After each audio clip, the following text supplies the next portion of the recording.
forgetting. I was just saying, oh, I've got my water. I've got my model calibrated. I've got the work dock. I've got all the set pieces. I've got my lights on. There's nothing I'm forgetting. No, I forgot the fucking microphone. Hello, everybody. How's everybody doing today? Are you ready? I never claimed to be good at this, okay?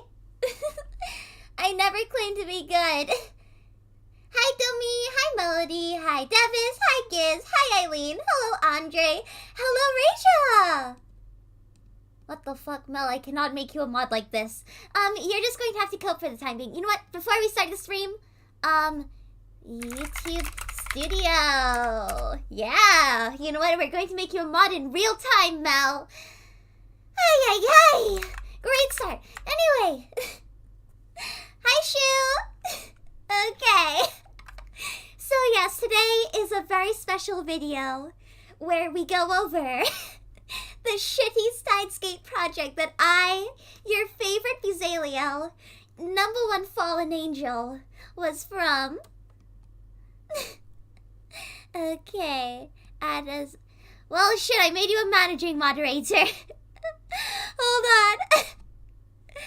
Add as a standard moderator. There we go! Okay, so, please turn off your cell phones, or at least put it on silent. There will be intermissions. No, there won't be. You're stuck here with me forever. Hello, Eileen, yes! Did I miss you? I'm sorry. Hello, Eileen. Hello, Eileen. Hello, Eileen. I hope that makes up for it. Oh.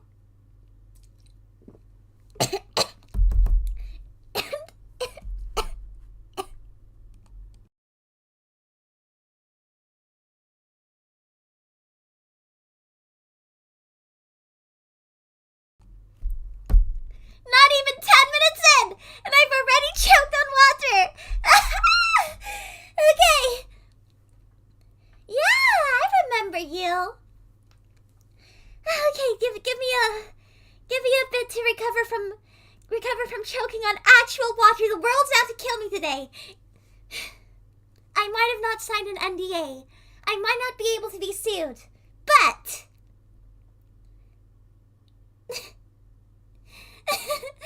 the world can still try to kill me. And wait, you want me to start? You want to start?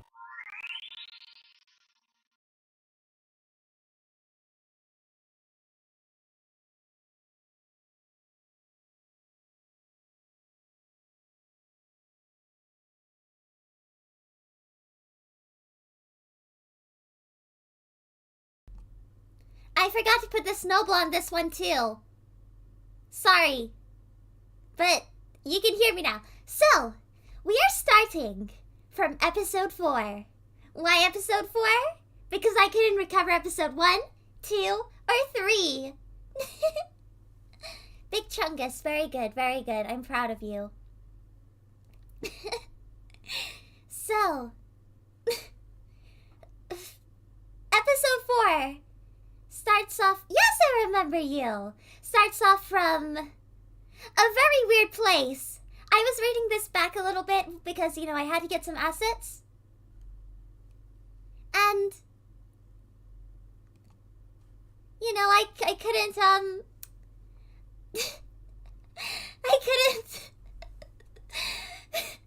couldn't really make sense of this. No. Vic Folfo comes later. Anyway, so what I'll do is I have different scenes. All of the characters, all of the set pieces, I'm going to play with them like they're dolls. Like when they're talking, I'm going to be like, I hope that's more immersive for you. Should I put music in this? I feel like I should put music in this. Hold on, I'm going to put music in this. We're going to have music mix. There we go. Wow, some sick-ass beats. So, let us start, shall we? From episode 4, scene 1. Yo ran out of the lab. Oh, sorry. Yo ran out of the lab. Suzuha, sup. Oh, sorry, I should be... Sup. Sorry, Suzuha. I'm in a hurry. Yo bolted past Suzuha. But not before saying, and do some work already. Sorry, he should be off screen now. Suzuha frowned, but whether it was because of what Yo said or him not taking the time to talk is unknown. Scene shifts to Astolfo POV with Luca outside of May Queen Nyan Nyan. Yeah, it's your favorite Victor! May Queen, why are we here? Well, I've never actually been here before. I wanted to try it out at least. Okay then, let's go, Luca. Scene shifts to inside May Queen. You're greeted by Mayushi and Faris. I hope I set up the scene. Where the fuck? Yeah!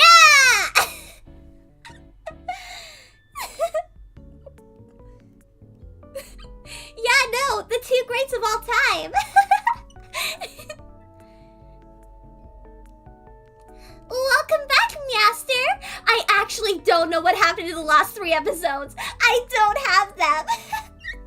Like, anything from, like, episode 1 to 3 is just confusing. I don't know what happens. I never got the scripts, or they were on Discord, or something, but I never got them.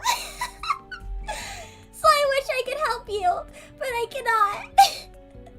Exactly. And Mayushi says, welcome back, Master. I couldn't get a I don't remember anything. I'm sure we'll understand the story as it goes, but from what I can gather, this world is not supposed to happen. Okabe knows. Kurisu knows. I don't know anything else apart from that. Anyway, I couldn't find a regular PNG of Mayushi in her May Queen outfit, so this will have to do. This place is amazing! No wonder Dario loves it. A table for 2, please, Faris. Nyahaha! Alright! Note, the alright may be hard to find, unlike most of the lines I've provided. I can't actually remember a point where she says some digging. So, another guy is the self-insert. Victor is Astolfo. Yo is another guy. Speaking of Yo, scene shifts back to Yo. Ah, shit. Well, wait, let me click on Yo. Let me click on Yo. This is the self-insert. Almost there. Oh man, am I dying? Why is my heart beating so fast? I'm surprised my body hasn't shut down yet. Then again, I haven't seen a tractor yet that looks like a truck. Isekai? What the fuck? Alright, here I go. Okay, I'll wait like 5 more minutes, otherwise I will actually die. Man, I need to exercise more. Scene shifts back to Astolfo POV. Hi, yo. You're keeping me all over the place. On behalf of everyone here at May Queen Nyan Squared, we offer nothing but the best, Nya. Faris wasn't lying. She places a delicious-looking concoction on the table. Luca radiates happiness over the sight. Wah! And Astolfo can barely hold his excitement. Wah! Wow! Before them was a drink fit for the gods themselves. Ice cream, whipped cream, chocolate, and a whole lot more. The drink was the definition of unhealthy, but that didn't stop the people from enjoying it. This is amazing! I can't believe this is free all because of a first date. Wait, Astolfo and Luca are dating? Okay, I guess Astolfo, Mr. Astolfo in real life, really likes the, feminine voice. It's a femboy date scene, everybody. So true.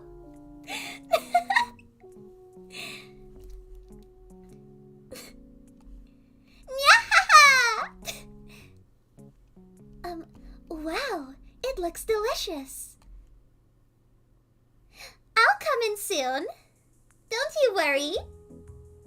No, I think they were going to get the lines from the actual Steins Gate because I've seen, like, hey, get this line from type 0. So I think they were just going to use real lines.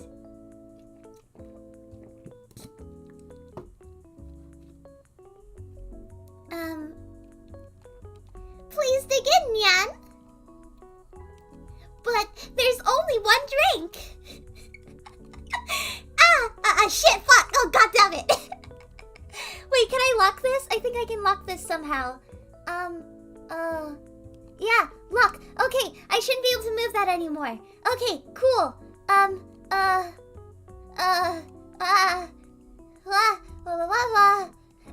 Okay, I got it. But there's only one drink. Faris forgot to say. This is a special drink only for couples. Yeah? Huh?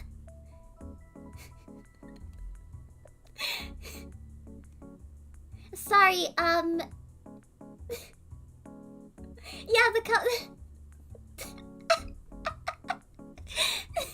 there's one thing I forgot, Nya. Here, take this. Is this what I think this is? This is a pantomime. So, I feel like I should say, I wrote none of this. I was just going to do the art for some of this, and I was just going to do some voicing for this. But this is such a mess, and the backstory for this is such a mess. So I hope you'll enjoy.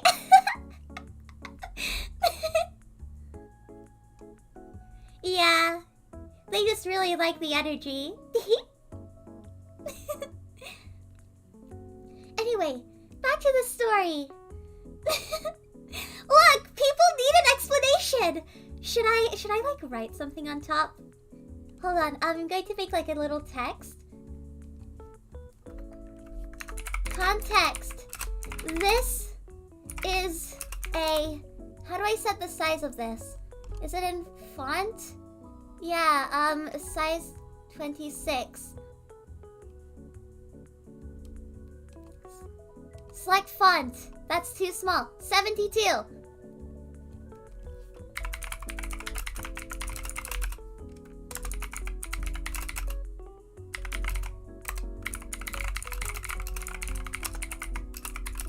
In 2019. 2020, I think. I did not write this. Please do not come for me. Okay. There we go. You did not miss a lot. Okay, where am I? Okay. I don't have a pleading blob. Is this what I think this is? Nya!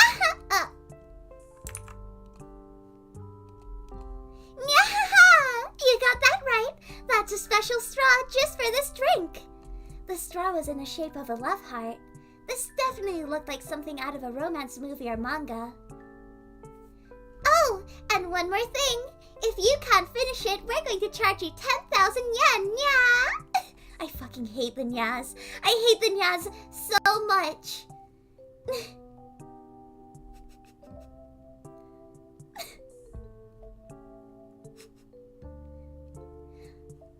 Oh my god. Lesser men might call this a scam, but I see this as an absolute win. Ready, Luca? I've not got the money to pay for this, so we can either finish it or pull the Joestar family's secret move.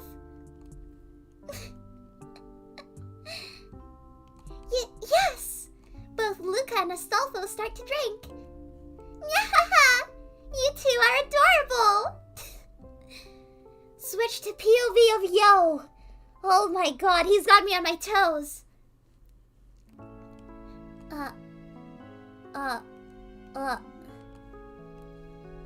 Almost there. What have I gotten myself into? Scene 4.5. As Yo walks into May Queen Nyan Squared, he's also greeted by Faris and Mayuri.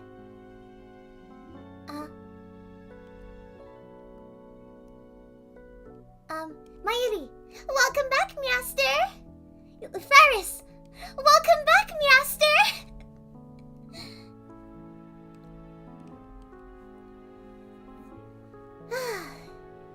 Cute. Ah, shit. Cute, but no time. Astolfo! Ow! You're approaching me! Instead of running away, you're coming right to me! Even though your grandfather, Joseph, told you the secret of Zawardo, like an exam student scrambling to finish the last problems on an exam until the last moments before the chime.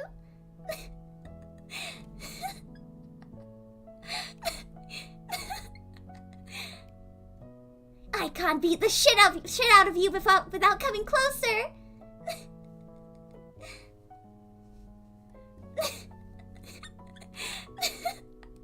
Oh, then come as close as you like. Are you guys ready for this? Check it out! It's a JoJo reference! Screen goes black. Odas can be heard. Sorry, all voices. Oh, no.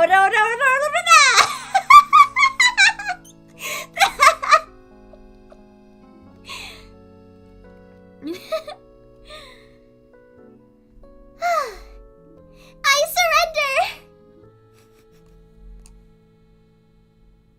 Good grief. After the brief stand battle, which had most customers in May Queen screaming JoJo references, you and Astolfo went on their own. Luca went back home, and Mayuri and Faris went back to work.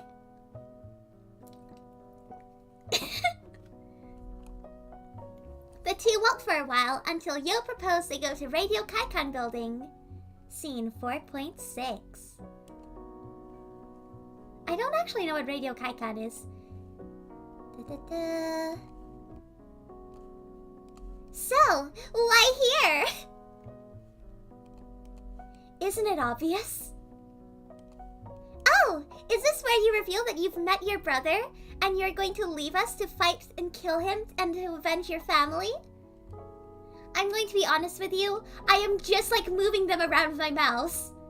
It is just me playing with these guys. Like a fucking paper doll. I am playing dolls with all of these.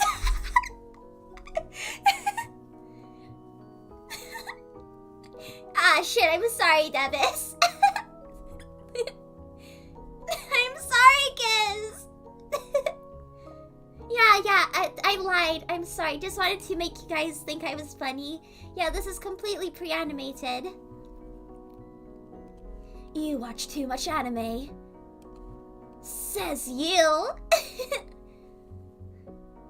No, that's not it. I chose this place because it looks cool and no one comes here. My reason was cooler.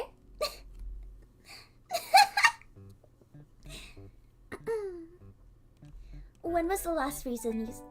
God damn it. When was the last time you saw me? At the party! Ah, shit, fuck! At the party! Why? So, you remember what happened?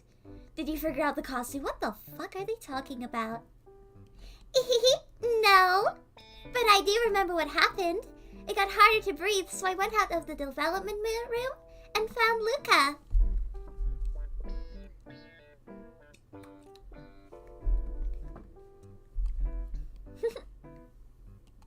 We changed world lines. The upgrades I made to the phone wave were meant to be able to send emails to allow more information to be sent to the past. Oh, but then why weren't you in the lab with me?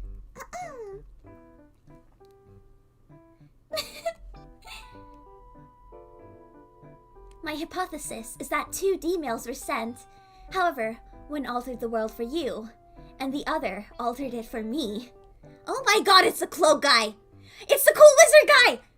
The wizard guy's walking. Oh, he's so cool. His cape is like flowing in the wind. Oh my god, this is my favorite guy. This is my favorite guy! Look at him him go. God, I love to watch him walk away. Anyway, where did I get it to? Yes. Is that even possible?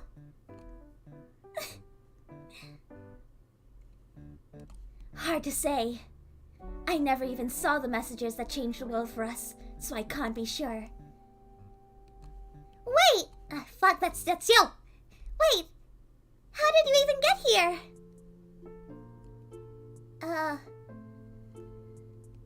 I managed to undo the D-mail that sent me here.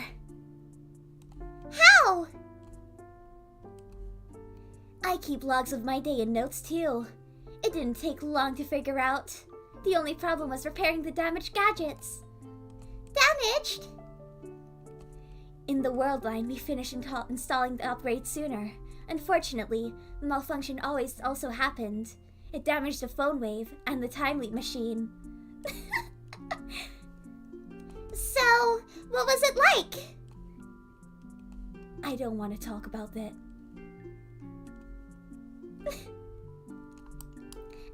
Come on! It couldn't have been that bad. It was terrible. Like God had undone all that was precious and innocent in the world. Was it that bad? No. There was one thing I could have seen. And that would have been...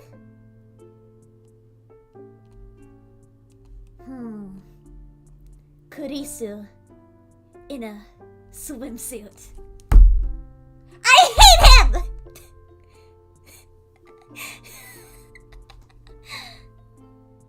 Hiya!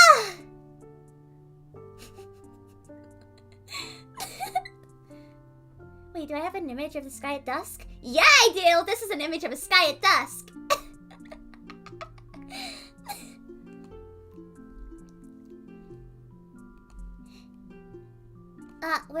What? Oh, it's this one. Bye!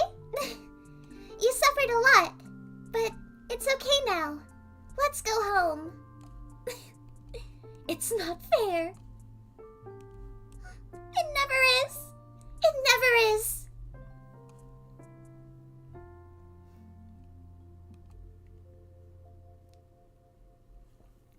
After an emotional moment, they decided to head back to the lab as it was getting late and dark.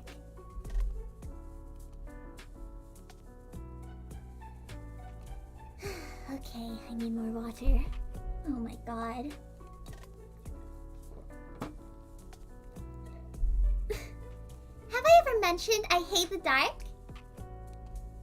I'll admit, it's not new news to me. Well, I really hate it. Look, nothing's gonna happen. Yeah! Oh shit. Yeah! Look at us! We don't look rich, so shit. Oh, yeah? Yeah, look at us. Ah, fuck, I clicked off him! We don't look rich, so who exactly is gonna come after us?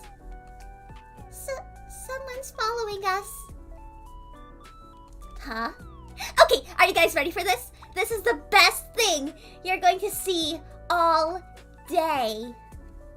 Shit, fuck, goddammit. Hold on. Let me hide the scene. Let me hide the scene. Let me hide this. Let me hide the scene. Okay! Are you guys ready for this? Are you guys ready? Yo looked around. No one stood out. As he was about to tell Astolfo to calm down, he saw it. A dark phantom peering its head from behind a wall. Though the streets were shined in a neon light from the local stores, this figure was nothing more than a shadow. Okay, look, I didn't have that big of a budget. Pretend.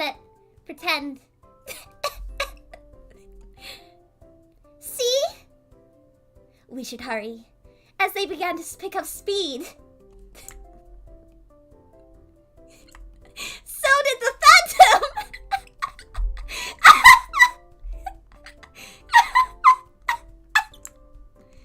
Oh, what the fuck? Where's it going? Okay, I guess I can't do that. Oh, what the fuck? good. Now it's definitely chasing us. Yo! Yo thought for a second. Run! Now! They both bolted down the streets. They ran through narrow roads, on main streets, and even across roads.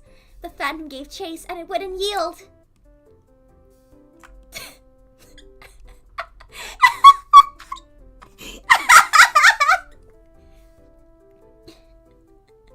Look at it! Are you guys proud of me? The phantom gave chase, and it wouldn't yield. Not good, not good. Yo turned his head. It wasn't there. They seemed to have lost it. Ah, wait, fuck. Well, wait. I'm not supposed to be seen yet. Okay!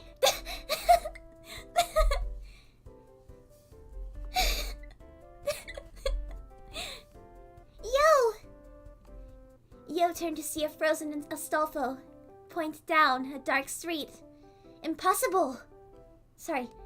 Impossible! The phantom caught up. And not only that, it was in front of them! Whoa! Yo! What should we do? What should we do? Astolfo was panting. Clearly he wasn't used to this. Yo was running on sheer willpower alone. Yeah, that was my art style. Even now, it is still how I draw eyes.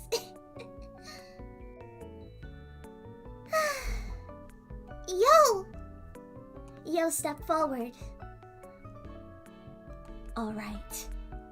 Ah, shit, I made him smaller. He's shrinking in fear because of me. Alright, this thing probably won't listen to rationality, so... Sorry, Okabe.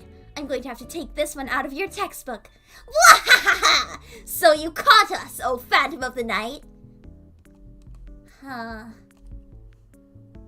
Or so you think.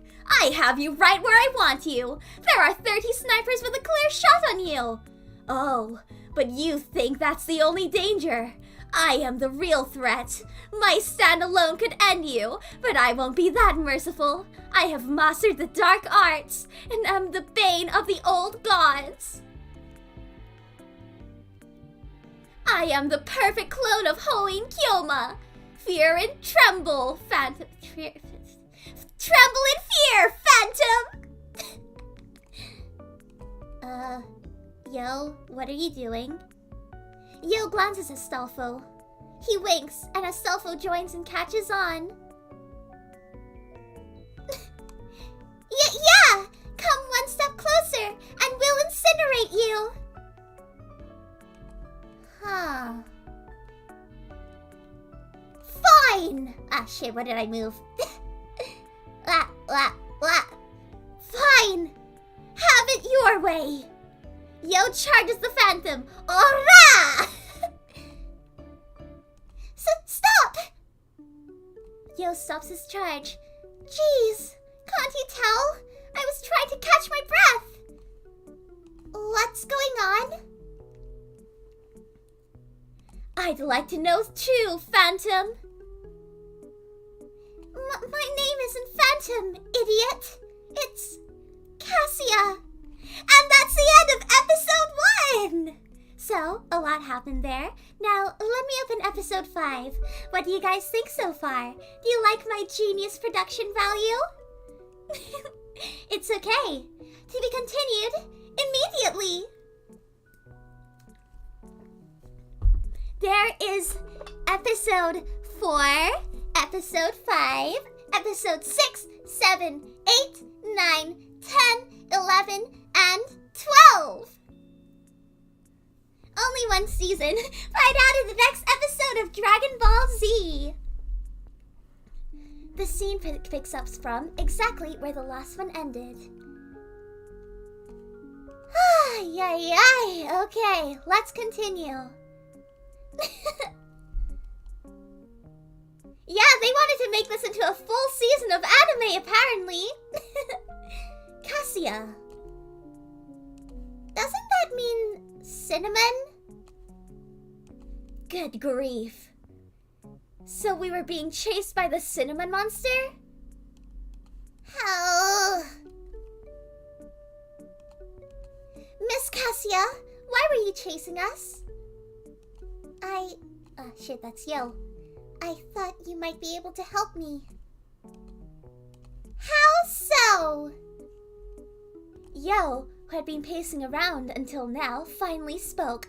Look, Cassiatina. Whatever you might think we might be able to help you with, I can tell you now, we can't.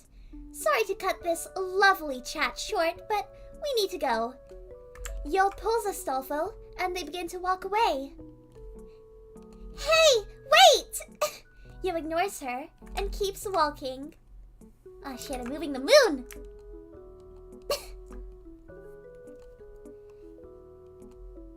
Yo, we should hear her out. Look, we were chased for a good while. Clearly something isn't right with that girl. If she's that committed to help, she should try someone else, right?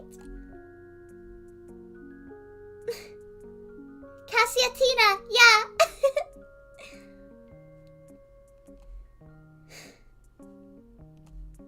But she isn't. She went after us, and I don't trust that. Besides, her problems won't exist once we go back.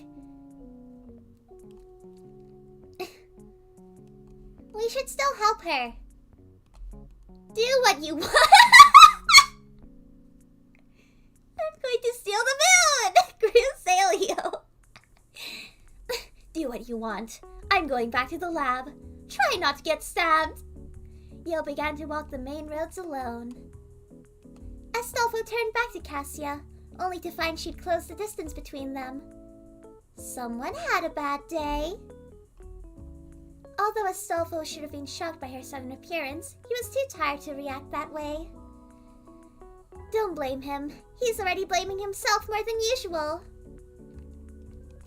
I would ask why, but I presume you'd not answer. Sorry. Shit, that's not Astolfo. Sorry. Don't worry about it.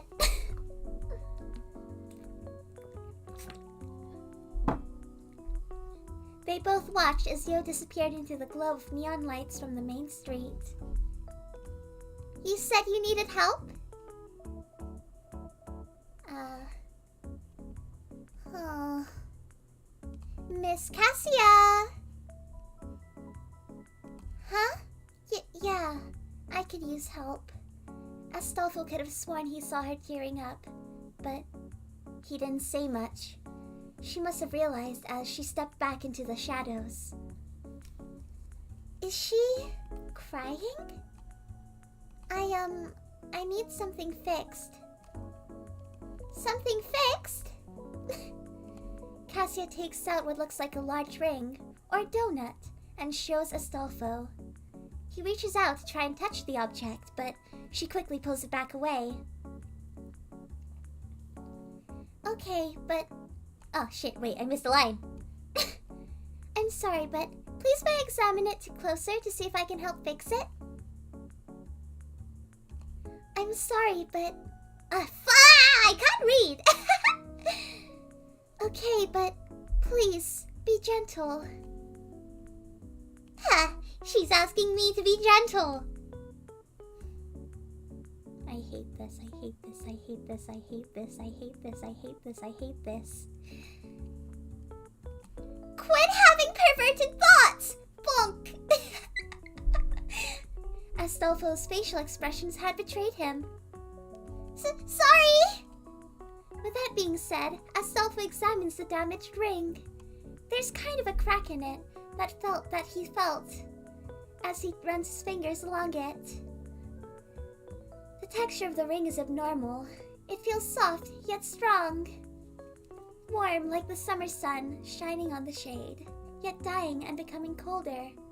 Its smoothness gets interrupted by the crack, which feels like thrones instead? What the fuck does that mean? What is it?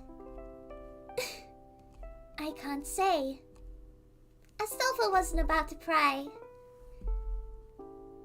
How about we examine this at the lab tomorrow? We might find a way to repair it. The lab? Ah, shit, that's not Cassia. The lab? It's like a clubhouse. How about you meet me here again tomorrow morning and I'll take you? Ah, right. I apologize, but I never asked your name. It's Astolfo. Now, we move on to scene 2. Ah, shit.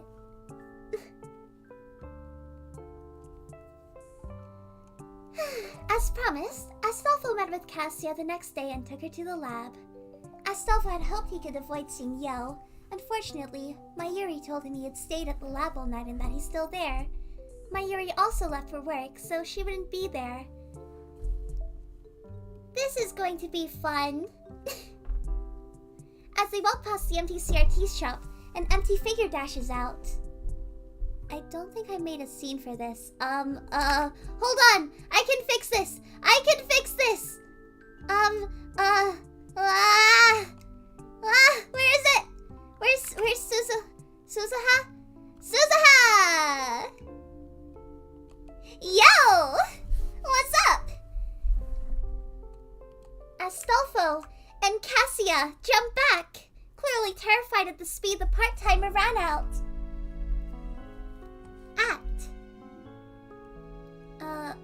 I don't know where I put Suza. Oh god, she's here. Okay.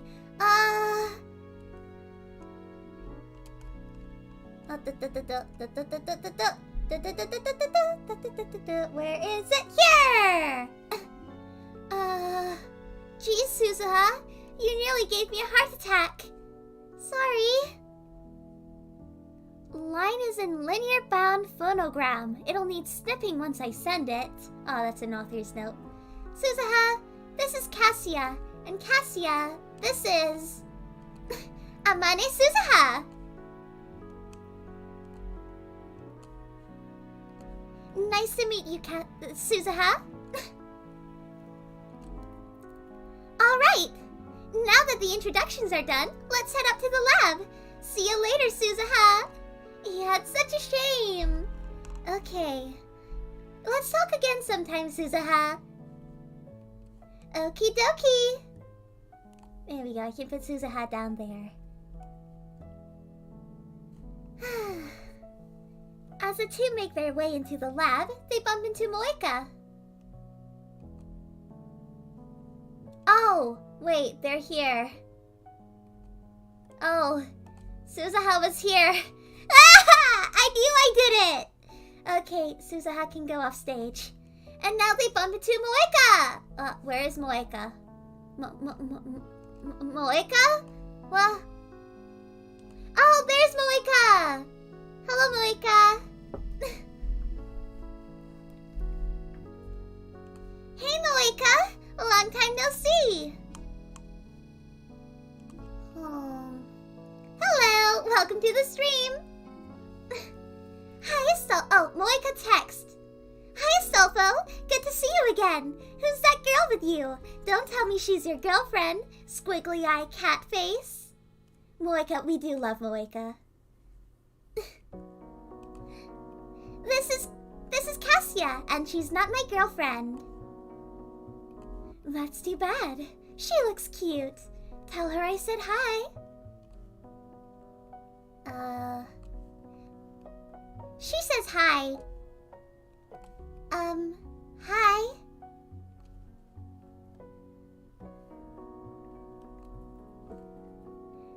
This is a reading. If you look up at the top, you can see some context. The title should also give you some more context.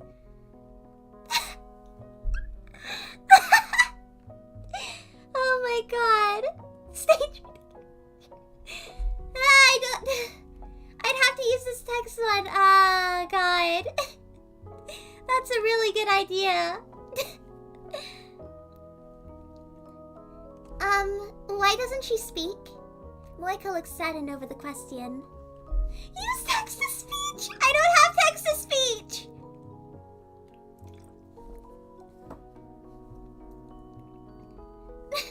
Okay, I'll type for Moeka, just for you guys. Oh, I'm sorry. I didn't mean it in a bad way. Moeka doesn't like talking much, so she texts us. Okabe has dubbed her Shining Figure. Finger? Okay, new text source. Text GTI +2. Why you have to say that?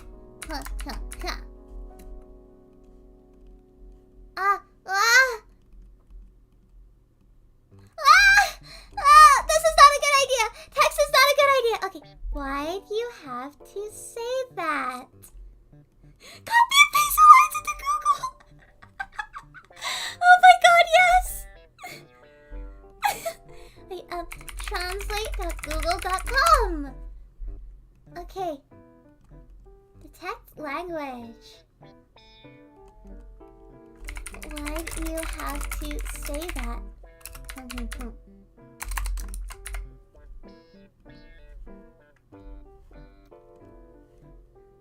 Wait, I have my desktop audio off.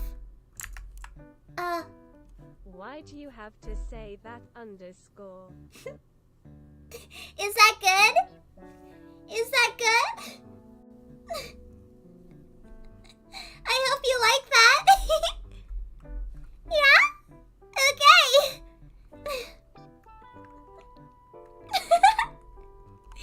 Okay, let me go back to the scene. But yeah, all with OBS.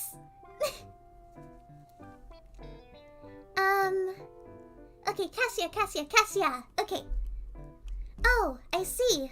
Well, Moeka, when I get a phone, I'd love to talk. Okay.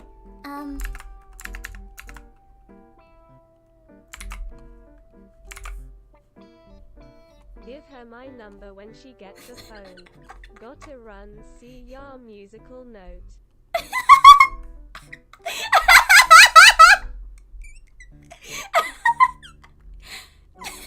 With that, Moeka leaves.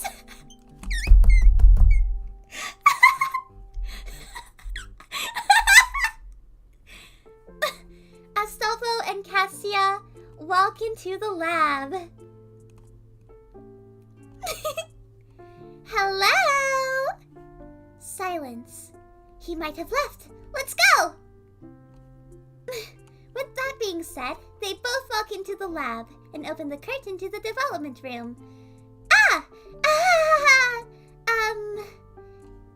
Yo was waiting there! Ba. Good grief. So, I'm going to help her. And I need to use the development room.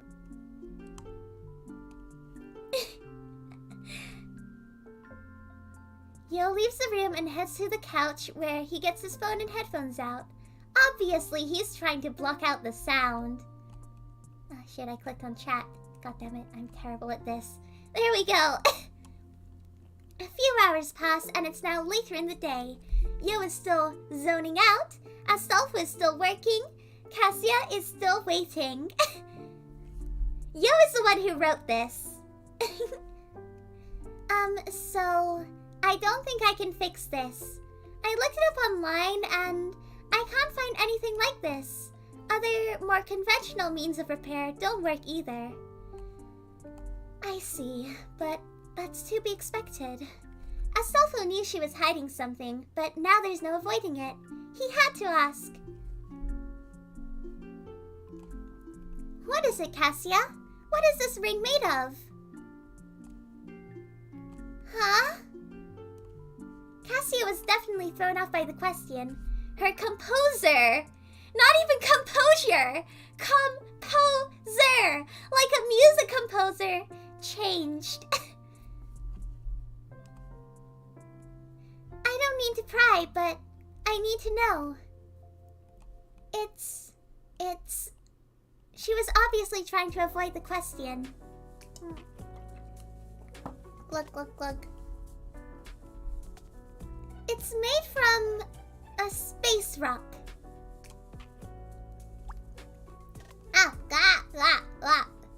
Earthquake. Sorry, an earthquake happened. It was just an earthquake. Don't worry, there's no immersion breaking. Meteorite? Yeah. Must be the special kind, since this thing seems almost magical. Oh, yes, it's very special. This This might take longer then. If it's alright, could the other lab members take a look at it? They might know how to repair it.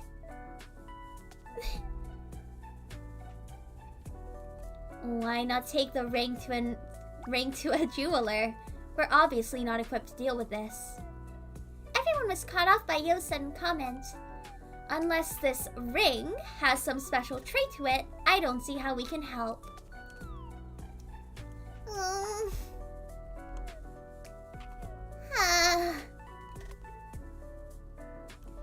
Meteorite or not, how are a bunch of poor students meant to help? What makes you think we can help? Well, you guys look clever, so I thought... No, that's not it, and we both know it. I don't know what you want me to say. How about the truth, Cassiatina? Cassiatina? There is no Tina! Ugh. You're avoiding the question, Cassiatina. Scroll down, scroll down, scroll down.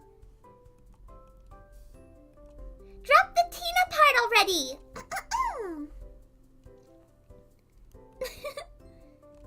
In the span of a few moments, Cassia's usually calm and sweet persona was broken. Astolfo felt Astolfo felt this argument wasn't going anywhere. Yo, what's your point? Good grief. Look at her. She's clearly hiding something, and either way, we have more important matters to deal with. What important matters? The kind that doesn't involve you. It seems Cassia finally had enough. Your time machine can wait! Silence, but not because the calm girl went ballistic, but because she said something she shouldn't have. ...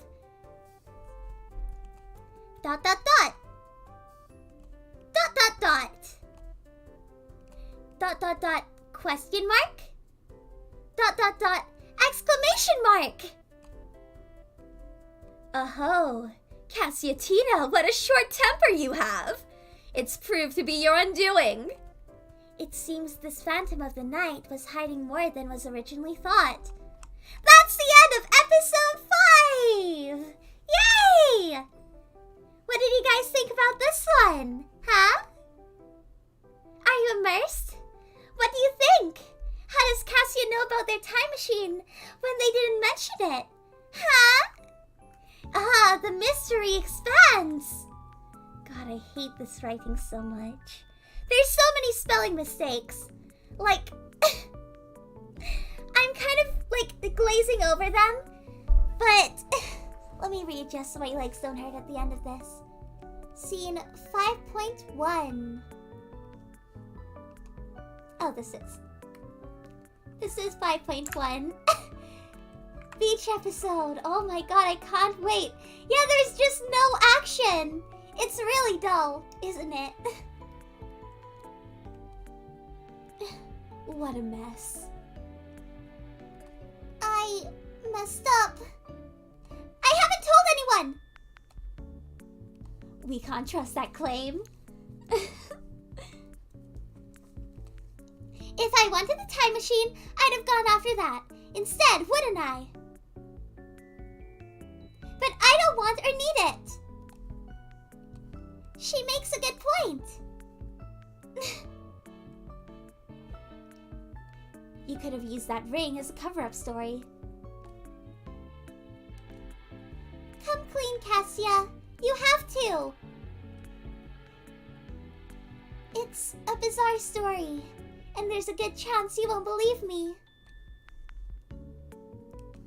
I still want to hear it. It's gotta be more believable than your space rock claim. The room falls silent once again. Can we get back to voice Astolfo? Honestly, if Mel does a really deep voice, I bet he could pull off an Astolfo accent. Sorry, an Astolfo voice. the person who was supposed to be behind Astolfo. My name is Cassia, and I'm not human. Huh? Astolfo was the first to react.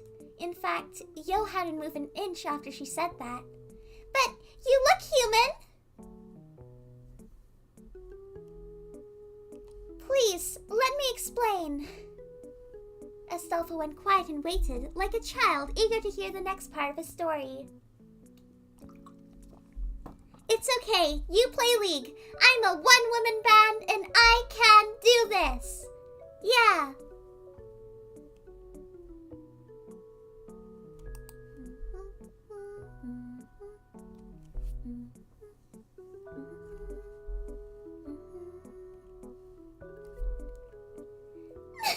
Elsof is the type of guy to say Copart to Cassia.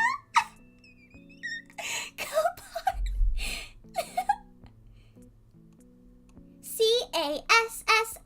Cassia. Okay. I'm an angel. That thing is my halo, and it's just a little, scratched. Broken. Shut the fuck up! I know she only said shut up, but it's said in a similar way, and Cassia would say shut the fuck up. I am Cassia. I would say shut up. Sorry, I would say shut the fuck up. Because that's what I said to him in the email. Well, when I was reading the email. Aha. Aha. Aha.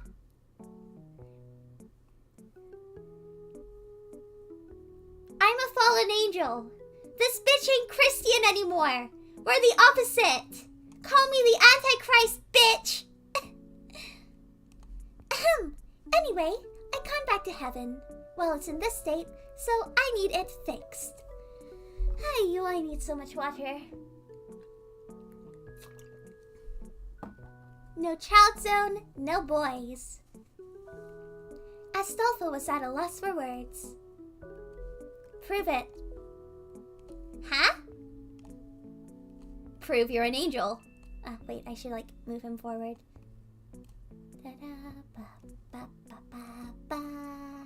Okay.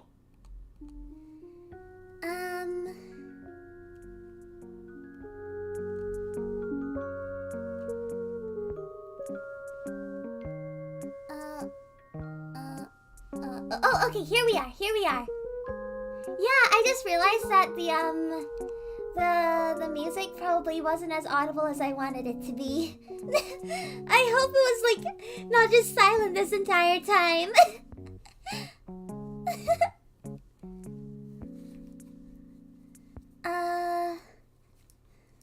Anyway, prove you're an angel? I can't. What's sneaky stitch? Convenient. Maybe if she proves she's not an angel? Wouldn't that do since she'd fail? Devil's proof. Eh? Devil's proof originated in medieval Europe. The idea is simple. If someone were to demand proof that something exists, you could in turn demand proof that it doesn't exist. Then why fail to provide proof? Then why fail to provide proof since you can say, since you failed to prove it, doesn't exist, it must exist. It's simple sophistry that proves nothing at all. Well done, Cassiatina. Not many people know that. Cassia was pleased with herself. As you can see, Astolfo, she needs to prove that she's an angel. But I can't. No wings? No wings? Like that Megamind meme? We were ahead of our time. Mr. Yo over here was ahead of his time. He predicted the Megamind meme.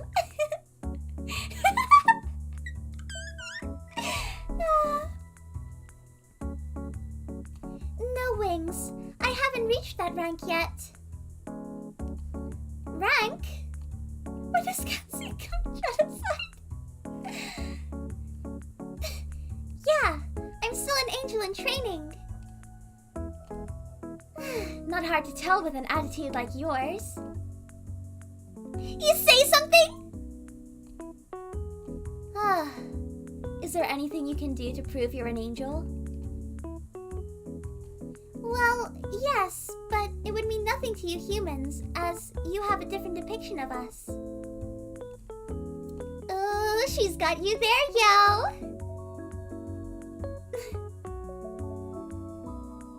Oh yeah? Let us see what you're made of, Cassiatina. If you plan on showing me a Mongolian spot, let me tell you now, that isn't proof. What's a Mongolian spot? This is a long cutscene. Where did we get the gameplay? I don't have one, you idiot! The back and forth continued for a while, and Astolfo was caught in the crossfire, having to agree and disagree and side with people. Poor Astolfo! Let me move Astolfo to the middle, since he's kind of caught in the middle of this argument. Oh yeah, Mr. Mad Scientist? Tell me how long you were dying to use that one. What do you reckon, Astolfo? He's a closet chinibyo. Ha, me? Don't be ridiculous. But it's spelled ridicule with an S at the end. Don't be ridiculous. You're one to talk, you self-proclaimed angel. Self-proclaimed? She can't even prove us wrong, can she, Astolfo? Oh yeah, you! Enough! They both stopped.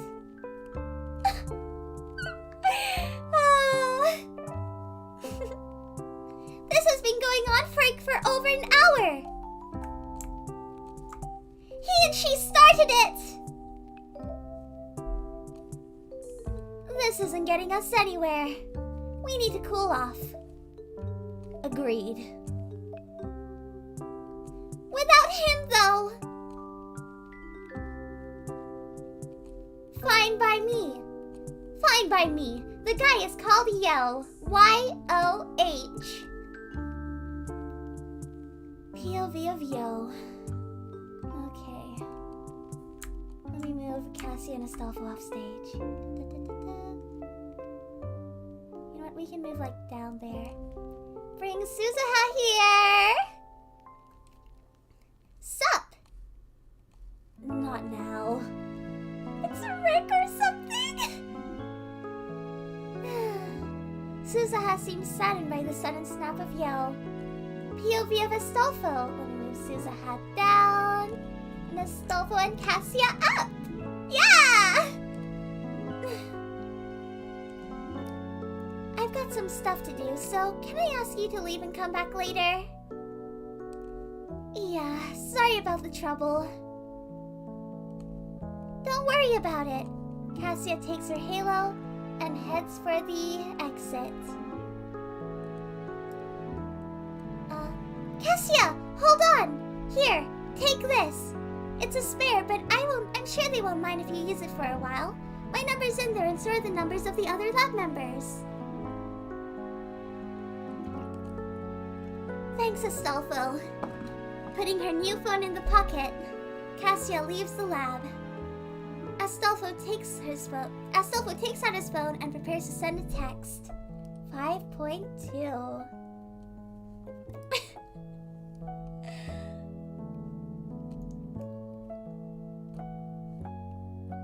Okay. I hope he doesn't ignore this. A sends a text to Yo. Should I do a text-to-speech for this too? You got any games on your phone? Here we go.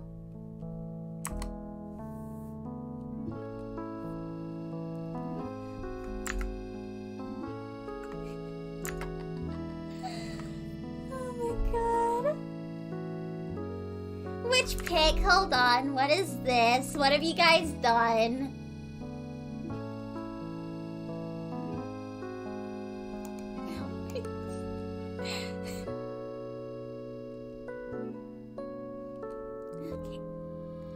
on. Let me first star this because top tier.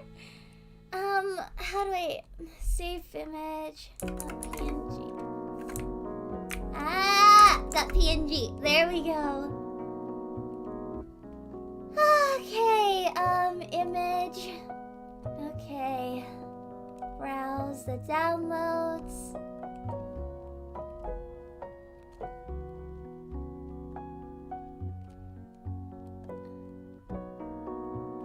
There we go. This can stay. Because I'm not going back to get rid of it. There we go! Okay!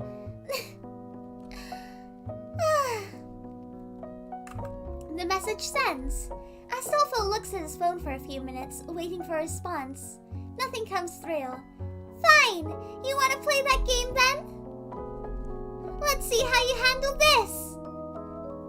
A sends a text to Kurisu. Okay, another text.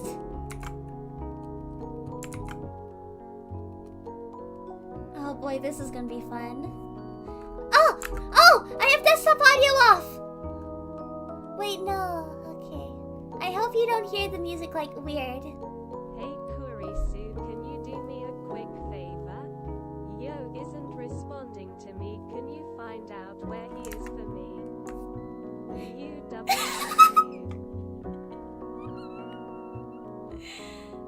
Anyway, so I guess you guys didn't hear the last, text either. So... Oh no! Okay, let me turn that up. Hey Kurisu, can you do me a quick favor? Yo isn't responding to me, can you find out where he is for me? UWU. Is that better?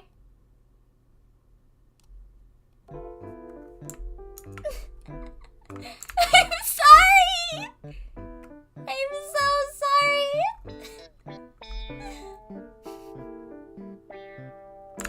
Okay.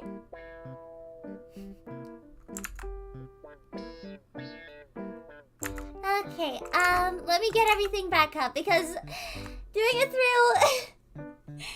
through text-to-speech makes it really difficult. Okay. Kurisu sends a text to A. Lovers quarrel? Lo. Okay, give me a minute.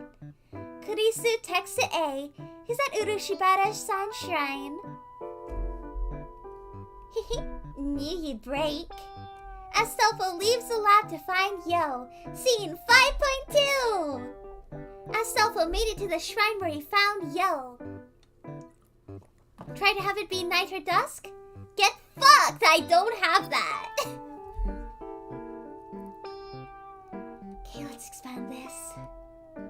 Expecting someone? You! Yep. So, that was your doing. You're easy to fool. Your waifus are your weakness. Is there something you want?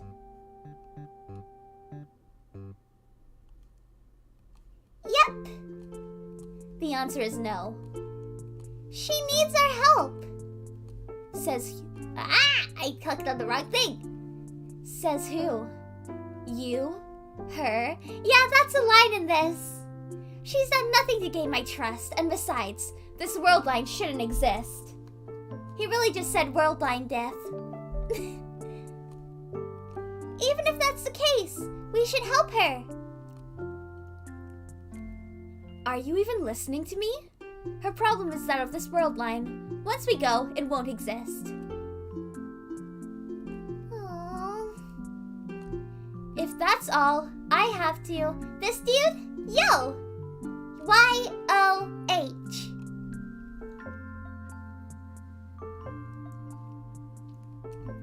Why did you leave your world line? Yo, yeah! Because I had to. You make it sound like you wanted to stay. No way I would have.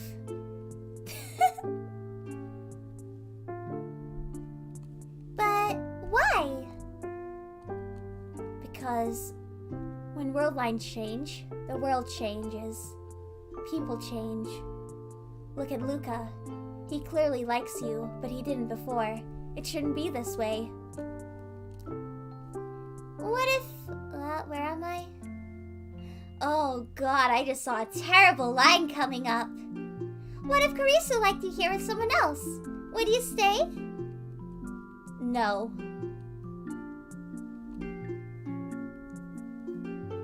Why?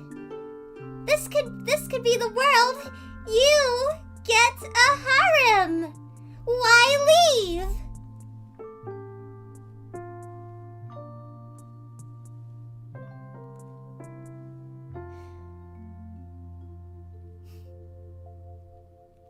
I hate him. I hate this man. I hate his writing. This is a terrible... I'm glad you like it, Giz. I hope it resonates with you. It's been a hell of a ride. This world isn't ours. It feels like cheating. Is that all? Probably. So, you turned down a world full of waifus.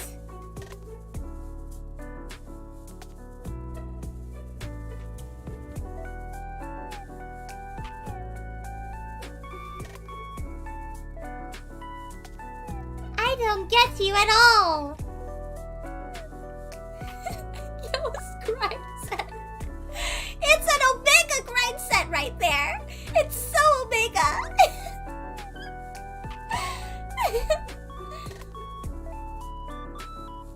And you'd stay? Yes! Look at this world! I have someone that likes me! Sure, he's not a girl, but there's still a chance for more! My brother in Christ!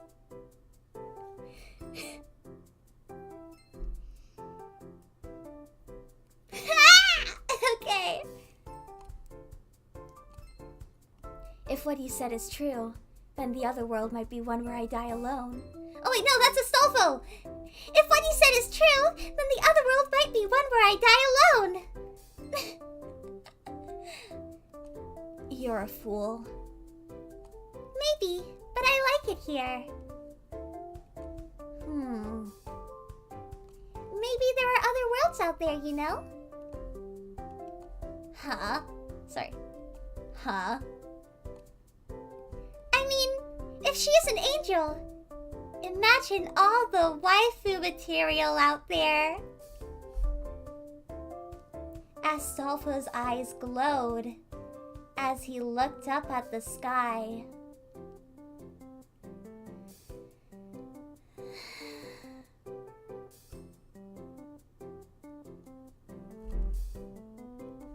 Huh.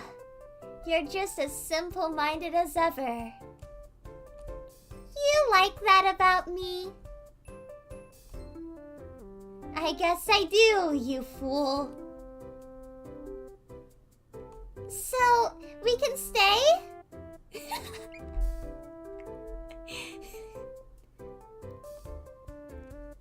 Fine, but only until we help her.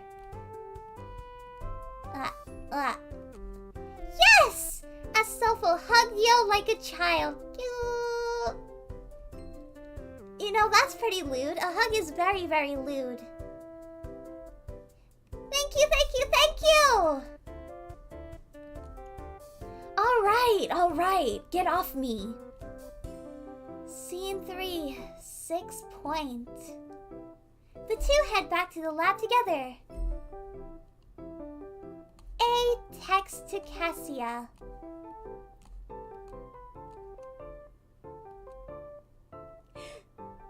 +18, gone wrong, gone sexual. They hug.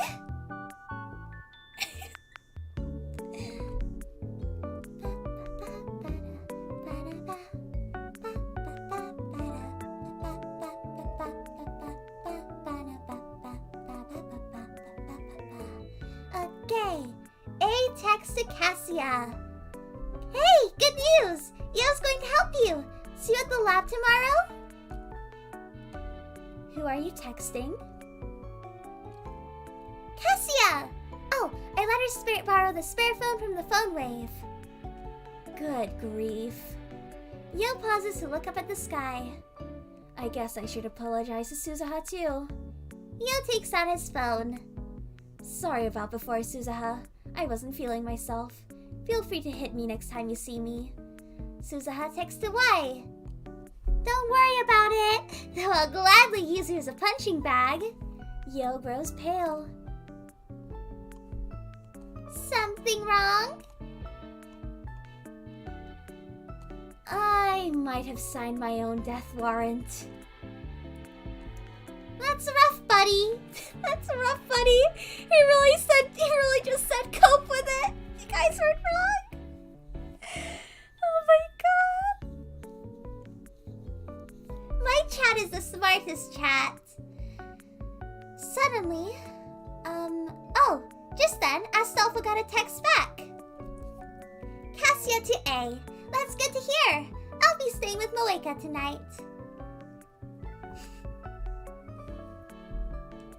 Seems the self-proclaimed angel is making friends.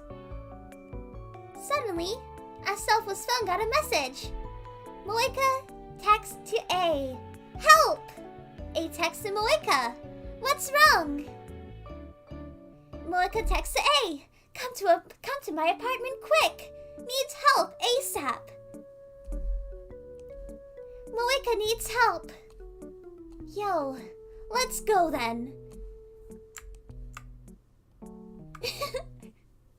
That's more than me, to be fair. The two sprint through the empty streets. Thankfully, Moeka's home wasn't too far away. Goodbye, Giz!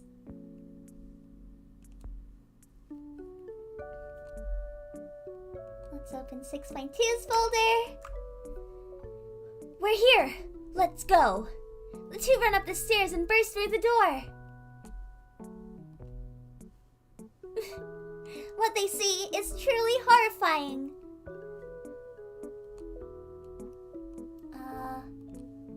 Moeka! That's Moeka House. Here's Moeka Kiryu. I'm washing dishes. Why? Moeka, what's wrong? Moeka turned around and pointed to her main living areas. There they saw the self-proclaimed angel passed out behind a pile of clothes. Good grief. I think I see the problem. Oh, do ya? So, who's gonna wake her? That's the end of episode 6! What do you think happened to Cassia? Huh? Anyway, we've got 1, 2, 3, 4, 5, 6 episodes to go! I need more water! Cassia fucking dies? Scene 1. This will pick up right where the last episode ended. Still a POV of Astolfo. Big stretch. Cassia was passed out. However, it was clear what the cause was. There were bottles all over the floor.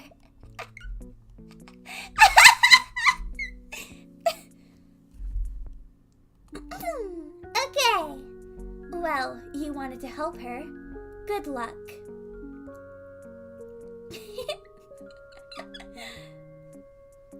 Yo walked over to Moeka to help her.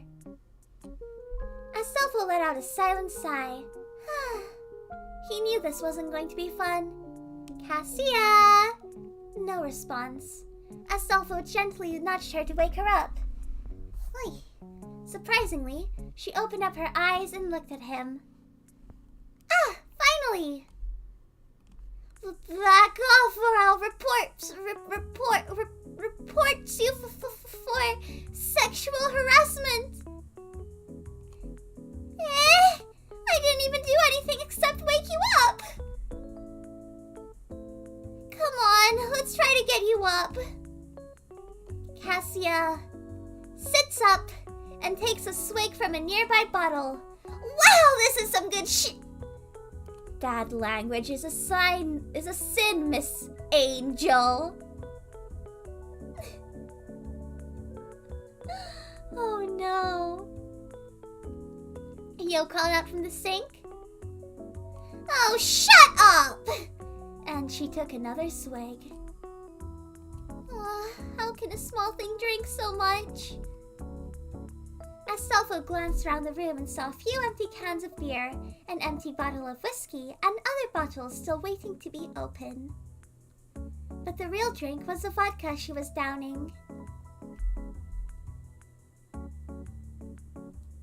Why is Moeka asking that? I'm going to assume Astolfo says that. Why do you have so much booze? It was spelled so many booze, but I'm guessing that line is just a little bit iffy. Looks like Yo didn't proofread. Huh! Moeka, who's been drying dishes since Yo went to help, took her phone out. Moeka texted A.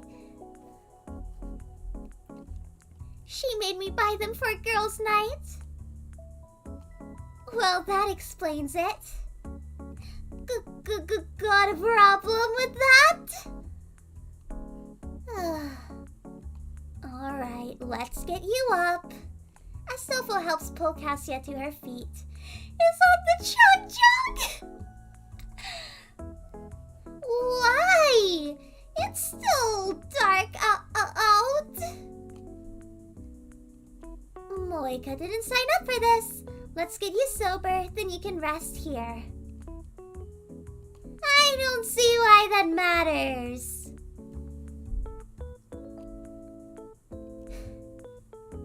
Moeka is cleaning up for you. Astolfo points to the mess of empty drinks and half-eaten snacks. Moeka was never one to clean up, but one can only imagine the horror before she started cleaning. Oh yeah. Cassia fell to the ground. Surprisingly, she didn't pass out. She reached for a nearby bottle and took another swig. It's funny, isn't it? I'm not sure what you mean. Of course you don't. She sat there at the bottle and spoke without looking up. Yo's right. My halo is broken. She took another swig, clearly admitting all of this was hard on her.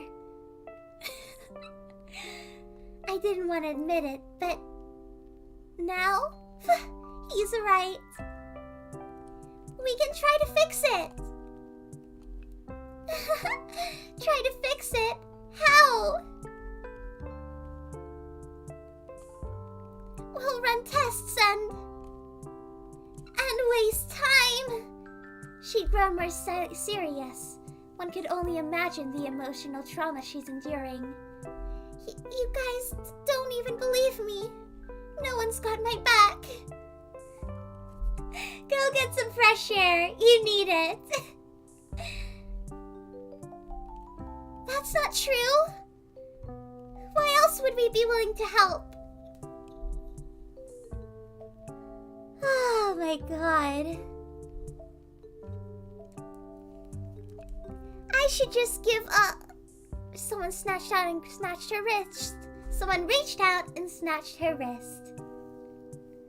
Astolfo looked up and saw Moeka dead in the eye. What?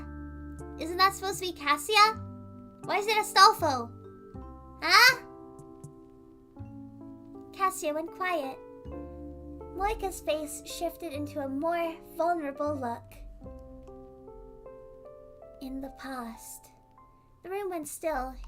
Hearing Moeka talk wasn't common, so when she did, people went quiet so they wouldn't miss a word she'd say. In the past, I had started hating everything. I didn't see a reason to keep living. Moeka opened up. It wasn't common for her to talk about her past. She must have seen something in Cassie at that moment. She must have wanted to help the girl. When I thought about dying, Mr. Tenochi, he was so kind to me. He saved me. In that moment, Moeka stopped. The sudden silence allowed the faint sound of breathing to be heard. Cassia had evidently fallen asleep during Moika's brief story. Oh my god, that's so disrespectful! Wow. Huh? Wait. Moika, as well as the others, didn't expect her to fall asleep, but she seemed at peace for the time being. Astolfo and Yo helped Moika clean up while Cassie was sleeping. It was the least she could do. Scene 7.1. The next morning, Astolfo and Yo were in the lab waiting for Moika to bring Cassia. Yo was in the development room working on something while Astolfo was relaxing on the couch. Let's put you on the couch then, Astolfo. Oh. Ah. Okay. There we go.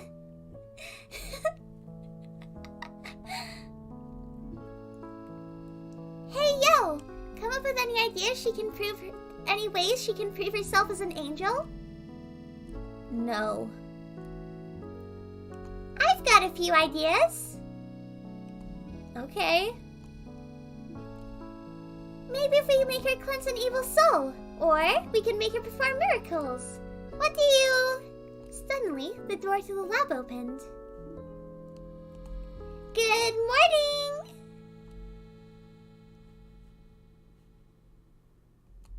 Good morning, Cassia. Where's Moika? She had to work today.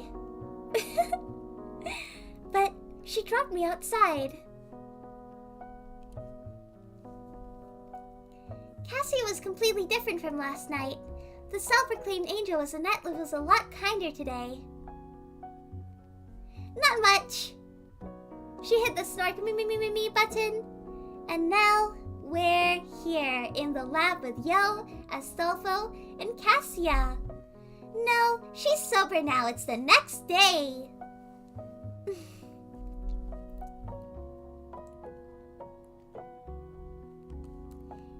You look a lot better today. Thank you. Moika's story helped me realize something. You guys are there for me, and you care for me. Hey, Astolfo! How much longer until that self-proclaimed angel gets here? I don't think angels are supposed to be heavy drinkers who suffer hangovers. Astolfo thought he saw her twitch for a second, but he still wore a smile. She still wore a smile.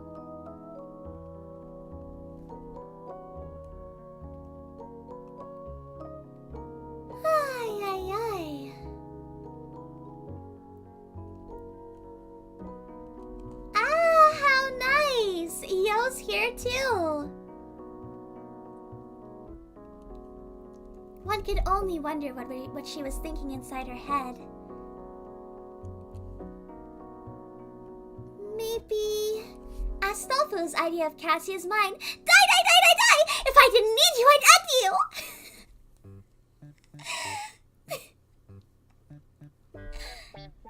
Yeah, seems right. Is something wrong? No, I was just thinking. Oh, I see. Come to think of it, she's always seemed very nice, at least until Yo provokes her. Astolfo's thoughts. Who are you calling self-proclaimed? You, Cassia-tina! There is no Tina! End of thoughts. I should be glad she's not screaming at me. I don't scream at people, baka! Okay, I would not be able to read if I took a shot. I am a lightweight. I am such a lightweight. You need to know. Not even half a bottle of soju, and I am gone, okay? 1K subs. We can read My Immortal and take a shot every time we cringe. At 1K subs, okay? That's where the My Immortal stream comes in. There's less risk of me, I hope there's less risk of any of me leaking anything like that. Okay. That is so true. Okay.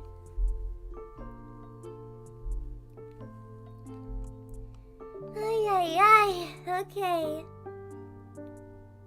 Anyway. Where were we? Yes. I don't scream at people, Baka! Ugh, I hate... Why do I have to say that twice? Don't say that! Huh? I didn't say anything! Yo comes out of the development room, almost like he was waiting for something. Baka! Oh, Cassiatina! Interesting choice of words. What do you mean?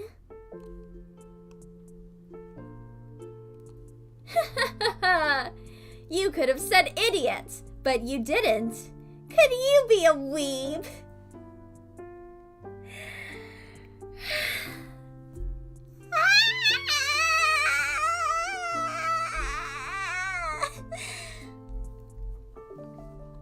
Oh my god.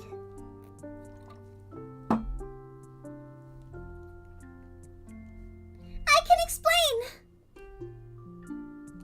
No need. I will explain for you. Huh? Oh god. Oh my god. Are you guys ready for this next part?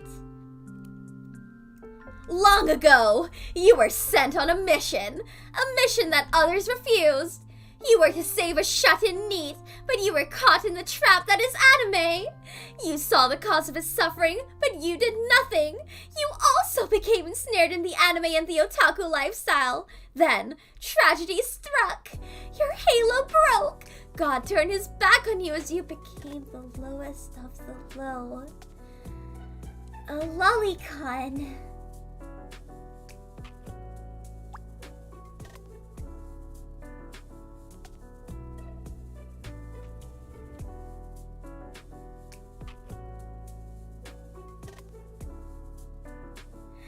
Ah!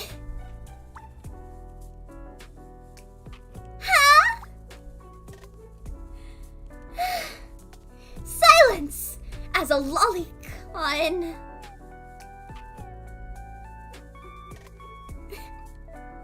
You roam this world, hiding your unhealthy obsession for anime girls. God would not let you turn back. Then you found us, a genius and a helper. You thought we could help you return to heaven, but I will not allow a third impact. Lolicon? Third impact? What are you talking about? No, Yo, you're wrong. Thank you. She isn't a lolicon. Cassia smiled.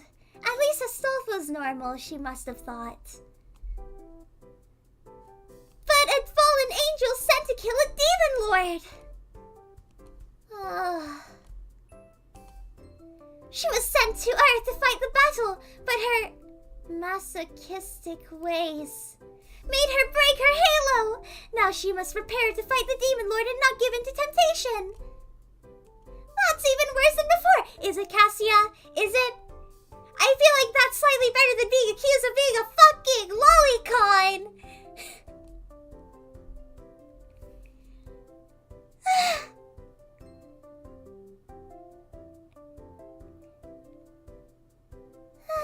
Okay. Think happy thoughts. Think happy thoughts. Go to your happy place, Bezaliel. Happy place, okay? Happy place. Oh, good story. Yours wasn't too bad either. Though the truth is clearly darker. Just stop. God fell in battle, and now she's here to find a new god, and he'll bring the ultimate weapon to the world. Cat girls. Oh my god! This must be so! I thought you guys didn't believe me. Well, I still don't, but I'm still a firm believer in cat girls. Truer words have never been spoken, sir.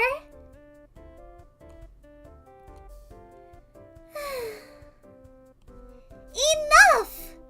Fine, I'll tell you what really happened. Cassia moved to the sofa and sat down. We're only on episode 7 out of episode 12. We've got a lot more to go. I'm thinking we play the Mozart music here. Sorry. Oh, well, the music changed at least. So, angels are supposed to be this kind, pure thing, right? You and Stolfo nod. So, I'm kinda not. Agreed. So, what does that mean? Well, it broke because I may have a small attitude.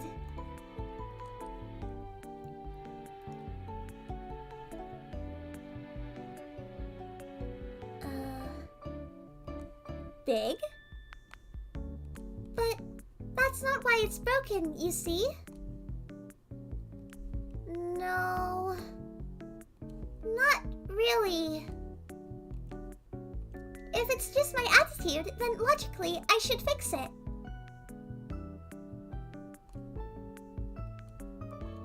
Good idea, but that doesn't explain why we might be able to help. Well, if you can fix the crack and I change into the ideal angel, then maybe it will work again.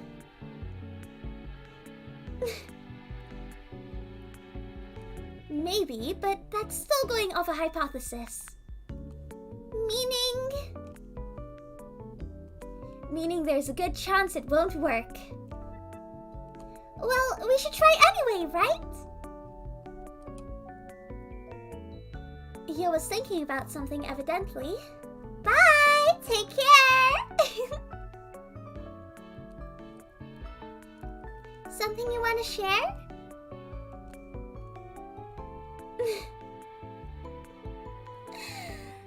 You still haven't explained why or how you knew about the time machine. Oh, that? Well, I heard this guy in a white lab coat talk about it. Okabe. Definitely Okabe. Carry on. So, I followed him around for a while. Then I saw him talking to you, Yo. When was this? Oh, right. I ran into him back when I was heading to May Queen to find you. I lost him at the train station, then I saw you and followed you instead. I thought you might be able to help me.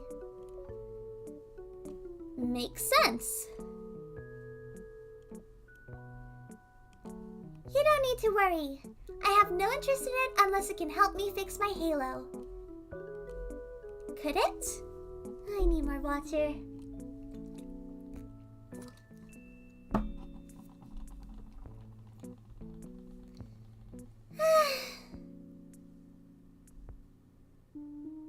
Okay.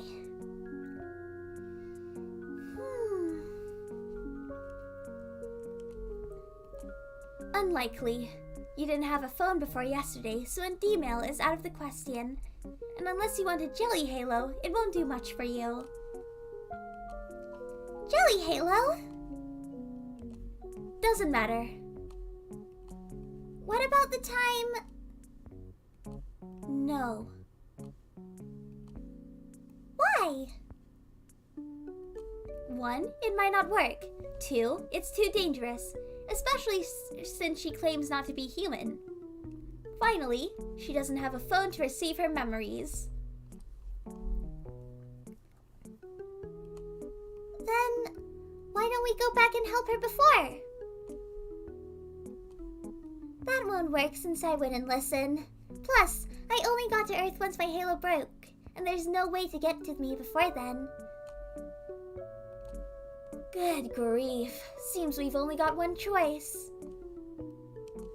And that is?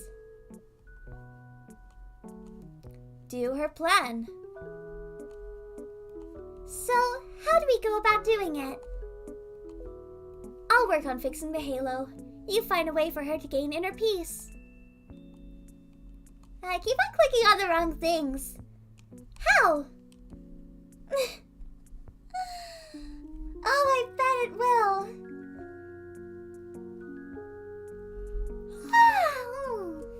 I'm not tired.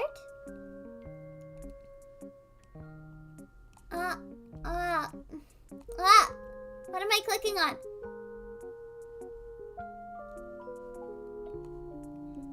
I'm not really a spiritual person, but maybe try looking up guides online. With that, they went to work. Io went into the development room, and Astolfo started checking up on ways to be more at peace online. Hello, Rebecca. How are you doing?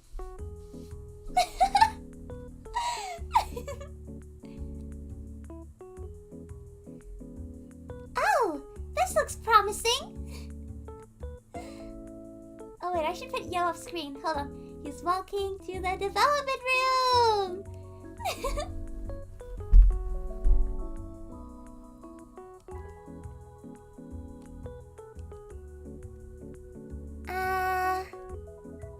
Okay, here we are. What does it say? We need to clean your chakras or something. And how? Through breathing. Half an hour later, they were still at it.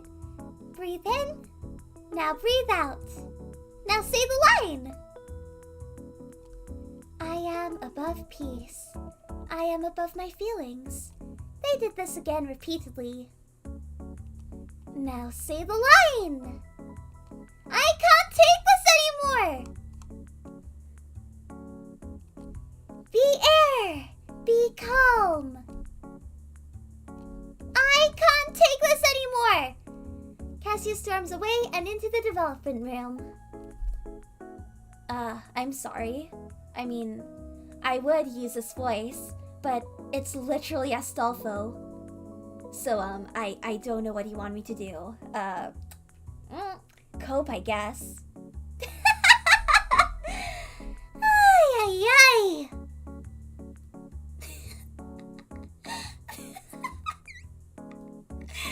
I love filling out the deep voice of that. Anyway, where were we? I got distracted.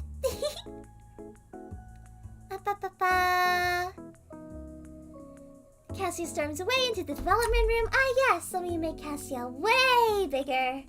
And then Astolfo quickly followed her.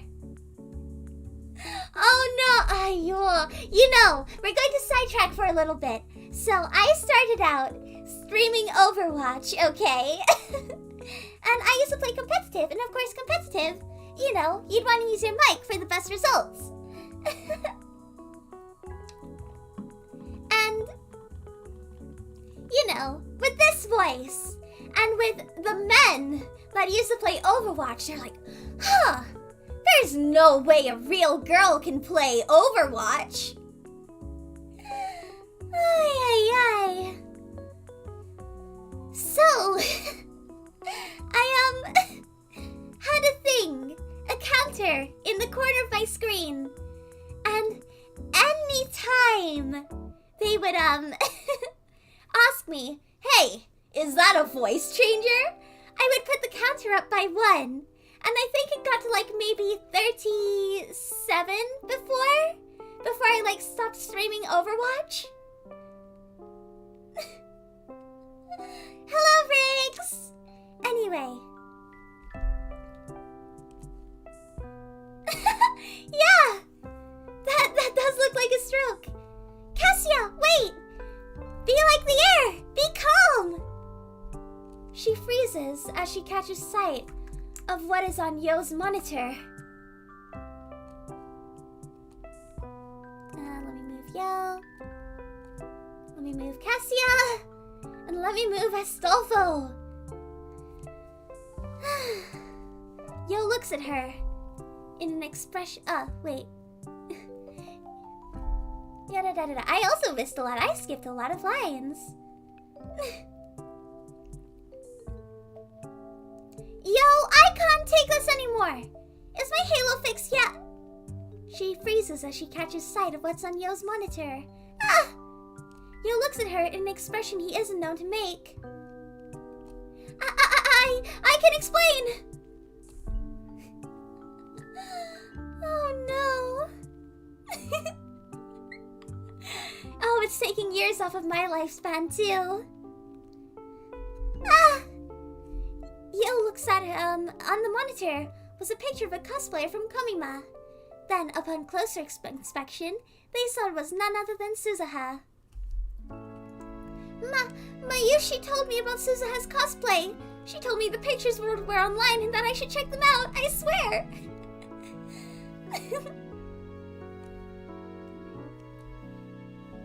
You called Mayuri by her maiden name. Gah! You're a regular at May Queen? No, I'm not, I swear.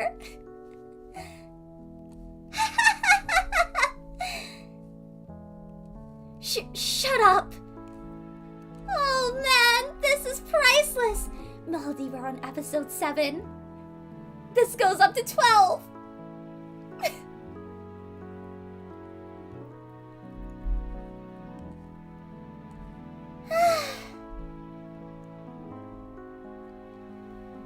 We've all been there, Yo. I want to die. Save you? How do you think my throat feels? It's terrible.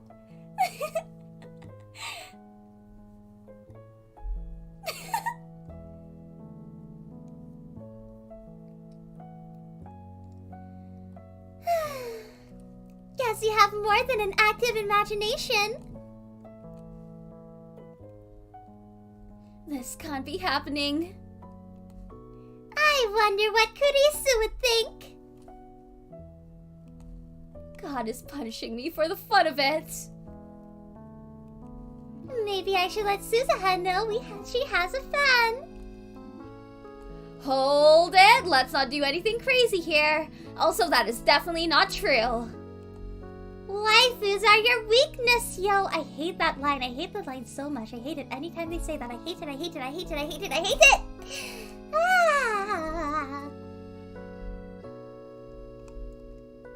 Yo took a minute to regain his composure. Keep quiet about this, okay? Why is he so embarrassed about it? It's not like his dick was out.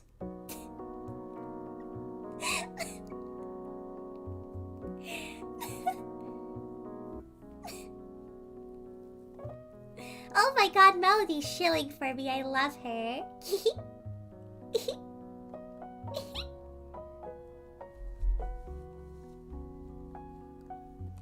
I wasn't planning on sharing. I meant her. Cassia grew a grin. She was very pleased with herself. Like this.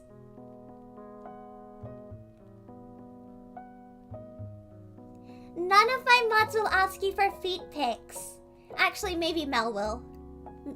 Melancholy. Yeah, Melancholy definitely will. Yeah, that's him.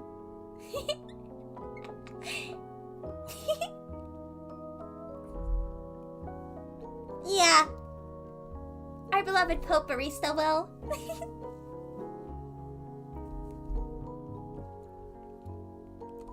Can you make it sound a little nicer?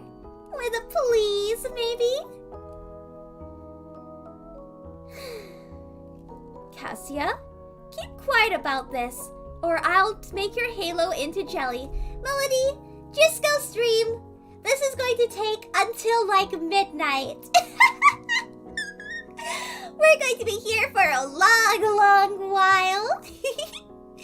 No, I'm really sad. Aurelius is streaming too, and I really wanted to see him stream. But it's okay, I can just watch his VOD later. It's fine. Hey. This is absolutely going on for another 4 hours.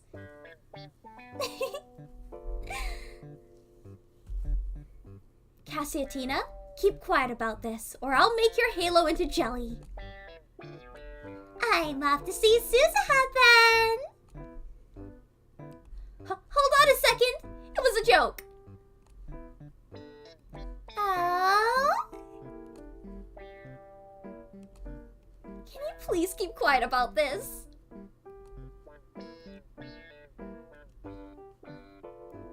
Oh? Wait. Oh, maybe if you...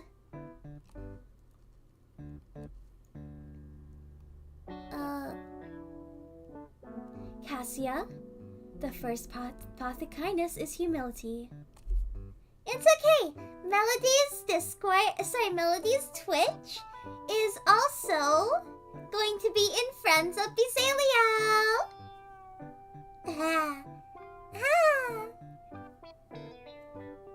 The all-in-one channel for all of the besties. They shake on it. Obviously, neither is too pleased. Hey! I got it! Huh? Got what? Let's take this prop up to the street! Astolfo wants us to fucking brawl! Like, pew, pew, pew, pew, pew!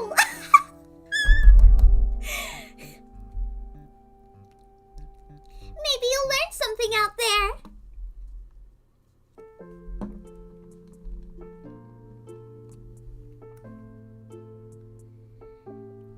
Astolfo grabs her arm and they head to the outside world. Oh. Ta-da. And then, ta-da. See you later, Yo! Hey, wait! As they both leave Yo in the lab, he's left to think about his actions. Is this the will of Steins Gate? That's episode 7! We're on to episode 8 now! Oh, God. We're halfway there! We've reached the halfway point, guys! Just a bit more and it's over! Scene 8.1. POV of Astolfo. They'd been wandering around for a while. In truth, Astolfo was hoping to find something. Was hoping something would come to him on this walk.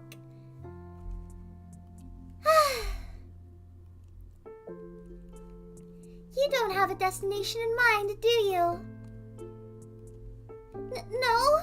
Of course I have a place in mind. She's catching on quickly. So, where are we going then? Just then, Astolfo had a brilliant idea. Oh no, do you have a bad history with managers? Follow me! They walk through the busy streets of Akihabara, which is definitely a cute park. Until they reach a familiar place.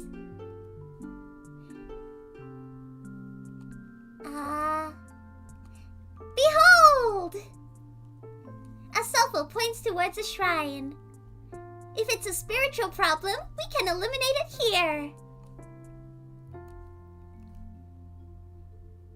I don't understand. Astolfo calls out to the nearby Luca. After exchanging pleasantries, Astolfo makes his request. Luca, we need your help. Huh? My friend here needs an exorcism. What?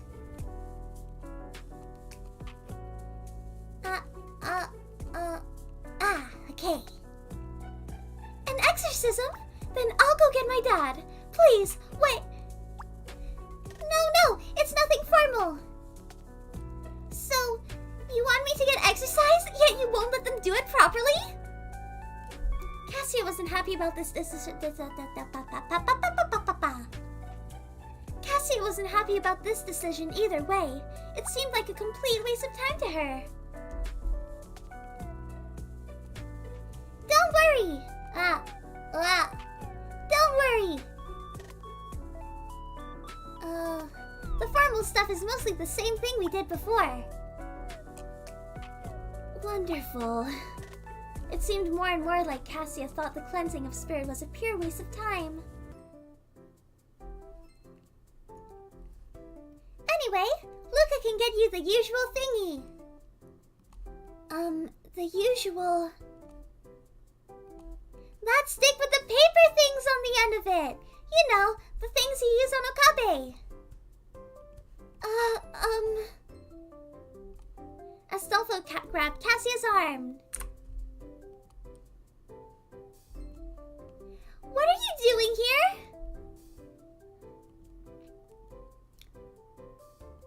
Oh no!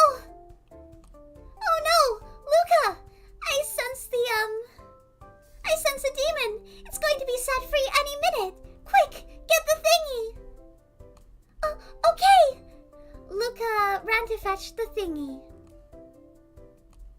Poor girl. I can't believe you made her run like that. Girl? Yeah, Luca. Aha! I see. Luca is very feminine. Some would say the embodiment of feminine grace. Just at that moment, Luca came running back.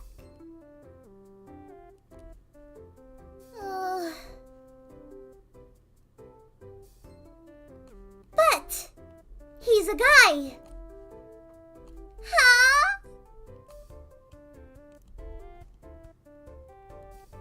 He has a slender body, such beauty and kindness.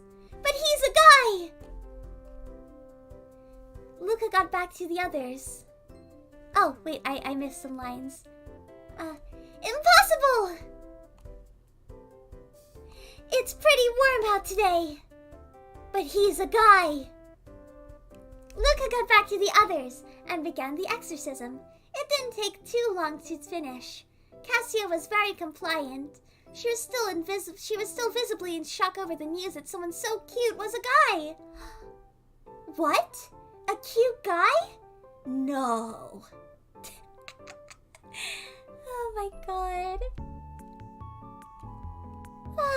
Take a shot anytime the writing in this thing is terrible, terrible, terrible. Nice job, Luca. Thank you. I'm glad that I was able to help. With that, they said their goodbyes and Astolfo left, with a shell-shocked Cassia following closely. Bum, bum, bum, bum, bum.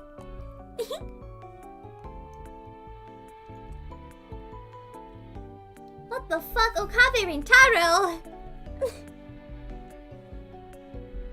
Astolfo had a quick errand to run. Thankfully, he ran into Okabe, who was heading to May Queen Yan Squared.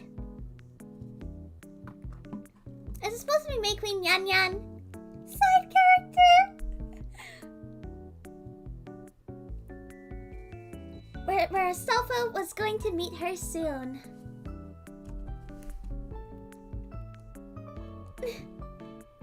No wings!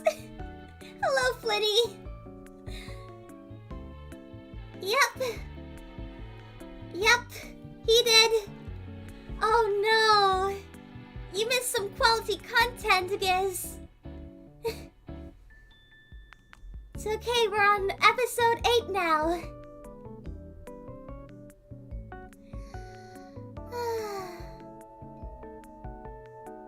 I put too much effort into this to,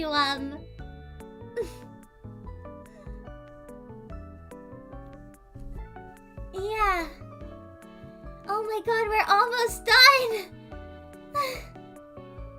Yeah. Okay, let's get back to it. This is the worst. I'm standing out. Okabe went inside to talk to Faris, but Cassia refused to go in and make a fool of herself, so she waited outside. Scene 8.4.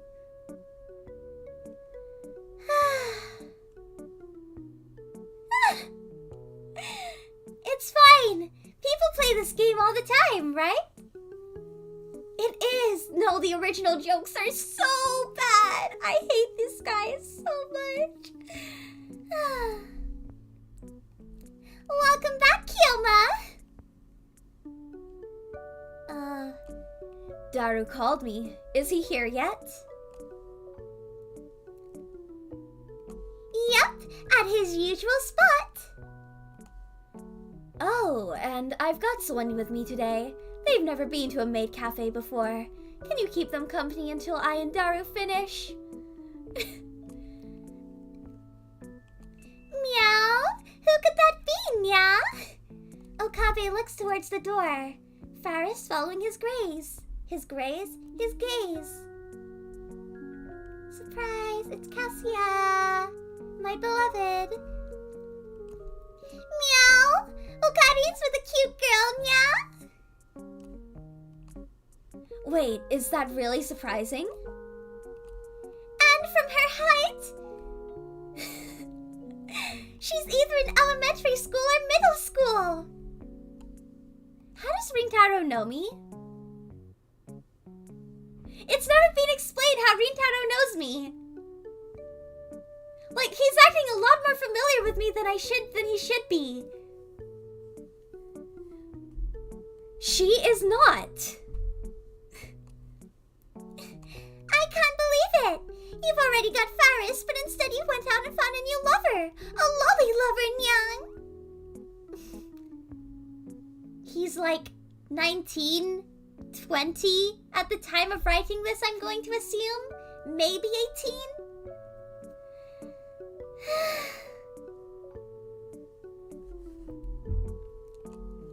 I did not. Okay. My only choice is to denounce you at the round table, Nya. No. We're in college, which is different. It was A-levels.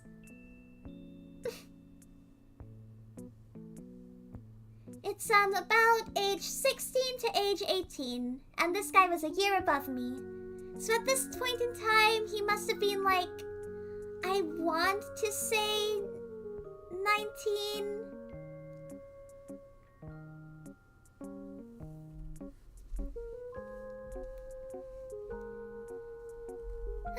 Okay, back to this. Listen to me. It seems like Okabe was too tired to deal with Faris. Cassia braced herself and walked into what she thought was the lion's den, or cat's den, judging from the cat scene. Cat theme. Is everything okay, Okabe? Faris turned to Cassia. She quickly composed herself and greeted the new guest. Welcome back, mistress! Huh? At this cafe, we don't say welcome, we say welcome back, nya? Ah, I see. I'm Faris Nyan Nyan. What's your name, mistress? These are killing me. These are actually killing me. I can't read this, yo. I can't fucking read this. Let me, make this a bit more, reasonably spaced. Here we go. Okay. I'm Cassia. Pleased to meet you. Faris was staring at Cassia with unusual eyes, and one could only guess what the young maid was plotting. Okabe looked over at Cassia. He must have been able to tell that she was feeling scared. Where the fuck is Okabe in this list? It's Rintaro. Anyway, just wait a minute. I need to talk to my friend over there. Huh? Okabe pointed towards Daru! Cassia's eyes narrowed as she looked towards the perverted gentleman. So these women were just supposed to be voiced by actual clips from the game.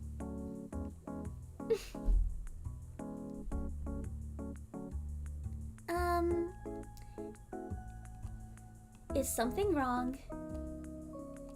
No! It's just, he's a pretty big guy. That's what I assume anyway. I don't know, it's been years.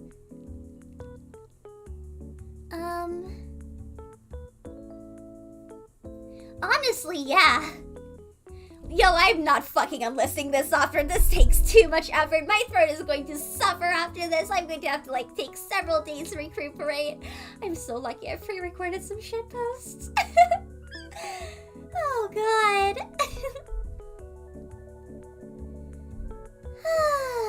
Okay.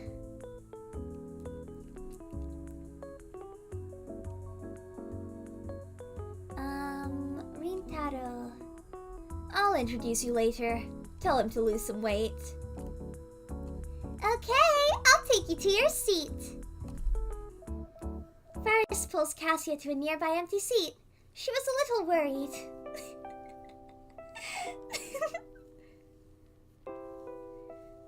She was a little worried. After all, Faris was a complete stranger to her.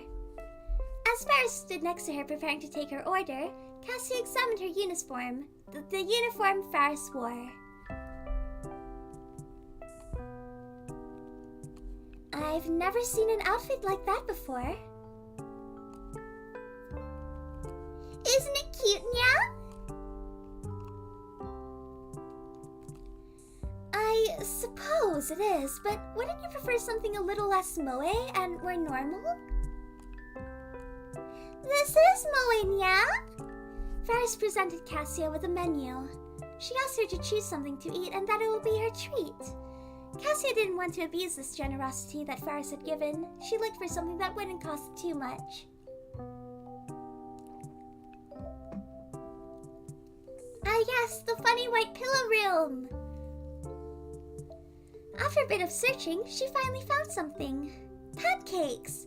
How bad could it be, she thought. Faris brought them over. Normal-looking cat pancakes on a normal-looking plate, brought by a maid wearing cat ears. Something was about to go wrong.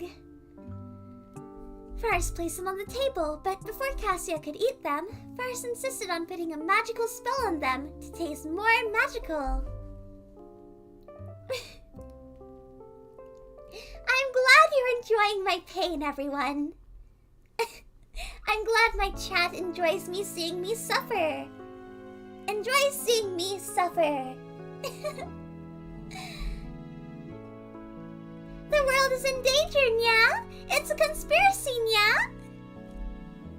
What kind of magic is this? Can't I just eat them normally? This is normal here, Nya. Now, enjoy your pancakes, Nya.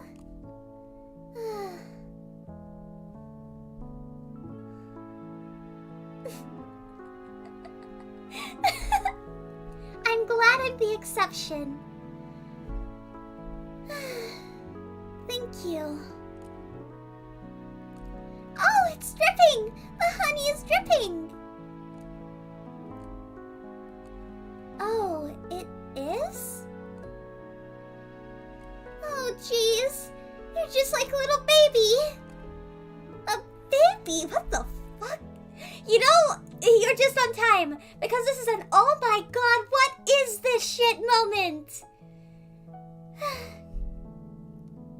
I'm very glad that this project never came to fruition.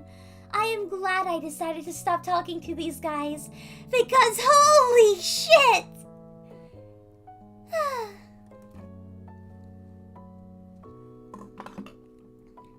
Faris sat with Cassia and started feeding her. The whole cafe saw what looked like a sister roleplay with Faris being the older one. Cassia was extremely uncomfortable, no shit! Strangely though, she liked it, did she? It was almost like she was experiencing something she never could as an angel. This is the This is the reason my halo is broken, y'all. This is the reason. This is the reason I fell from heaven, because I had to read shit like this.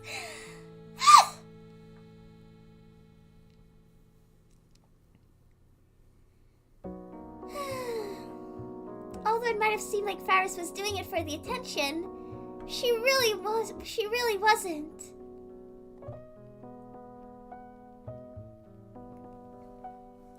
Yeah. Oh, what's happened in memes? I can't wait. Ah! Cassia, my beloved! This goes in the star. This goes on the starboard. I love it.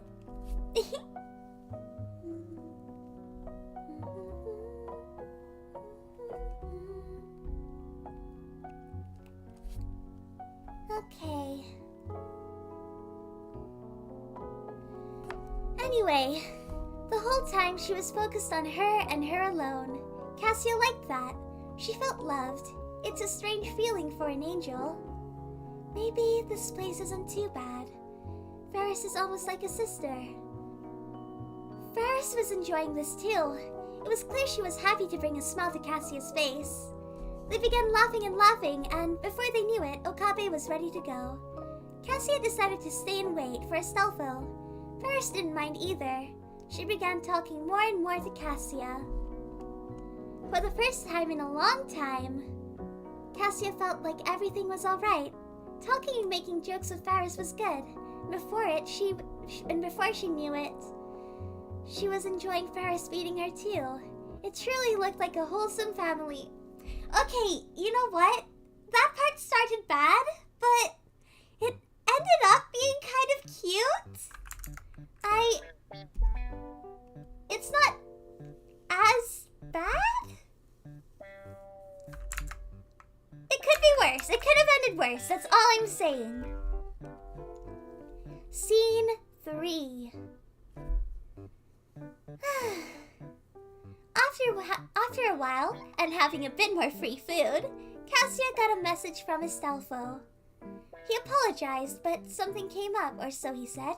He asked her to head back to the lab. She originally did, but turned around. It was getting late, and... That is true. It was getting late, and she wanted to be outside for the sunset.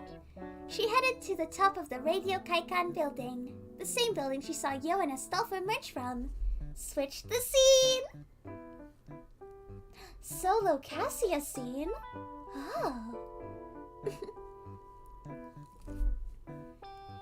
She stared, heading up the stairs, and got to the roof. She took it all in.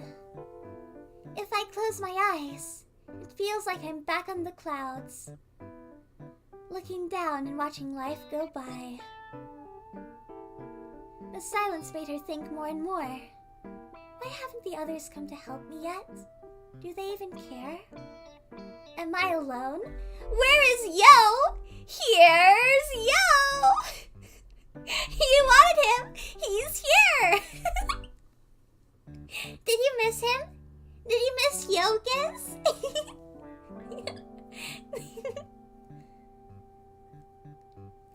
So, this is where you've been, Cassiatina. Unlike all the other times, he actually spoke in a normal tone with her. I just need a place to think. I know how you are. What? I know how you feel. I used to be the same. I came here quite a bit before. Before what? I don't know. Why are you here? Isn't it obvious? Oh, good grief. I'm here to betray you. Really? No, I was being sarcastic. Idiot. I was sent to look for you. Astolfo was worried and you never came back to the lab. They both looked up at the sky. We don't belong here. What do you mean?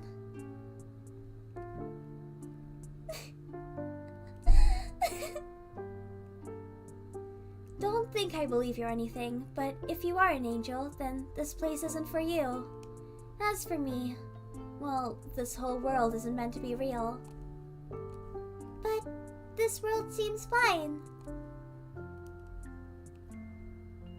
What about the fuck am I moving? That is so true. He is so cool that he transcends the laws of sarcasm. Maybe, but it's not real. Okabe's reading Steiner kicked in a while back. That's why he was so different today. He met with Daru to talk about this world. And? They want to wait. Okabe hasn't figured out what the change is. I don't plan on telling him and worrying him. If we undo this, then a potential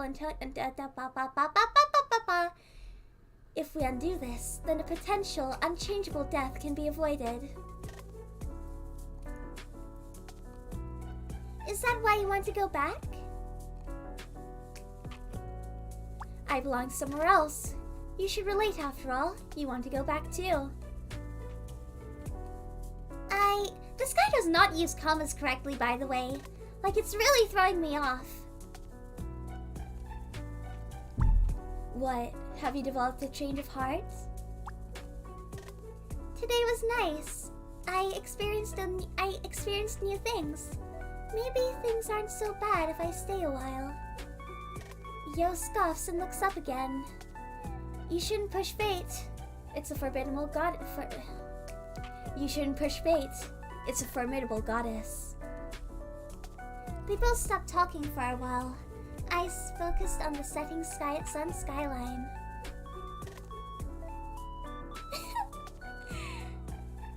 What if you had a reason to stay? What if you had a reason to leave? Cassia thinks for a little. I'd leave if I could, but today I realized my halo breaking was meant to be. What if this is my chance to live? Yo sighs and looks up once again. I might be close to repairing your halo. It'll take a few days, but I'm sure it'll be fixed. When it's done, you should leave. I'm going back afterwards. I won't fight fate without a reason.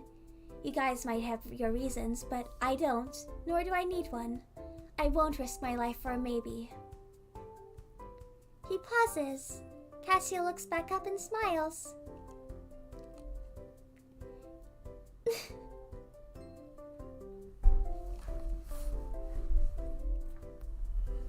Oh my god, they for real reversed her character through one sus cat girl maid feeding scene. They did! They really did! I was like, wow, I got really weirdly fed by a cat girl. I like this place. I don't need to fix my halo. I don't need to return to heaven. I will stay on Earth.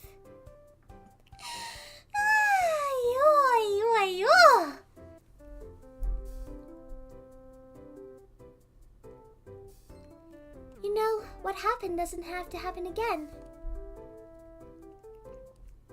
What do you... It might be a shock, and yeah, the world might be cruel, but I think you were just scared.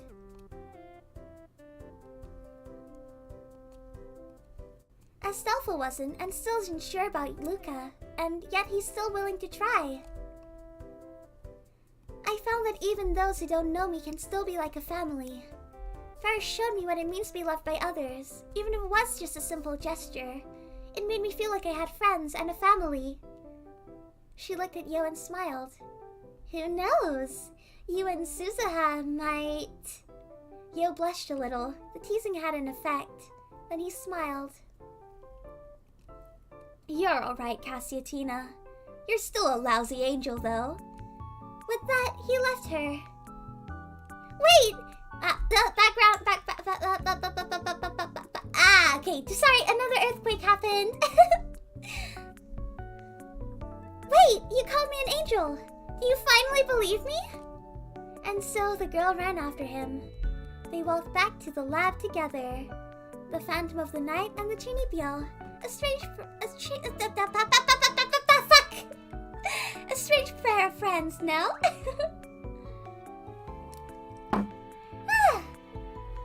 Reading is difficult. Epilogue? So, how do you figure it out? I thought it seemed weird how you can read thoughts or emotions. I can?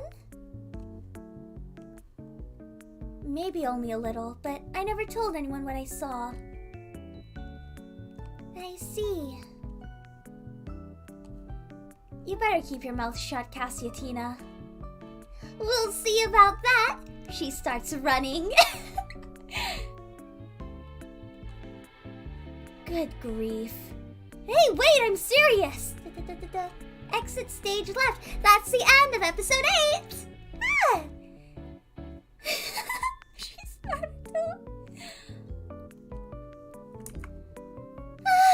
Okay. Part 9 now. We're really close to the end. We've got episode 9. No, we need to read episode 9, and then we've got 10, 11, and 12. We've got 4 episodes left. POV of Yo.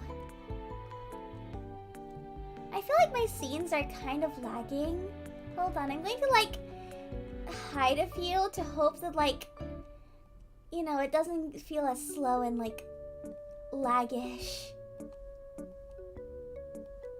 Da da da ba ba da da da. Let me see. Oh my god, I'm sure they made a second season, but I just wasn't around to find out. You know? So don't be sad. Don't cry because it's over. Smile because it happened.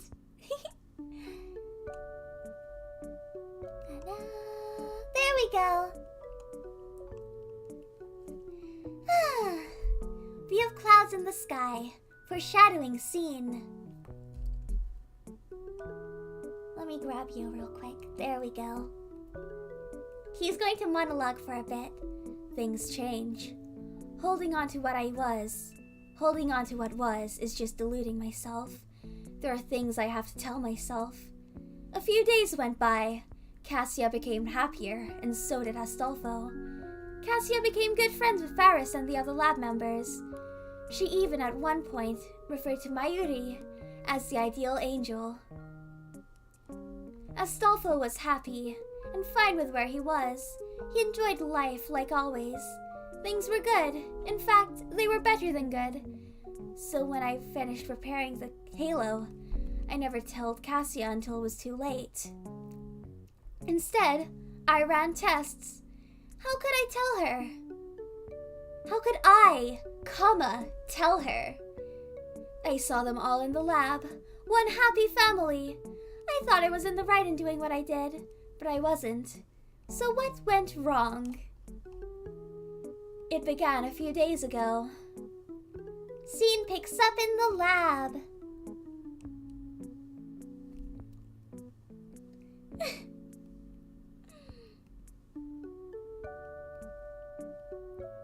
Well, wasn't it a cool monologue?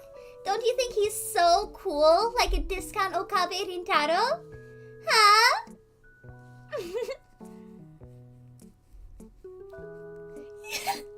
Yeah, he's talking to himself in the funny white padded room. Okay.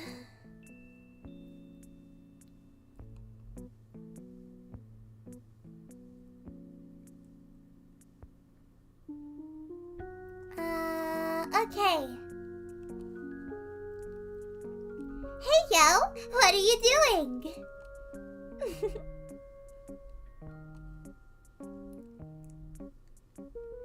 Checking something about the halo. And what would that be? How it works, if it emits any energy, and a few other things.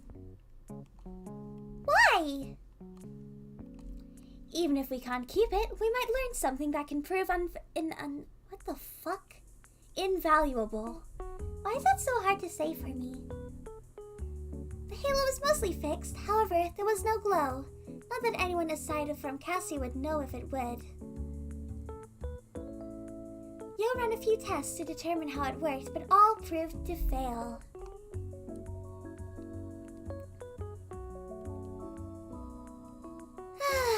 That's why, when it came to repairing it, he tried everything he could, but it wouldn't work. Then he decided to try religious methods.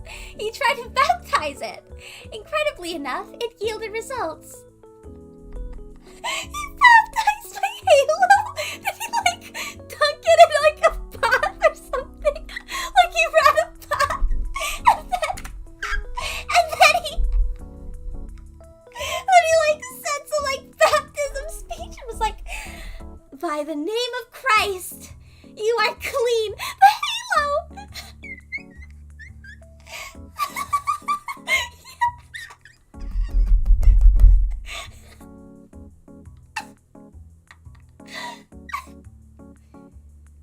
Oh my god, that's so funny. That's so fucking funny. You have no clue.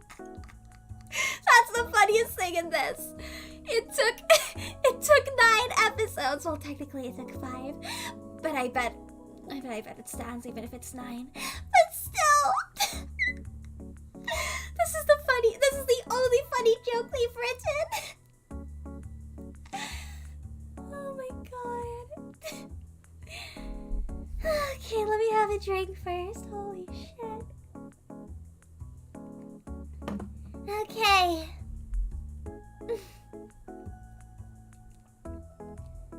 This thing is a mystery. It defies science, but still, what is it? Before Yo was... We're in episode 9. Before Yo was a very basic circuit. The experiment was simple enough. Make a small light bulb light up. The halo was to act as the battery. Oh, I remember this from school. Good. It means you haven't completely forgotten everything. Do you think it'll work? Honestly, I don't know. This thing is unpredictable. Think it'll blow up?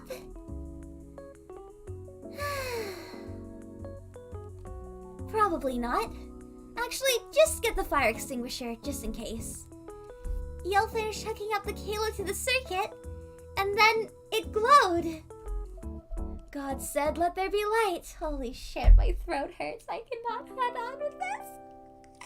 I should have split this into halves, but no. I'm a trooper, and I will stay strong. Oh my god. We're going to have a small snack.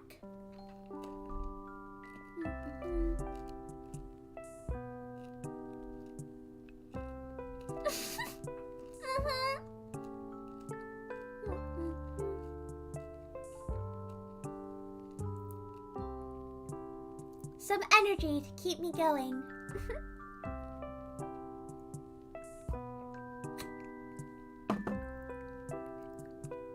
Okay. Astolfo looked in awe as the halo was emitting a small glow of light. He reached to touch it, then got a small static shock. Youch! Incredible. This thing can provide power.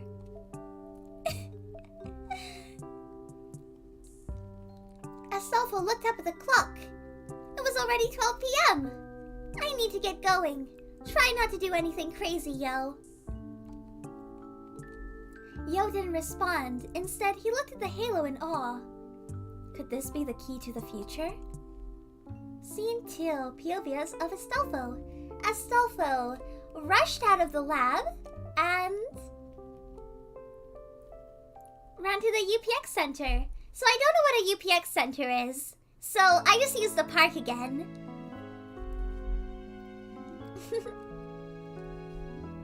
Hey, Cassia! Always late like always.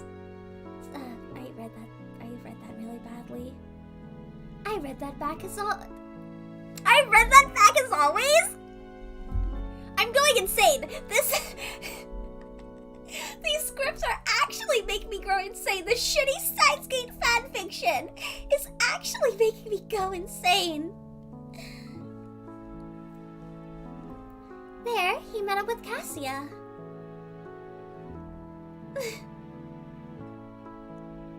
Oh, right. Almost late, like always. What did you do, Davis? Although the words seemed harsh, it was clear from the tone that she was just teasing. Astolfo and Cassia spent a few days of the week hanging out together. Don't eat Felix. Astolfo would show her around the city, and she'd get to learn and see more of the world. I've given it some thought. I need to build a PC. I need you to show me how to play Fortnite, Astolfo. I need to chug with you, Astolfo. We could be pro Fortnite gamers. Get a number 1 victory royale. Yeah, Fortnite be about to get down. Get down. 10 kills on the board right now. Just wiped out Tomato Town. No, is Felix okay? Oh no.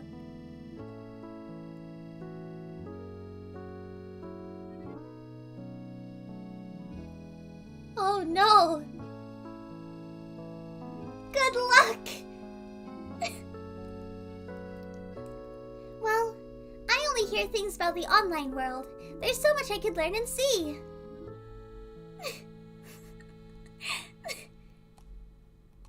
Doesn't Ferris have a PC you could use? Cassia now stayed with Ferris. The girls got along well, and Ferris loved the company. Cassia also loved the view from Ferris's home. It made her feel like an angel again. She does, but I should start being more responsible if I'm gonna be sticking around.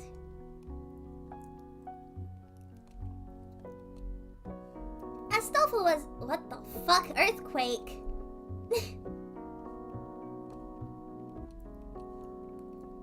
Astolfo was surprised about how sure she was staying on Earth. Sure, she said it a few times, but it always seemed like she just said it for Ferris and the others. You should think about getting a job too, then. A job? Let's not get too crazy. Cassia wasn't too keen on the idea. Keen on the idea. Mayuri suggested she should join May Queen, but Cassia was embarrassed over the idea. So, will you help me build one? I can, but you should honestly ask Daru. He's the real expert at PCs. I'd rather not ask him. She'd met Daru too. He seemed alright at first, then...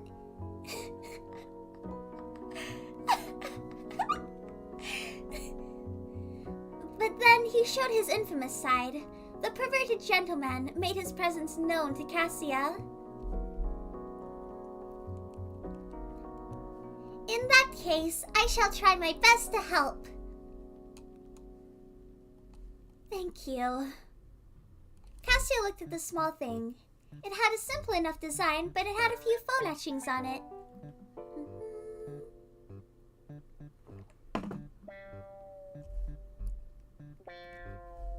So, why a USB stick? Oh! They began looking around. And eventually ended up buying a single thing, a USB stick. That should do for now. Cassia looked at the small thing. It had a simple enough design, but it had a few phone etchings on it. So, why a USB stick? It's for Moeka. I see. Is that... There's only one person to the...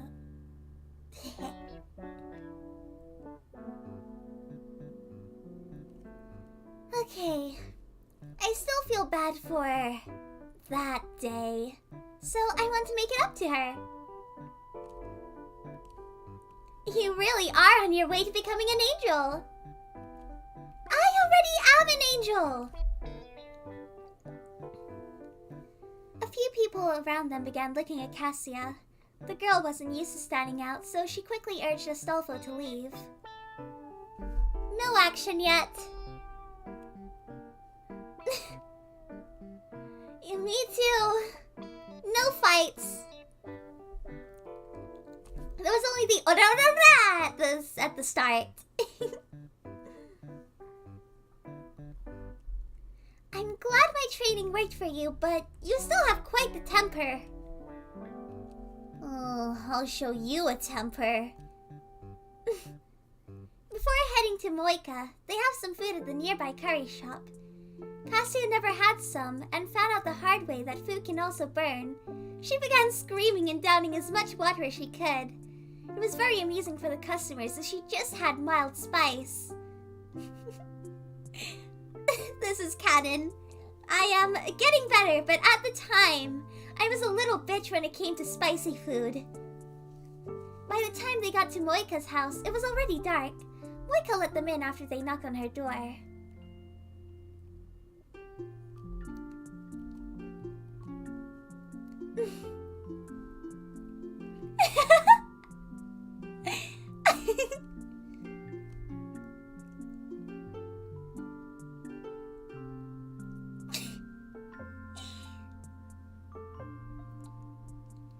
Come on in. Sit down wherever. They both sat down on the floor. Moika didn't have much furniture. She always claimed it was unimportant. I have something for you, Moika. Cassia reached into her bag and gave Moika the USB stick. Moika looked at the gift. She paid close attention to the etchings. She looked like this. You know that meme where it's like a barren room with just like a TV and like a pillow and like a mattress on the floor? And it's like, men will really live like this and think it's okay? It's that with Moeka.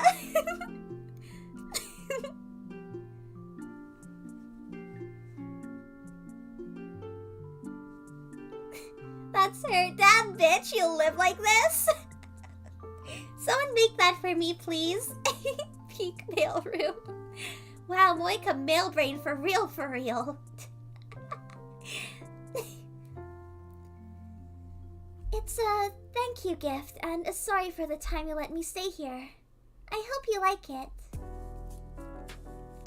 Yeah. I double-clicked on Astolfo. We should get going. We don't want to be a bother.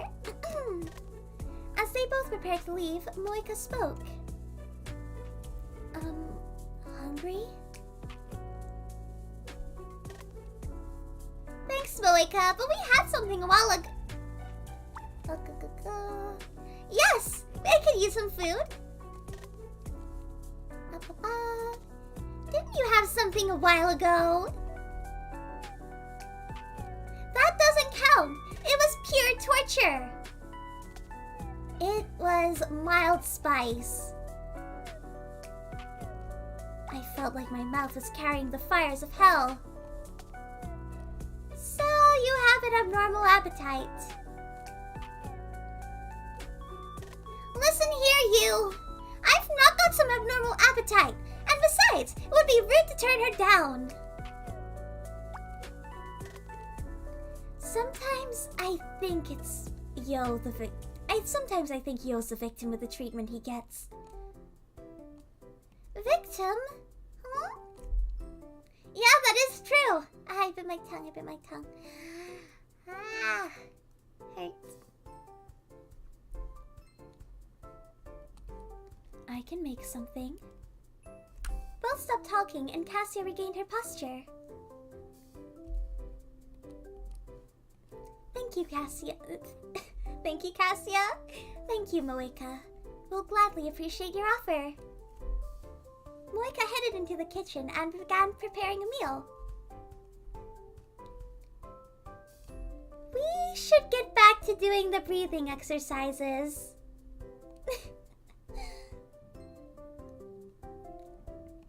Are you implying something I clicked on chat instead of moving.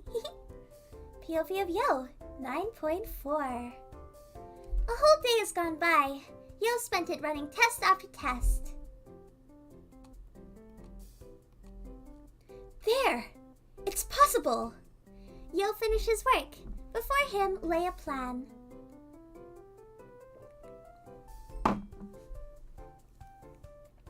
We can make the whole lab run on the power of the halo. I need Kurisu to look over these notes too. But maybe this thing could become a way of giving the world near unlimited clean energy. Yo began to write findings in an email. He decided it couldn't wait. After 30 minutes of waiting, Kurisu finally responded.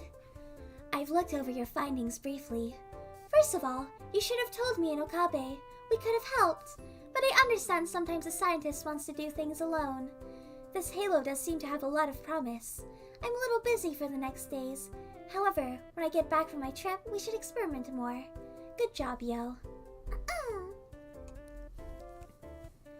Kurisu and Okabe went to see her father in the north. Want to see her father in the north. But it's spelled Farther. Okay! They planned on staying for just a few days. If things went well, he didn't mind the wait. After all, Kurisu just praised him. I hope things work out well. This world could really be Steins Gate. Okabe was still a little worried about this world. He didn't talk too much about it. Things were going well after all. The change was only Luca's feelings for Astolfo. It'll be fine. Yo's help with Cassia helped him change his mind, but he was still unsure. Scene goes back to Cassia and Moeka and Astolfo.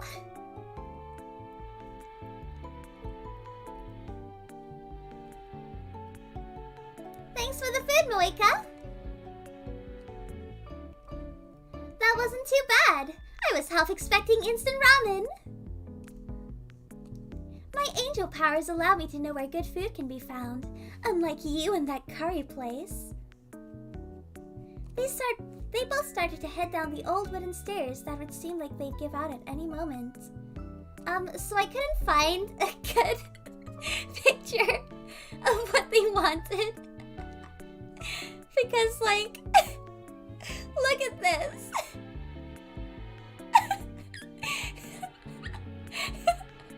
So I hope this suffices.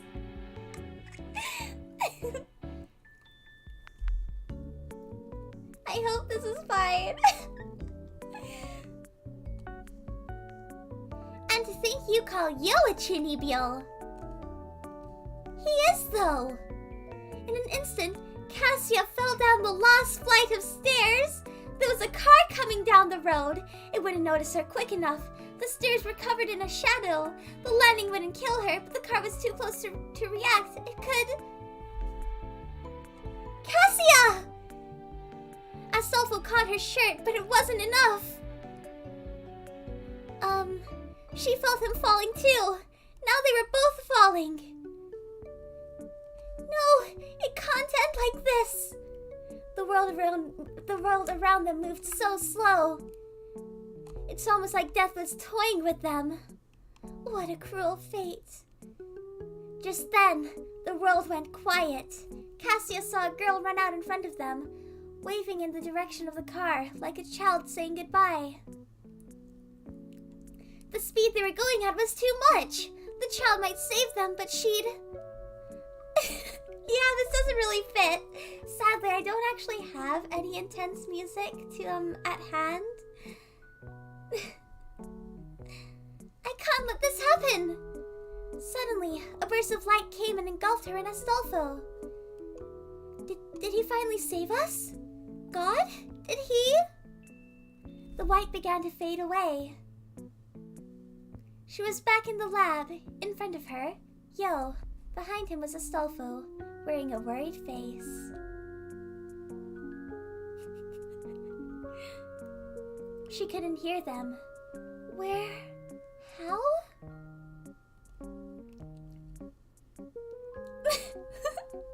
Yeah, it really was a lot. She felt very weak. The hearing finally came back to her. Cassiatina, can you hear me? She nodded. Good. He took a breath.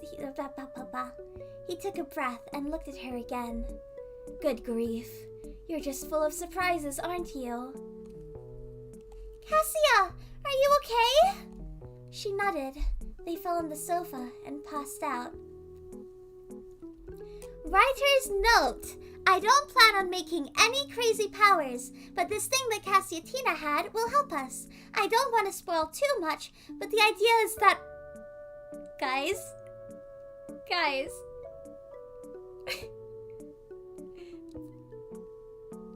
I don't want to spoil too much, but the idea is that it'll be what links Season 1 to Season 2! Oh my god!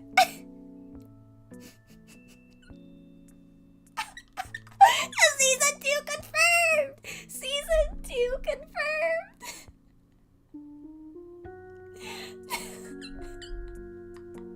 Oh my god! Oh my god! Oh my god! Oh my god! No way!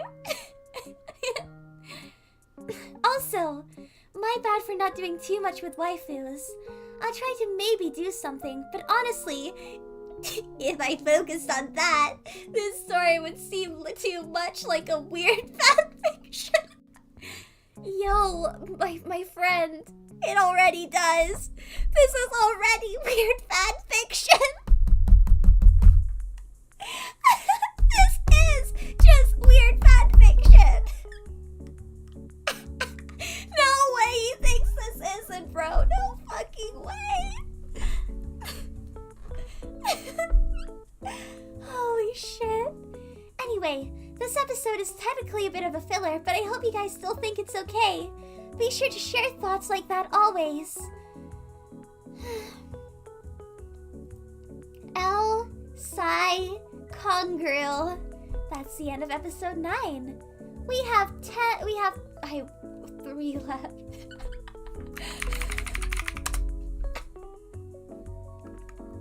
Oh, I just saw the meme. That's gorgeous!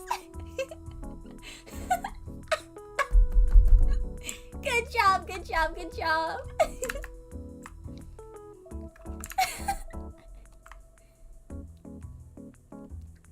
Let's move on to episode 10. Oh god, I need another drink. My throat really hurts. Not the throat goat, for real, for real.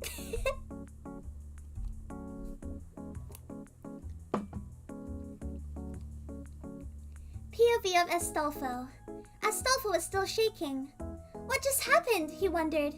Did something really just happen? So many questions raced through his mind. He was trembling, but didn't even notice. Yo approached him and handed him a glass of water to help calm. Astolfo downed it, and he almost choked because of it, but he needed to drown out his nerves. Take it easy. Astolfo took several deep breaths and calmed down a little more. Then he spoke. What happened? Good question. You don't know? What makes you think I would? You know everything! That isn't true. Besides, I can't explain this. Yo looks at the couch. On it lays Cassia, who's in a deep sleep. Yo looks at her puzzled, and yet also worried. We need to figure this out. Ah! Agreed. Do you have a plan? Only one for now. Get some rest, and we'll deal with this in the morning. Yo rolled out a futon on the floor. He told Astolfo to use it. It was too late for Astolfo to go home, so he had to stay in the lab. Screen cuts to black. I hope that I have something like that. It's like this. We can use this. Astolfo didn't dream that night.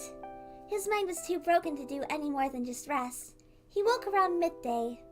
Screen goes to lab. I think I'm just going to do this because, like, this is... I read this and it was like, oh god, this is a lot of switching. So, we're just staying like this. He looked over to... It was quiet. He looked over to find Cassia no longer on the couch. He got up slowly and returned the futon to the corner of the lab. He headed into the development room, which was also empty. However, the halo was still there. He reached out to touch it. This time, he wasn't shocked. He examined it closely. He felt a strange feeling as he held it so close. Was it repulsion? Fear? Or something else? He did not know. He put it back down and began to pick up Neo's notes. He didn't understand much, but he did understand some things. Yo's notes. And so, I've reached a conclusion. I believe this halo houses power that can up many forms. It seems to absorb kinetic energy and discharge it. Although this is interesting, it's not the most promising thing. After many tests and calculations, I believe this halo can be a form of unlimited clean energy. This could change the world.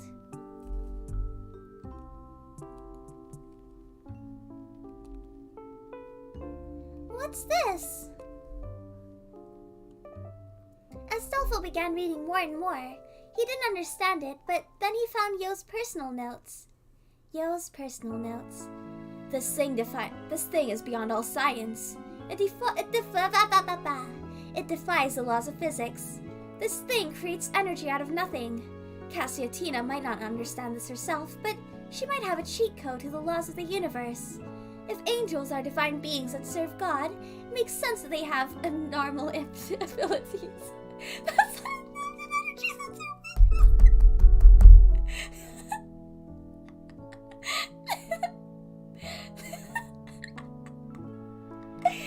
Please do poke holes in this. I am living for this. A hypothesis. Could the halo act as a wormhole? Although it's difficult to prove, but I can run an experiment. As Astolfo felt his lungs locking, he began to panic. A wormhole? Did I travel through space?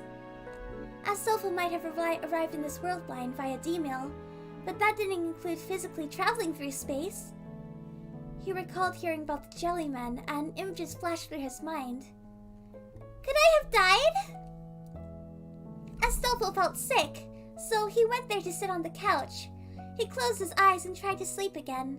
They weren't there, so there wasn't much he could do besides wait and think. He knew that would only drive him to become more afraid.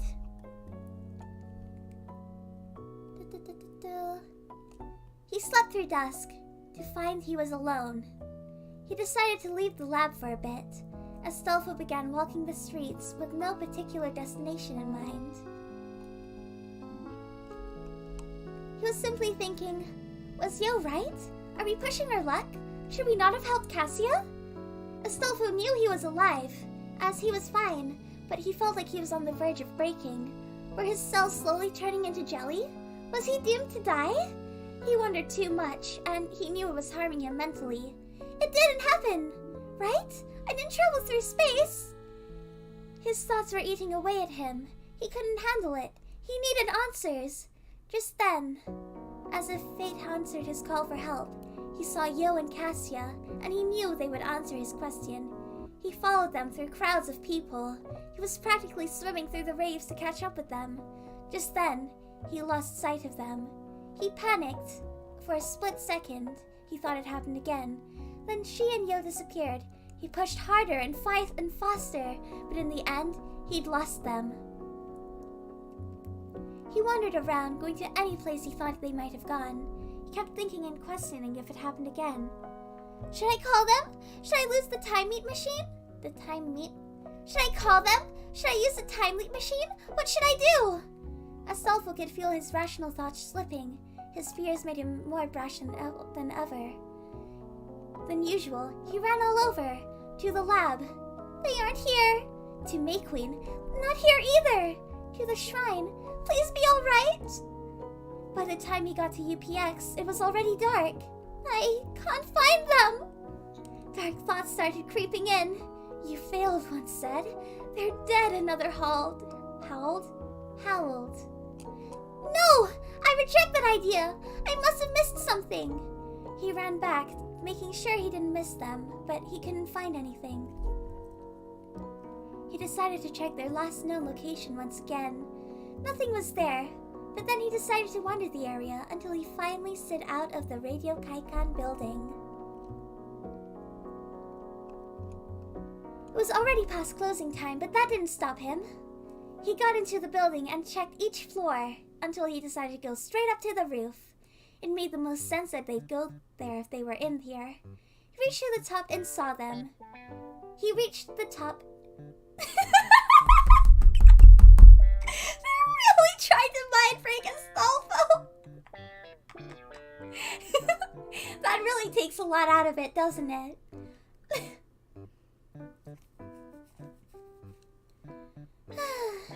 He reached the top and saw them. He felt a burden lift from his chest. He ran it to Yo and held him. There we go.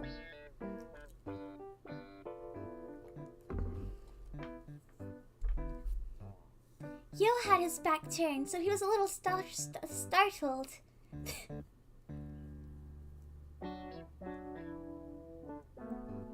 I feel like this music really takes away from it.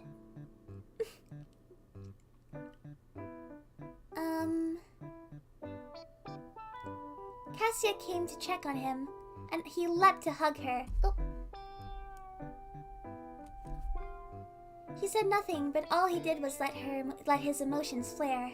She held him, patting him, and whispering, No, I can't change it. It's like on a set loop.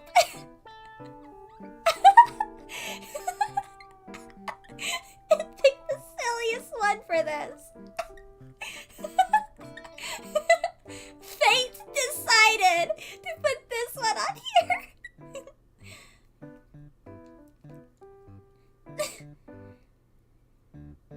She held him, patting him, whispering, Everything's okay now.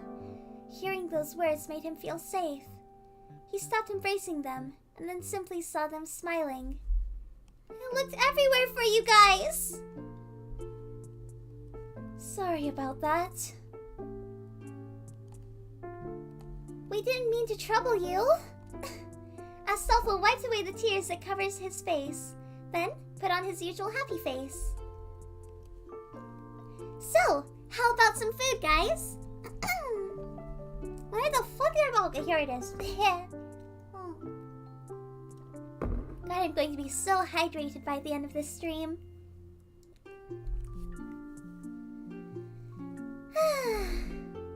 How about some food, guys? Sounds good. Let's go then.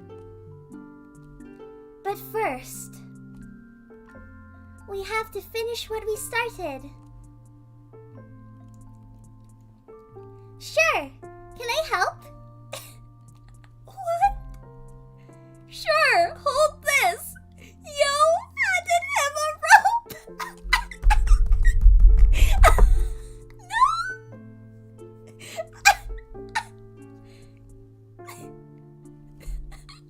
The rope seemed to be tied around Cassie and Yo, and Astolfo could feel like something was wrong. Are we going to deck ourselves?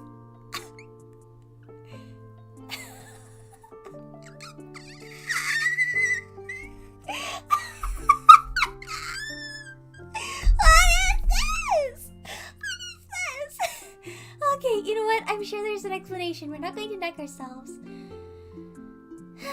Well, what's this experiment for? What are we doing on the roof? Neither spoke.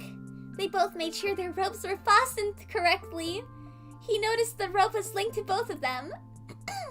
They were tied together. Astolfo asked again, and they ignored him. Yo? I'm sorry. Huh? You were worried for us. I promise you one day we'll see each other again. What the fuck? Are we actually killing ourselves? Wait. There's no fucking way.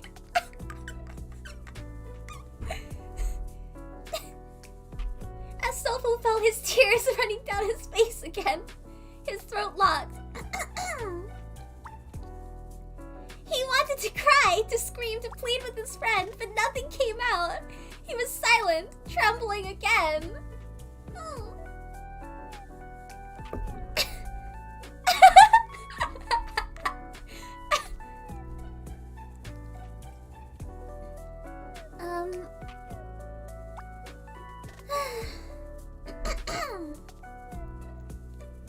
I wish there was another way. Maybe you'll find it.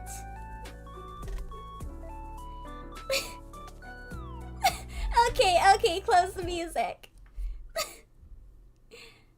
More tears rolled came. He saw them, but he couldn't reach out to them. He was frozen. An electrical discharge came from a nearby box with a halo on top of it.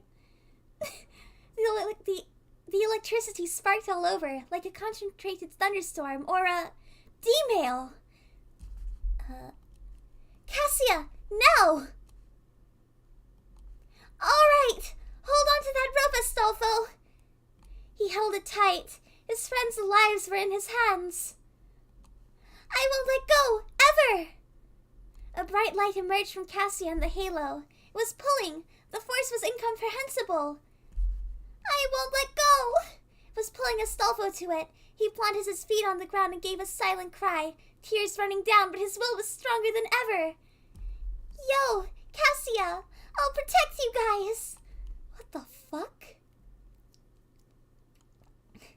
As the light faded away, Astolfo looked around him. They were gone. Yo, Cassia. The rope he held was still in his hands and wrapped around his forearm. He did everything he could to hold on, then he turned around and saw it. I don't know what's going on anymore, bro. I don't get it. The fuck just happened?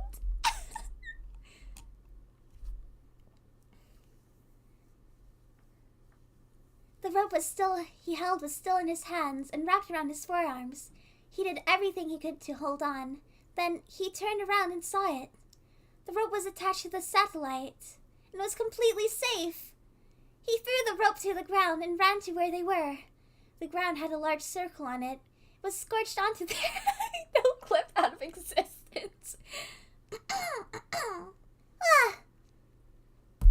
Okay. Endurance run. 2.5 left. We got this. He ran to the halo, but it was gone. So was the machine. No! Wait, I should get rid of Yo and Cassia. Hold on. There we go. We've no clipped out of existence. He ran as fast as he could. The lab! They have to be there! That's right! They'll be there, and they'll be fighting like always! He ran into the lab and looked all over, but found nothing. He thought he heard something for a split second, but no one was there. He was all alone. Why do I have Suzuha here? Doesn't matter. Just as he was about to run back outside, he saw something on the floor. A note. Huh? Oh, I see why.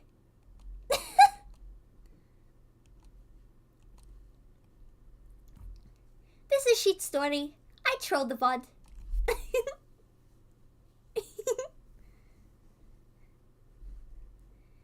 The note. You might be wondering why. The less you know, the better. Use the phone wave, Astolfo, and sent a message to me 2 days ago. Tell me to stop. Tell me, fate fights back. Yo. Astolfo didn't hesitate. He ran downstairs and broke into the CRT workshop. He needed to turn on the 42-inch TV. With that done, he used the phone wave, just like we showed him a long time ago. With that, he wrote his message. I think so. And waited for the discharge. As sparks began to fly, he sent it. The world around him went black. Please there, please be there, please. Epilogue. Astolfo felt someone shake him. He opened his eyes and began to get up, but he stopped midway. He looked up and saw Yo and Cassia. Yo smiled, but Astolfo didn't understand why. You did it. You found us. With that, he closed his eyes again. He didn't understand why, but he felt happy for some reason. Like a part of him finally stopped crying. That's the end of episode 10! We're almost there! We're almost at the end! 2 more episodes to go! Episode 11.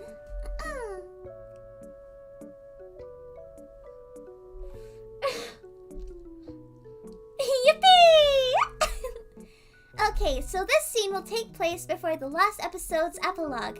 Okay, we're getting some explanations now, I guess.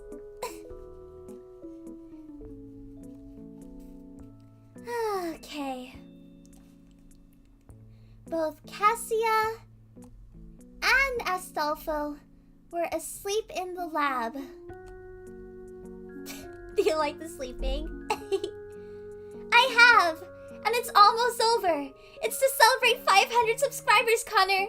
I suffer for them. I suffer for the people. This is what the people want. Oh my god. Both Cassia and Astolfo were asleep in the lab. Yo was the only one awake, working in the dark lab under the light of the development room. The people in my head, and Giz. Yeah, I forgot. Yeah, I'm talking about Giz. There, now it's ready.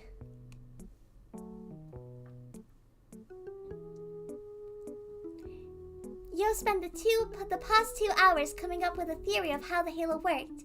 He hypothesized it was a wormhole. He needed to prove this, however. He knew the only one who seemed to be able to travel through the wormhole was Cassia. Astolfo must have pulled through.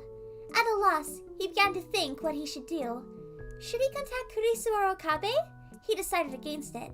Instead, he wanted to figure it out himself for now. I guess this thing isn't really broken.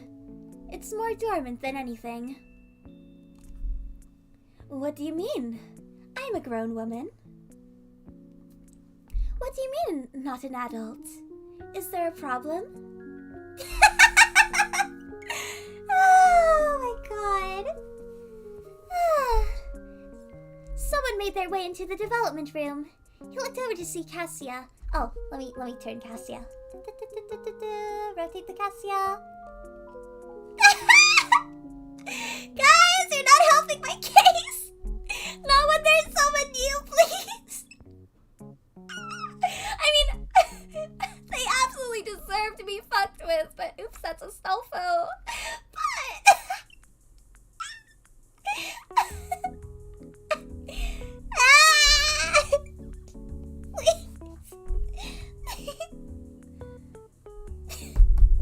But I hate this family, I hate this family, I hate this family, I hate this family, I hate this family, I hate this family. Oh my god. Someone had made their way into the development room. He looked over to see Cassia. He didn't expect her to be awake. He looked at her observantly. He had to make sure nothing was off physically. Stop staring at me, what? Good grief. Here I am trying to make sure you're okay and I get insulted. Making sure I'm okay? She smiled for some reason. Might have even been a slight blush, but you couldn't tell with the lighting. I always knew you cared for your friends. I'm glad you finally see me as a friend. We're friends? She kept smiling. After a few seconds to process what Yo said, she responded calmly. Sorry, what was that? I don't believe I've ever called you a friend. Grooming arc! She took a deep breath and then spoke. Don't give me that, you idiot. After that whole friendship moment we had on the roof, we are friends whether you like it or not.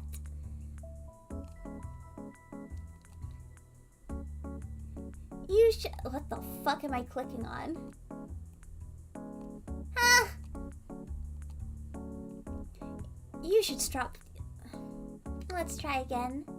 You should try being calmer. Being angry isn't healthy for you, you self-proclaimed angel. I'm still going, Will! I'm a trooper, and I will never stop. We're on episode 11 out of 12. We're almost there. You really think I'm going to quit now? God did not create a quitter. My Holy Father, the Lord. It was supposed to be more of a visual novel.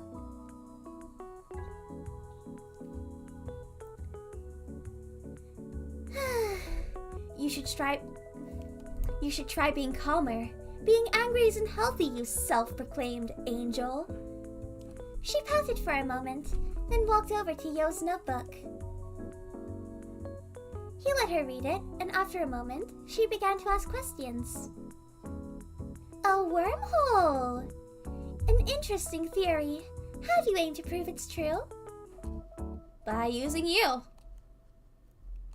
Me?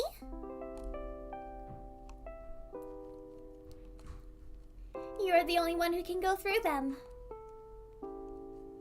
You're also able to deal with them. Look at Astolfo. He's out cold. You, on the other hand, are walking only after a few hours. Factor in that you must have been tired as well. I'd say you're made for using wormholes. I'm also made for using other holes. Oh my god. Yeah, this is very high production budget. I've paid for the set, a paper clip, bent of course, a bit of pocket lint, and a few buttons. That's really high budget for me.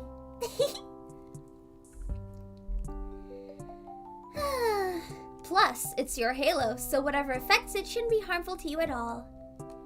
Cassie was silent for a moment. It was obviously she saw all the points and agreed. What if something goes wrong? I'll use that. Yo pointed to the time leap machine.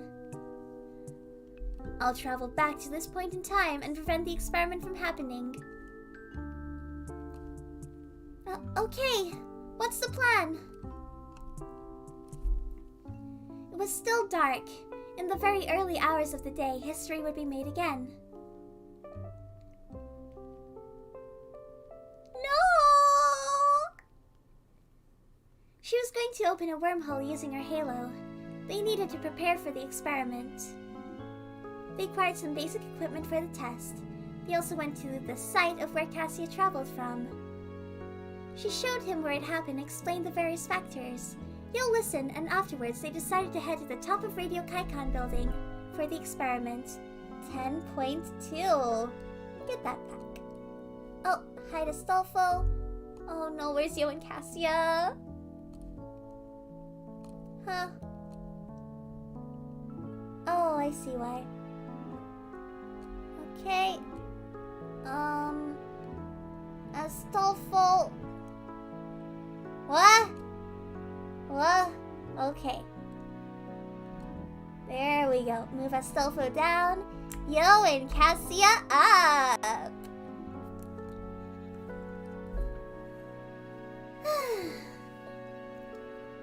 Okay. Back at it. There we go. You'll finish tying a rope around Cassia's stomach. He also used some choke to mark out the predicted area for the range of wormholes. Hope they get nuked. You'll finish tying a rope around Cassia's stomach. The rope was attached to the massive satellite. He also used some chalk to mark out the predicted area of range for the wormholes opening. He didn't worry about a hole in the floor, but instead wanted to examine how close things had to be to Cassia to be pulled through. He used small toy blocks for children by placing them at different distances from Cassia. He'd hope he could determine the range her wormhole ability held. Each block was placed roughly a centimeter apart. He placed a total of 20 blocks, which covered 20 cm to 25 cm of her. Naturally, the blocks that would be sucked through would be lost. But the rope should hold and hopefully prevent the wormhole from closing. Aurelius! Hello! How did your stream go? Did you manage to pull Yelan? Did you get any constellations? Any weapons? How did it go?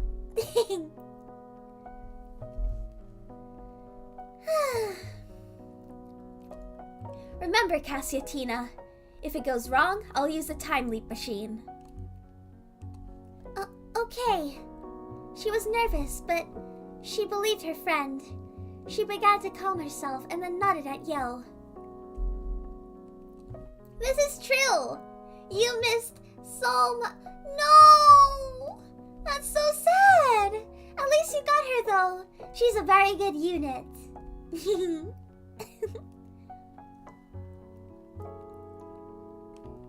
She was nervous, but she believed her friend and began to calm herself. And then nodded at Yo. Okay, good. From what you told me, it sounds like you need to be in serious danger. Or others need to be in order for the wormhole to open. I want you to try opening it on your own first. Yo stood back and Cassia began to concentrate. She tried for about 5 minutes, but nothing happened. I don't think it'll be that easy.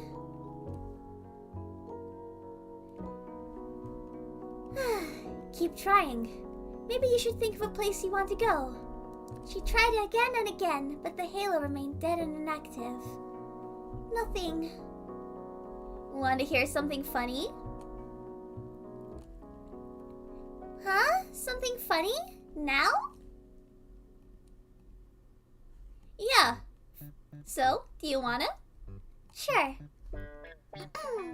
A year ago, Astolfo had his first driving lesson. He was excited as he could be. Yeah, sure, you hang around. My throat is killing me, but... Sign in the videos, the background says radio. Yeah, this is Kaikan Radio. Anyway, yeah, my throat is killing me.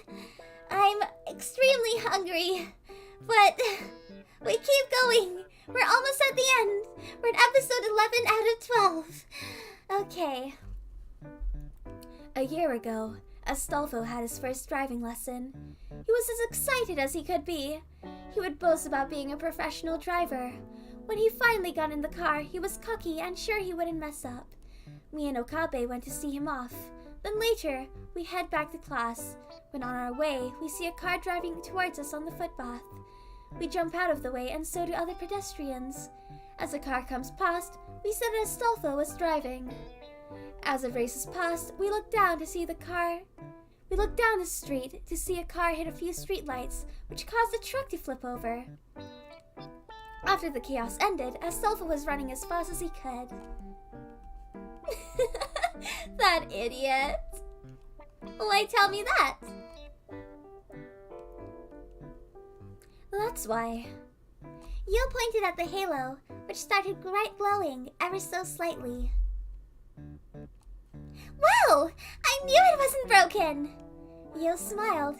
It works! It really works! As Cassia became happier, the light became brighter.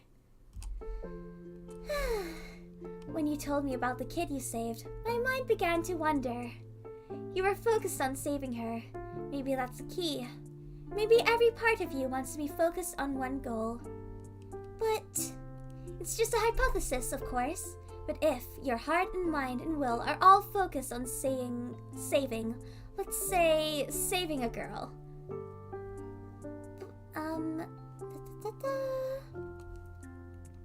That might be true. But then, why am I here?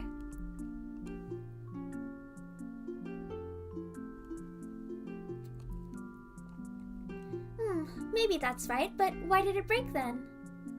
Oh, wrong one. I don't know why he puts like 2 sentences next to each other. It's so fucking weird. Maybe that's alright, but why did it break then? And why am I stuck here?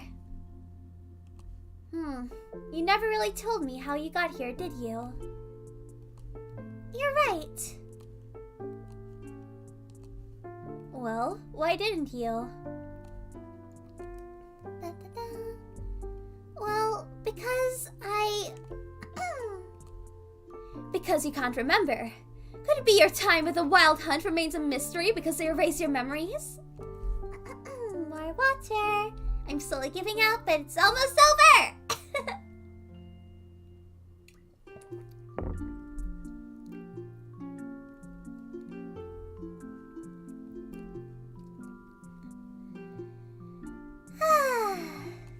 Chinibio.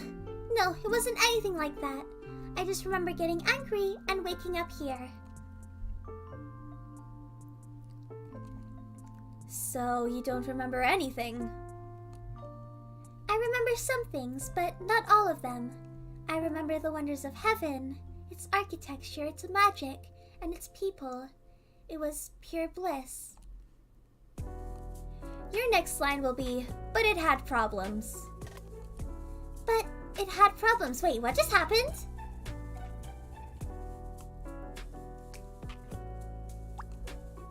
Back to,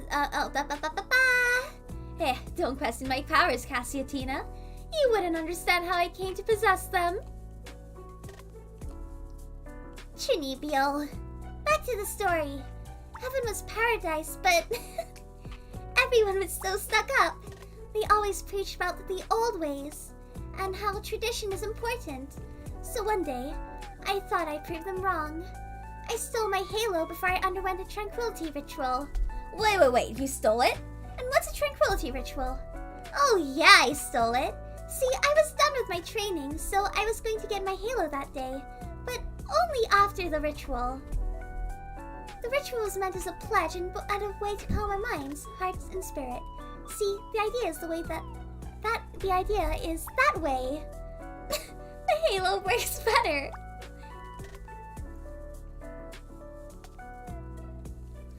Why didn't you say sooner, you useless angel? You know how much time we could have saved with helping you? Oh, he's thinking that. Hey, don't blame me, idiot! You never asked me! I forgot you can sort of read minds. Remind me to never trust you with information. Cassius Romanian.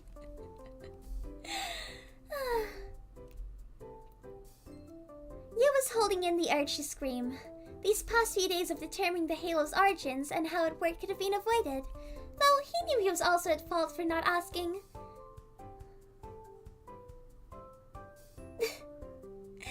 That is what bothered him more.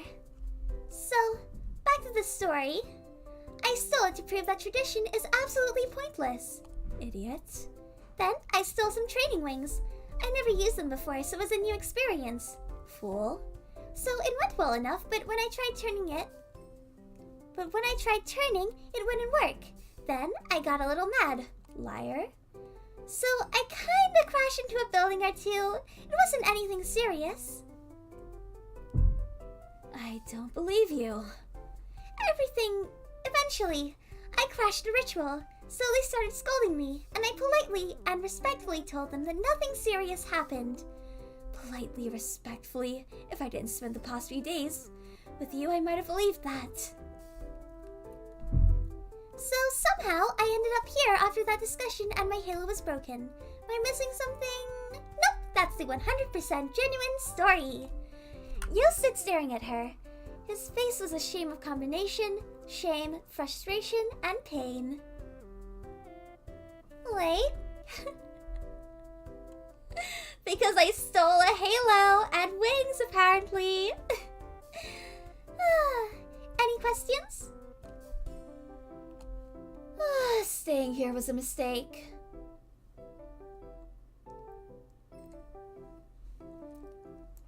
So she can't read my thoughts when I don't put a lot of emotion into them. Good to know. Good grief. So now you know. What's next?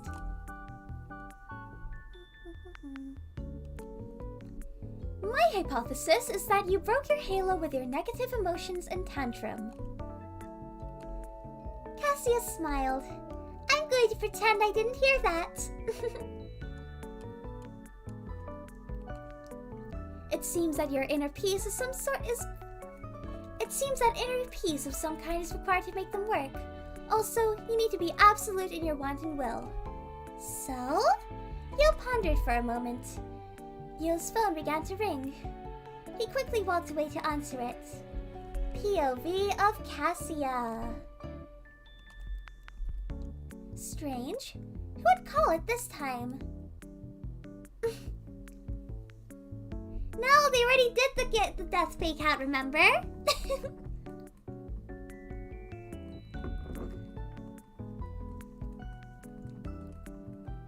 Yo rushed over to Cassia in a moment's notice. Ah! Cassia! Ferris is in trouble. What? She told me she's being raided by guys with guns and masks. What? We have to help! Go to her apartment. Go to her apartment. We will make it by foot. This is the only way. Okay!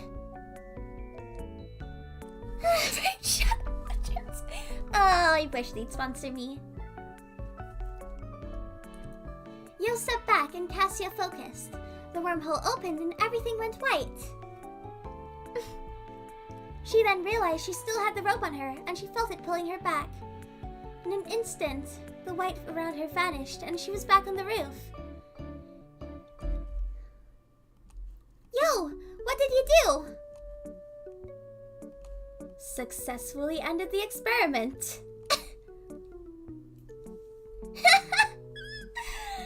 It's okay. You have the bot. What?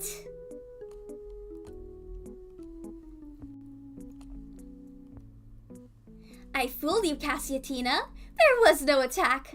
I faked the phone call without you noticing. I thought it was worth a shot, and it seems I was right. Now I can know for sure if it's a wormhole. Huh? Cassia was still processing everything. Yo, on the other hand, walked away and called Faris. I'm going to have another snack.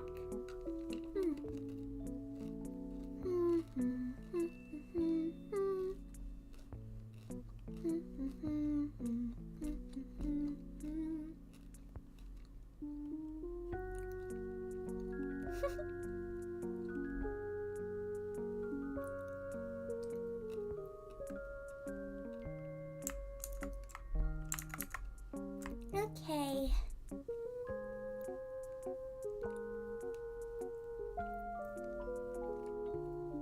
He did do major amounts of trolling. There's some lost media too, so I hope it's okay.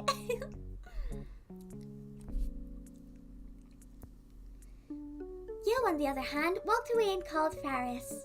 She picked up, and after confirming that some blocks were in her living room, Yo was smiling in joy of the successful experiment. He asked her a few more things before things, then hung up and walked to Cassia again. Idiot! It worked, so try not to be too sour. Besides, I made sure that everything was safe. Remember the rope that pulled you back?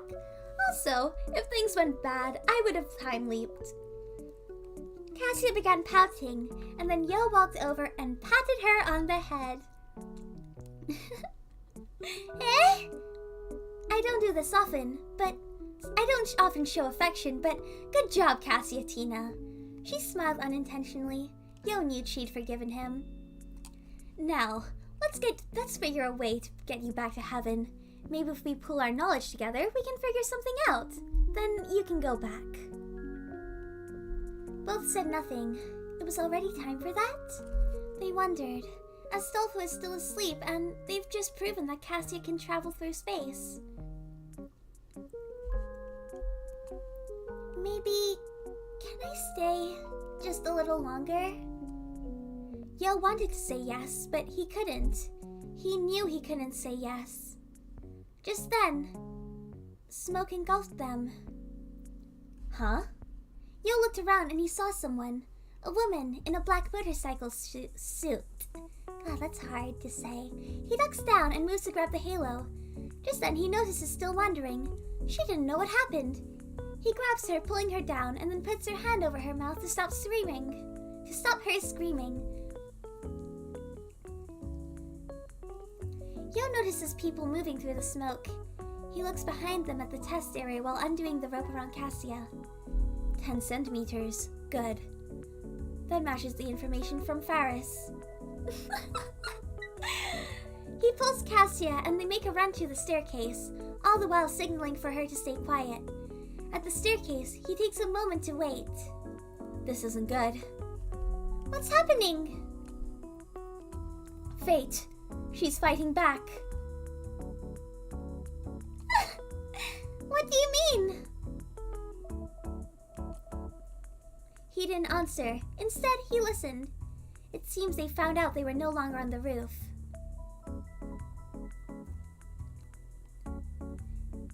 Oh no.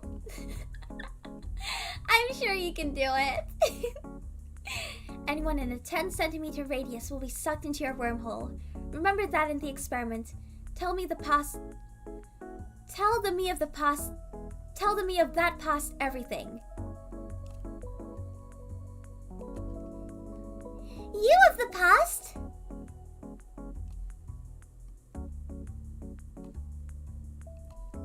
Yeah! I'm doing my special 500 subscribers stream, Melody. Now I'll show up to your stream in a bit when I'm done.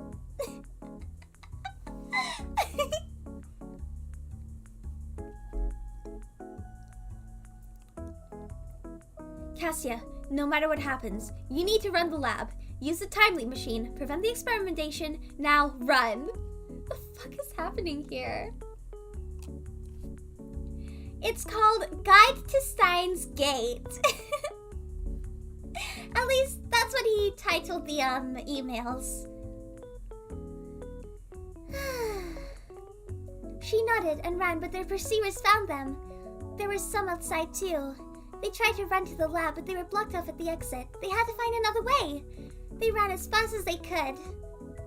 Yo looked back and saw them, both on foot and in a van.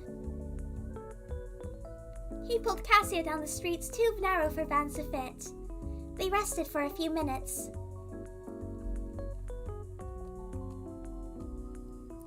I think we lost them. Yo, run! They were behind them and closing in fast. Yo had energy to run to UPX. They hoped the open area would grant them safety. They were wrong.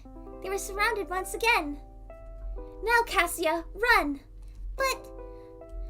I know they want the halo, but they probably can't use this without the key. Without you. She understood and ran. The attackers came closer. Yo had to buy time. These guys didn't have guns. He took a breath and spoke to them. Oh no. Oh, you're approaching me. Instead of running away, you're coming straight towards me.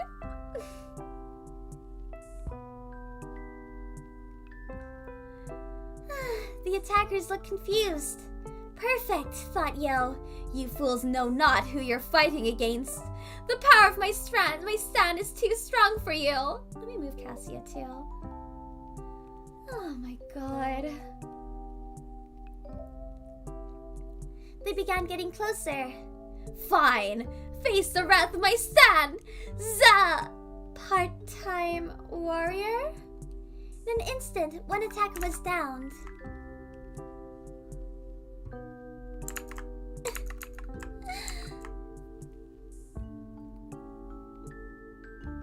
Yeah, I really had to take a moment when I saw what was coming. In an instant, one attack was downed. Then, the other looked over to see a young woman in pigtails charge at him.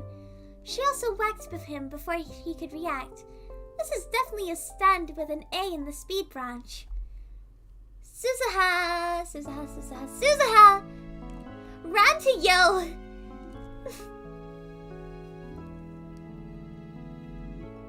Suzuha ran to Yo and...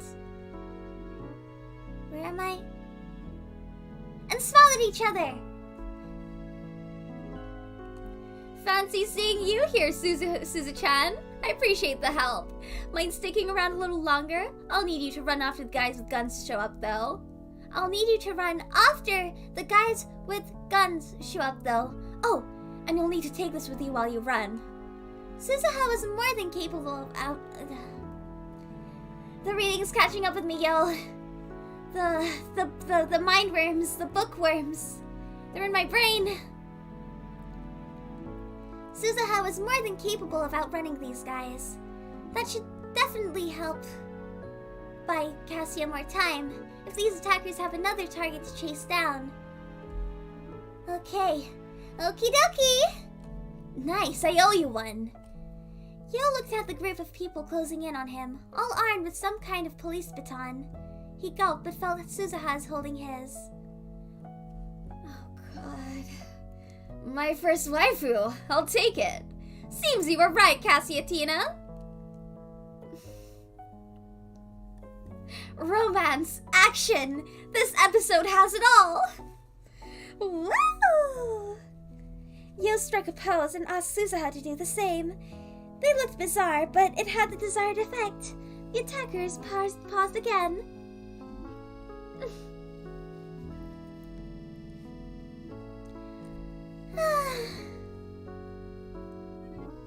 Yo struck a pose and asked Suzuha to do the same. Except for good writing. Alright, behold! My Stan is a part-time warrior. Her speed is unmatched. One might say what you're about to attempt is muda muda muda. Then Yo began to charge and Suzuha followed. Even if this was a fight to end with a few broken bones, he wasn't about to look stupid in front of Suzuha. Yeah, they had JoJo at the start too.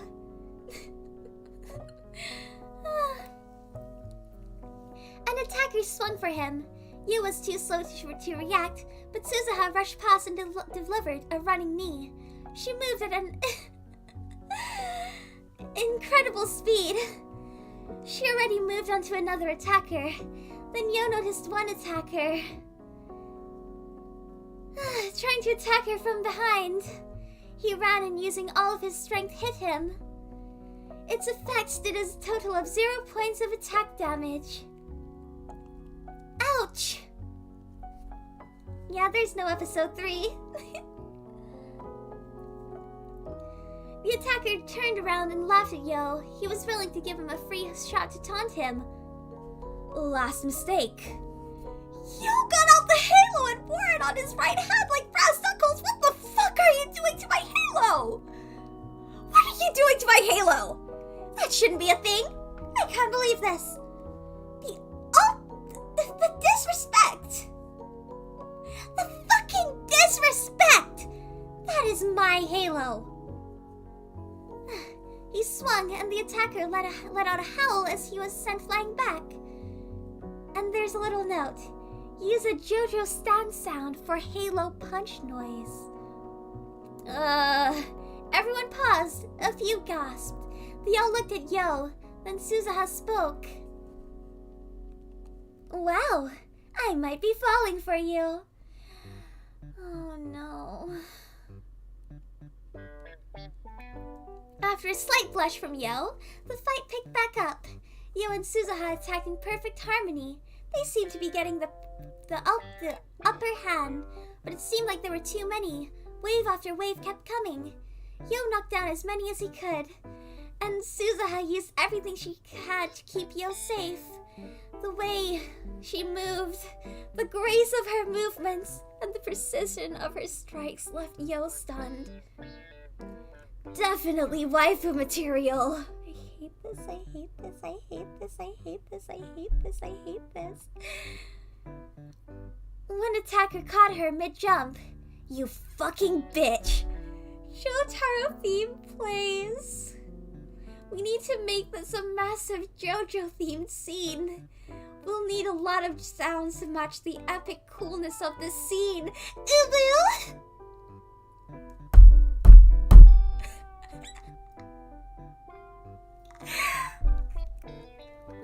this is the reason I associate JoJo with, like, everything bad. Maybe that's the reason. Like, maybe this is why. I just, like, suppressed this memory. How much longer is this going on for?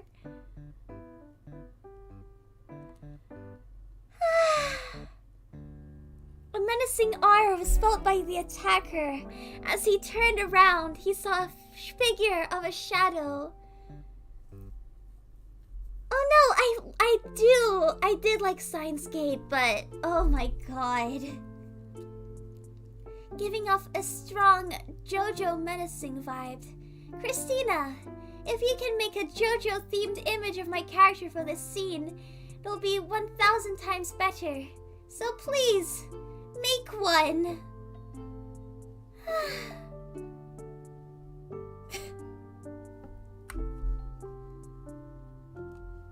Yare daze.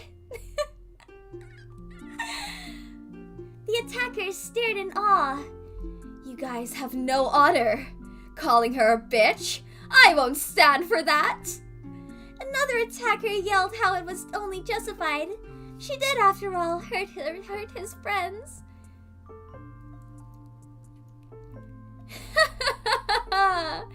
At a scene from part 3 where the Joe Bros are laughing like crazy. Justice? I'll show you with my stand! Star Platinum! Orders can be heard.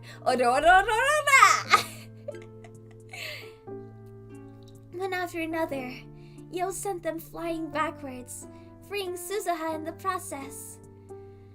Now things were getting good.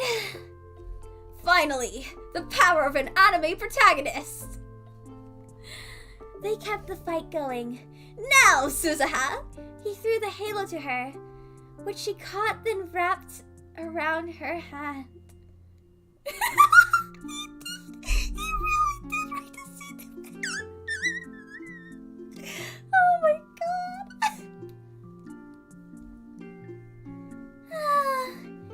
Now the part-time warrior sent shivers down the spines of attackers. Yo pointed each out in a stylish pose, and Suzuha made quick work of them. Now that one! He pointed to the one who insulted her, and the man dropped to his knees. Yo walked to him with Suzuha. She was getting used to the posing as she struck another one with Yo. You made a mistake, and now you'll meet justice. Do you understand? Oh my god! I hate that so much! I'm proud of you. What did you do to Smoke Richard? Please give me some sanity. Connor, I need sanity in this trying time. Please tell me how you absolutely clowned on him. Please. I promise I didn't write this. I hate JoJo's Aurelius. Please. Please.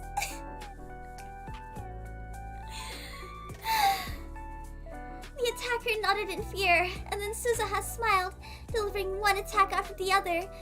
The man met a similar fate to Steely Dan. As the man was sent flying away, all others dropped and pleaded. Some ran away. Yo looked at Suzuha, and then at them. You're no power for the match of JoJo references. I hate JoJo puns, I hate JoJo puns, I hate JoJo puns, I hate JoJo puns. This is what breaks me. Not all of the shit writing. Not even the weird Ferris scene with Cassia.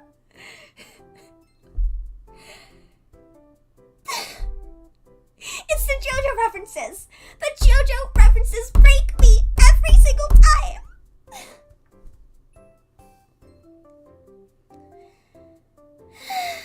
Please tell me it's over. Do you understand? Get it? It's a JoJo reference. Get it? It's a JoJo reference. It's funny. Do you get it? Do you get it? Do you get it? Do you get the reference? It's a reference, bro, so it must get it. Everybody likes JoJo references. It's JoJo. Everybody likes JoJo. JoJo's so funny. It's JoJo. It's JoJo's Bizarre Adventure.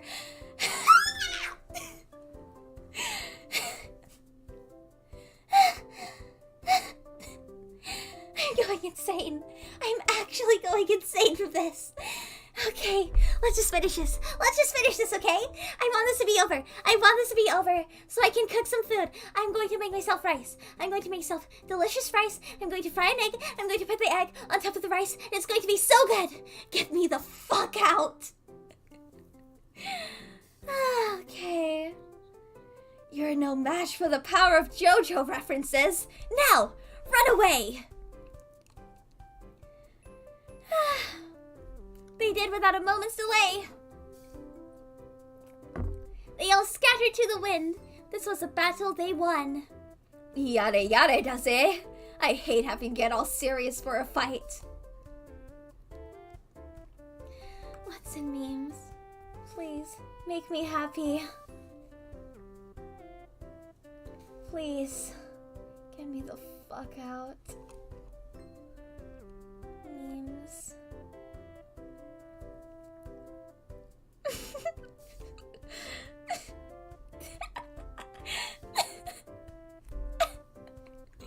Oh God.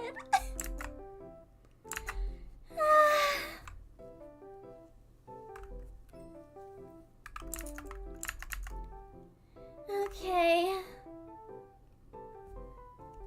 Aurelius?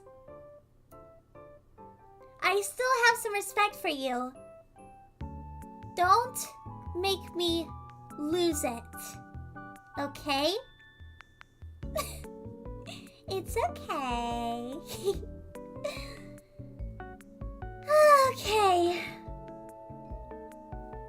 Just then, a few vans showed up. People with guns rushed out. Suzuha, run! She ran in an instant. Yo slowly began walking up to the people with guns raised. Among them, the woman he saw on the roof. He raised his hands. They said nothing. Good grief!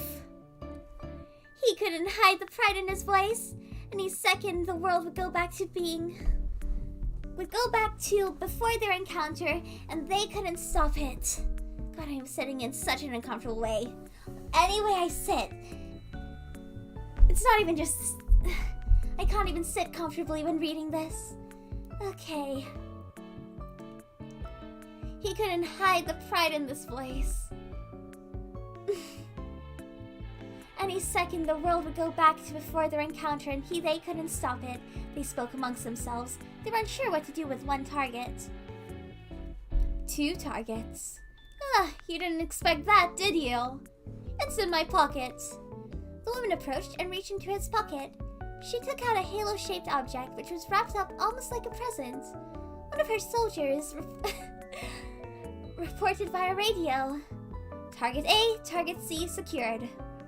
She stepped back away from Yo and unwrapped it, only to find a donut. I bet you didn't expect that. Good thing we had a minute to take a break. I managed to get a decoy in that time. Yo felt something run through his stomach. He saw the woman had a gun and shot him. Yo fucking dies! Rip Bozo!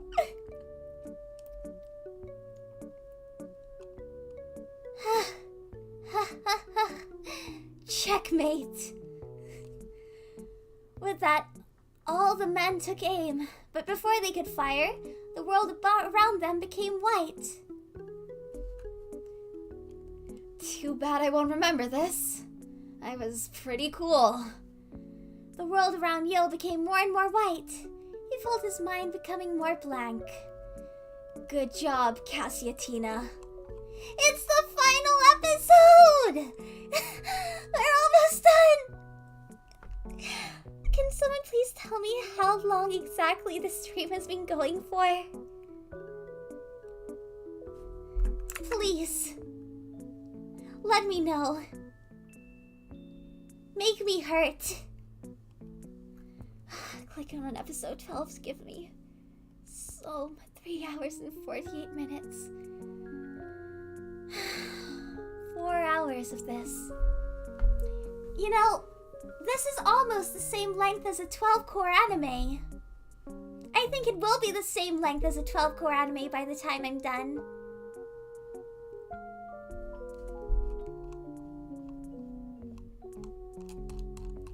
Okay.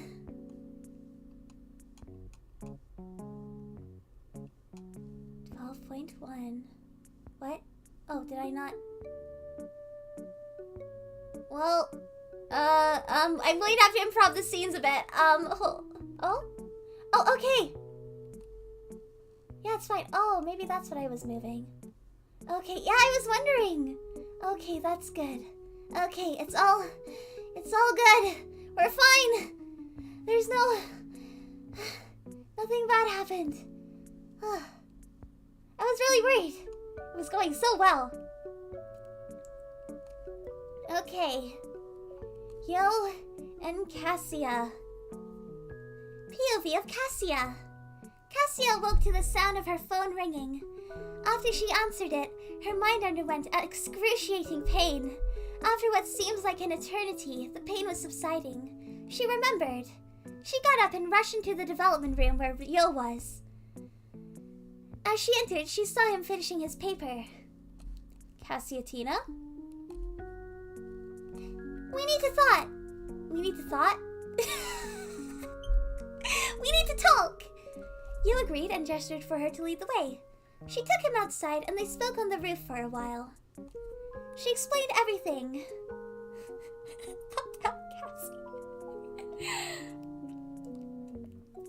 She explained everything. She told him what was to be. I see. I'm surprised the time leap machine worked for you. I guess that means your brain isn't too different from ours. Yo began to ask about the attackers. There wasn't too much she could provide him with other than the basics. It's safe to assume they were after the halo. They must have known something, but how? There's 18 pages of this. It's 4,352 words. Get me out, get me out, get me out, get me out, get me out, get me out, get me out, get me out. Why did I sign up to do this? I willingly did this. I am strong. I am strong. No! No! We finish today! We finish today! Let's go! Okay! We endure! We're strong!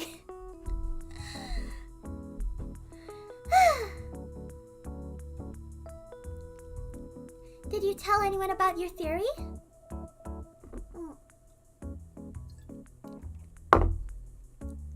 I only told Kurisu, but even then, I never told her about the wormhole part. Maybe they followed us ever since then. That doesn't explain how they knew about the halo to begin with. Maybe they found out by using something like Echelon. What the fuck is Echelon? Oh, Cassiatina! I never took you for a conspiracy theorist. I'm not! You're the closet's Chunibyo here! After arguing and then talking normally again, they decided on a plan.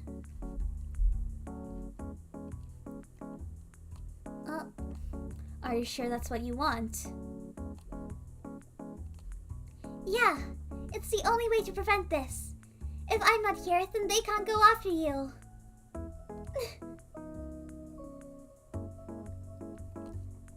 You realize it can go wrong. We only did one experiment, and jumping from this world to heaven might be more than you can handle. They did! You really just took out dialogue. It's the only way. Fine. Let's get the equipment we need. And, oh, just so you know, I don't plan on dying in order to get to heaven. Don't worry about that. They'll understand. I left on good terms there. They'll accept They'll accept a temporary guest. Oh my god.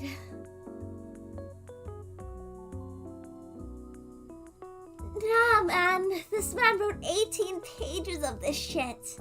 There's no way he lazed out. They both headed back into the lab and then into the development room.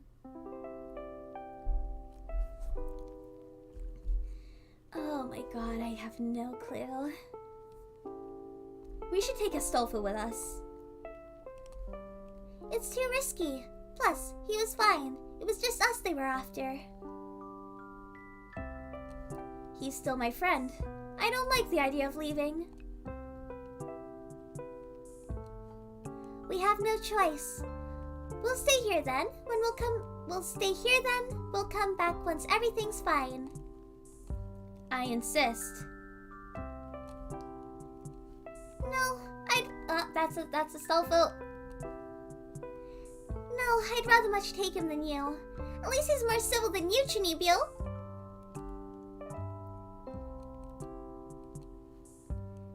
How about I undo the D-mail then? That'll solve everything. I can end all of this right now. He didn't mean those words, of course. He was scared of leaving his friend behind. The last time that happened, he did everything he could to go back. Was he really willing to leave this time? Do it then! Can you honestly undo all the memories we have? Mine with Barris, Astolfo's with Luca, and yours with us. Do they mean nothing? Well, let's go. We have to. If we don't, we'll lose this world. Just then, Yil's phone received a message. POV of Cassia. Yil's looked at his phone for a while. He keeps looking at Astolfo too, who is still fast asleep. You've been looking at your phone for a while. We shouldn't go. This is a D-mail. Huh? It's from Astolfo. What does it say? Yo passed her his phone. She read the messages. Fate fights back! Please stay! The message was obvious. Cassia questions its legitimacy. After Yo explained how it was obvious, he went to Astolfo. He gently woke him. Turn the Astolfo. You did it. You saved us. Wait, where is Astolfo?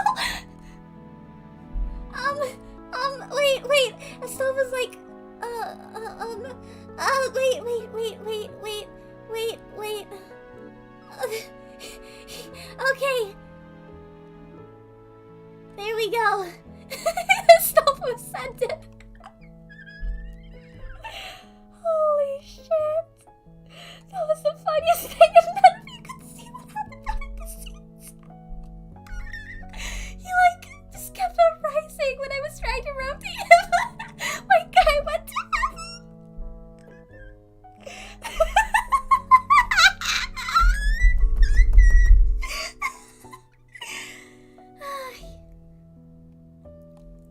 He walked back to Cassia.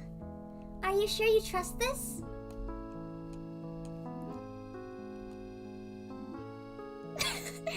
Yes. Can we confirm this message isn't fake? It would seem we can notice changes to the world line. Okabe once said that one of Mayuri's friends could also notice changes, though not as strongly as him. Maybe Astolfo is the same. And you?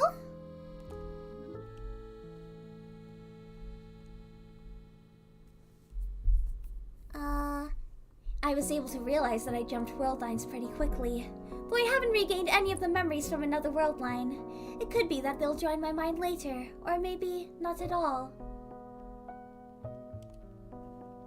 Astolfo is our best bet to ask.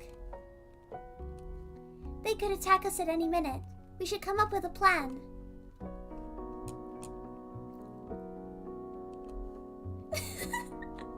What do you mean? This is the anime adaptation.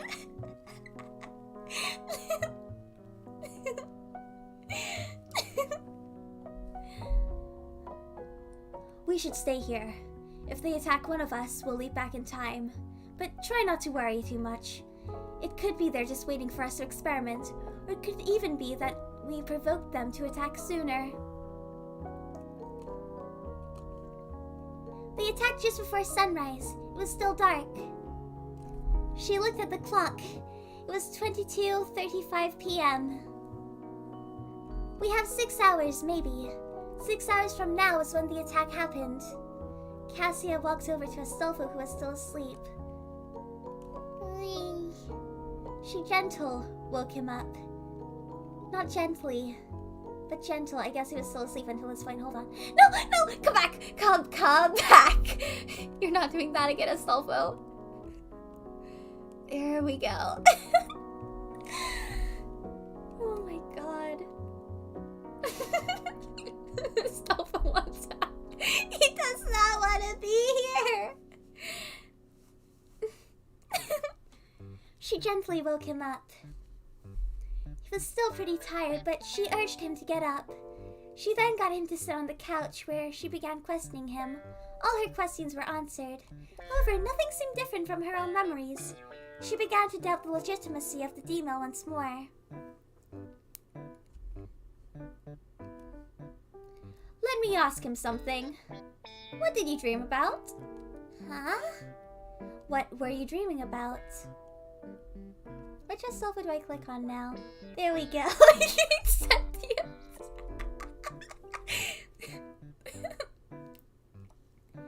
I was running. You both left me. You went into the wormhole together. And then? It closed. I looked everywhere. You were gone and... Wee. Oh, looks like he's out cold. Okay, don't leave this time, Astolfo. Astolfo? Fine, go to bed like that then! God damn it, Astolfo!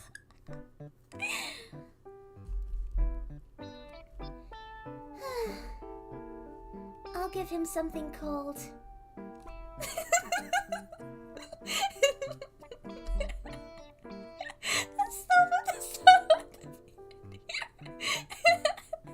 Astolfo really just wants to go. He hates this. He hates this visual novel.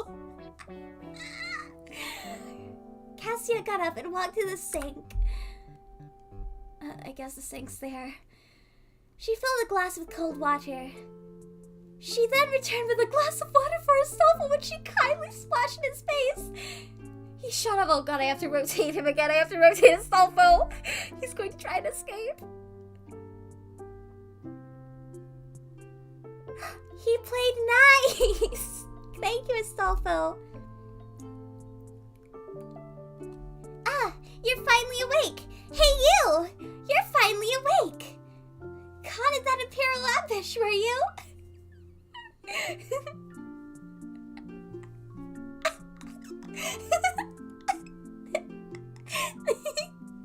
She said with a smile. Please, carry on.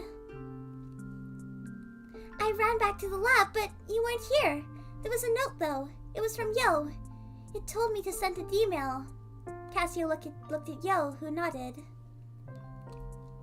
So it's true. It would seem so.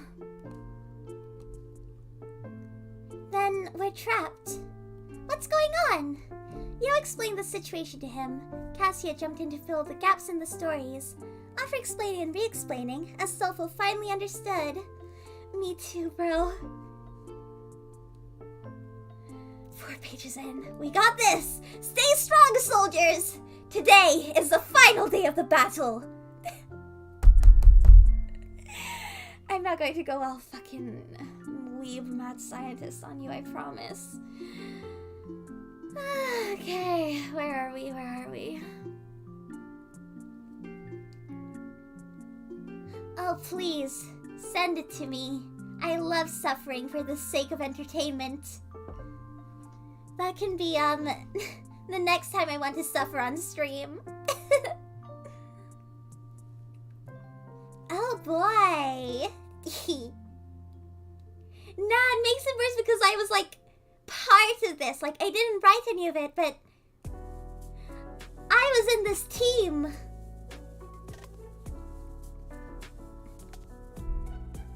Well, so I changed the world line? It seems so. Oh, I hate the writing in this. I wonder, did I jump to the waifu world line? No, you idiot! No, you, comma, idiot. You just changed one thing. That one thing could be a world full of waifus.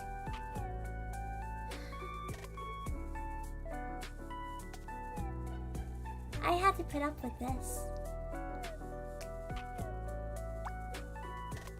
I had to put up with this. I was friends with this author. I had to deal with this person.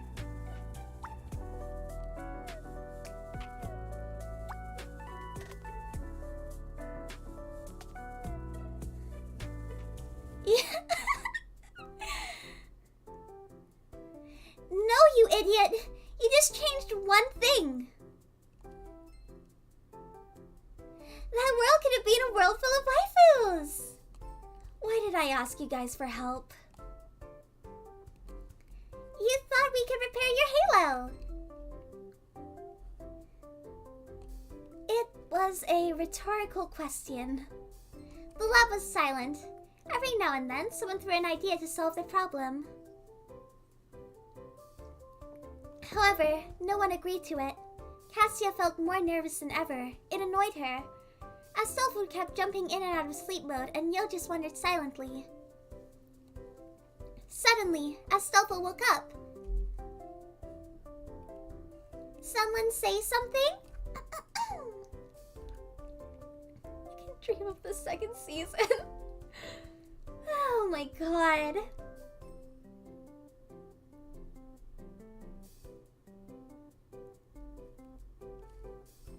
Good grief. Are you going to tell us? Oh, sorry, I missed the line. Teehee. I just had a crazy dream. Good grief. Are you going to tell us you were a cute anime girl again?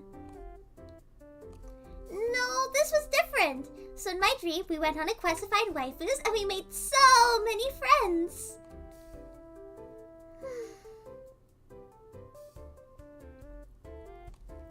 Sounds nice. Why don't we do that? Go to other worlds, I mean.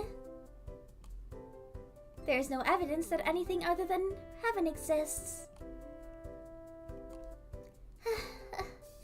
Actually, there's a tome of worlds and realms. Really? Astolfo leaned forward like a child, begging to hear the stories. Cassia told them all. The ones she saw, the ones she'd read about, and the ones she's heard about. Talking about something else helped her distract her from the raid.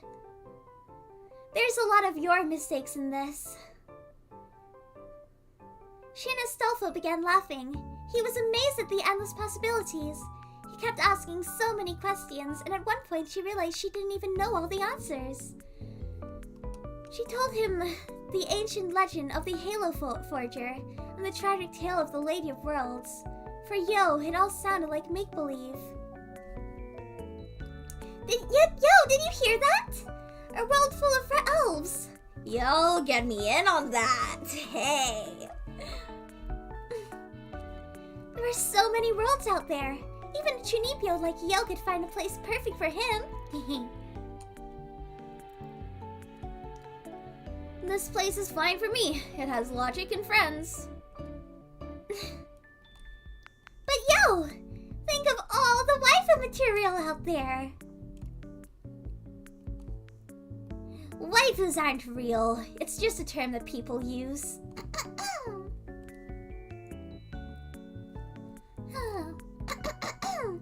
Oh, my throat's so blocked. Yeah, think of all the waifu material. Yeah, isn't that great?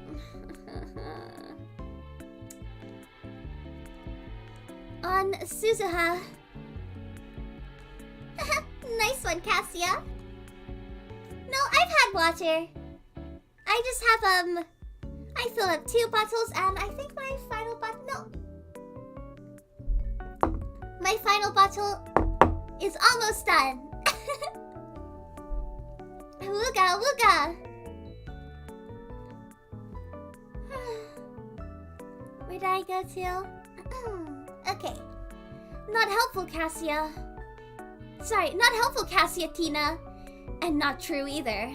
Cassia went back to telling her stories. Oh my god. Then after an hour, Astolfo proudly announced his plan. Let's go to the other worlds! Huh? Think about it. It'll be like an adventure. Well, it would save us too, but the test went wrong. Maybe, but that's because you guys wanted to go to heaven.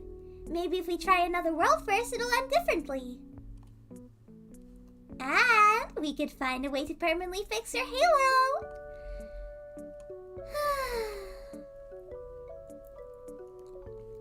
Permanently fix it? I thought it was already fixed. She looked up at Yo, who up until now didn't say much.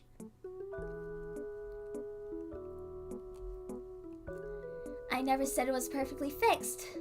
After all, it's not exactly floating over you like a halo should. Plus, you said you weren't in perfect sync with it. That's why you can't use the wormhole at will. Poor Dara. It's okay.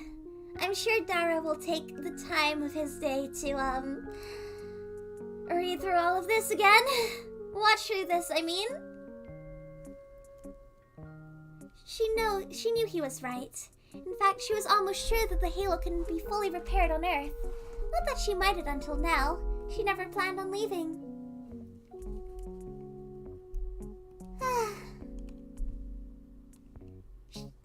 See, we should go. Think about it. There's so much to do and see. Maybe you're right. Of course I am. We'll be with you until you fix that thing. That was the deal, remember?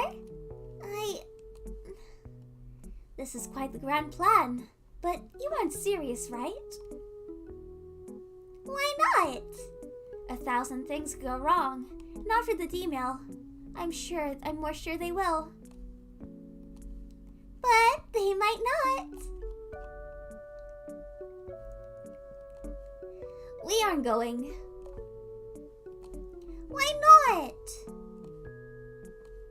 I won't risk the life I have for a death sentence, especially since it didn't work for the first time.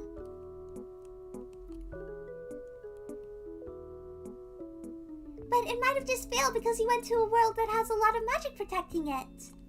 Or so Cassie explained to him. She claimed heaven's magic is unmatched. I can't tell you magic's not real. After all, the halo defies our laws of physics. But even if we jump to another world, the same thing could happen. We ran the test twice. It succeeded once and failed the other time. Oh my god. We can't just blindly send 2 test subjects to another world.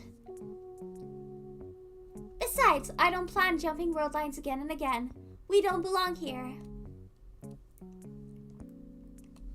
But we made a promise.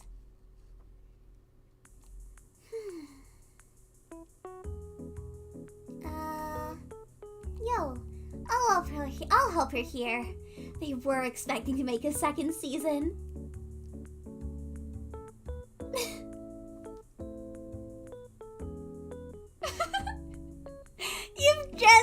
You've just tried to think about that now? Yeah, it's fucking wild. I'll help her here, in the world that I actually belong.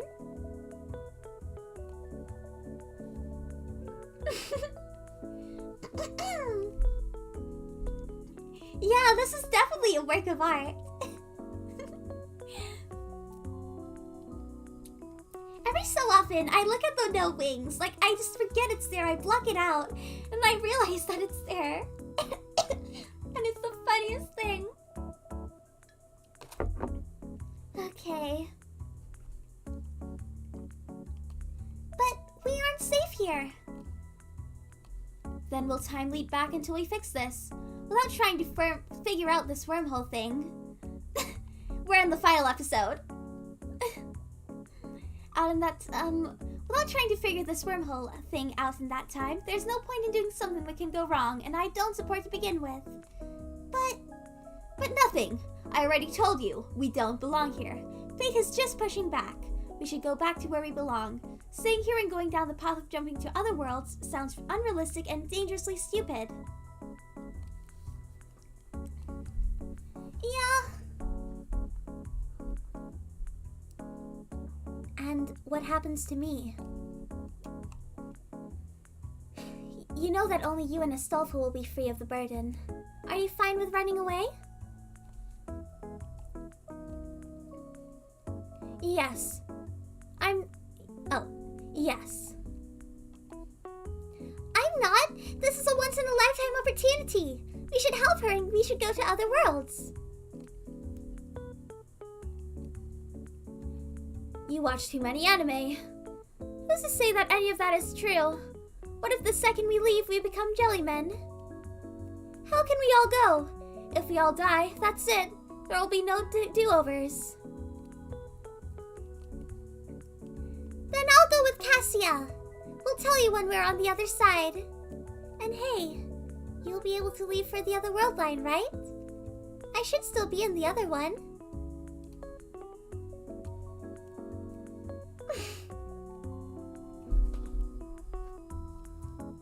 Are you sure? Yo's right about one thing. It could go wrong. Sure, I'm sure. I gotta teach the ways of inner peace, so let's take the lessons to the other worlds. I am at peace. They looked at Yo.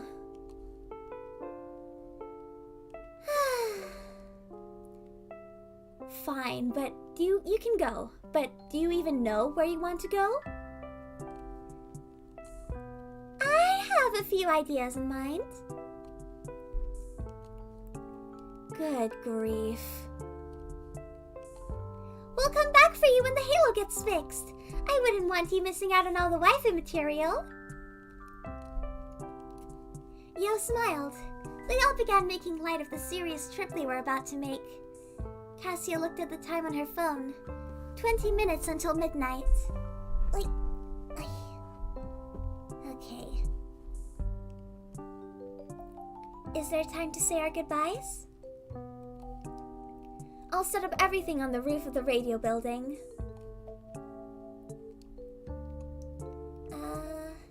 Okay. Roger that! Remember to leave a letter for the people you don't have time to say goodbye to. That includes Daru Cassiatina. I'm so glad there was never a Daru Cassiatina scene. He's got me fucking calling her Cassiatina. I'm so glad there was never a Daru and Cassia scene. I would have cried. I would have actually cried.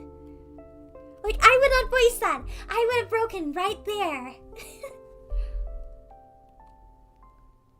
But he'll get the wrong idea. Honestly, I did. He won't. Besides, he helped you out too. He did? Yo looks at Astolfo.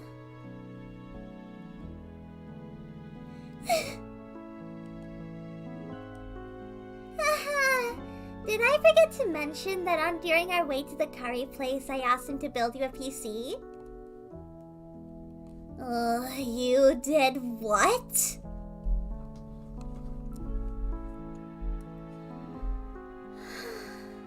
Wait. Okay, no, this looks...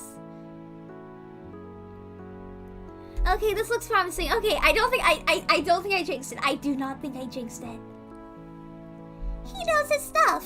Plus, Daru is a nice guy. He was eager to help.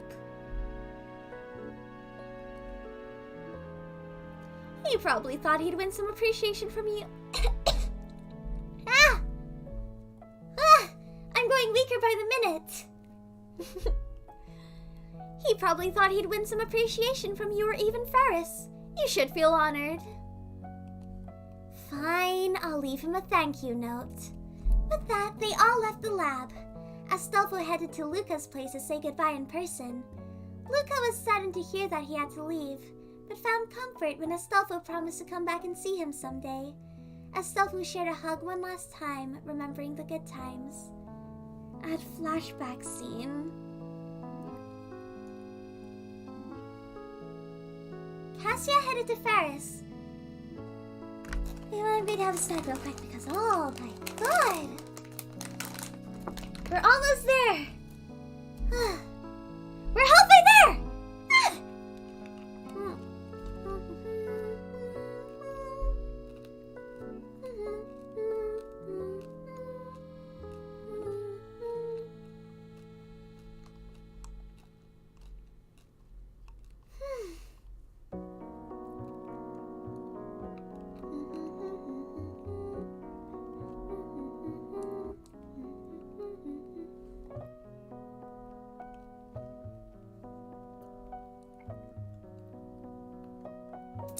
No! I'm actually not sure why they chose to mention Daru. Okay, flashback scene. Cassia headed to Ferris. Ferris was always the one to come up with crazy stories, so it's no surprise that she believed, or at least pretended to. Of course, Cassia hid some important stuff, but she also promised to come back someday. They shared one last hug, during which Ferris, for the first time, spoke normally to Cassia. She told her that she enjoyed her company and will miss her greatly. Flashback. Cassia felt the same way, of course. Ferris was the only one she never argued with. She was just like a big sister. POV of Yo.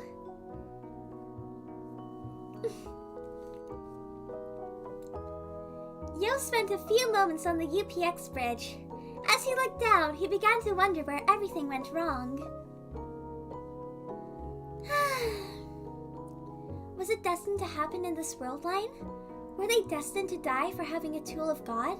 Was it all because of the halo? He knew it was only because of the destiny of this world line, which made him even more sure that what they were doing wasn't going to work. But for now, he put the idea out of his mind. He decided it was time to leave. As he did, something below caught his eye.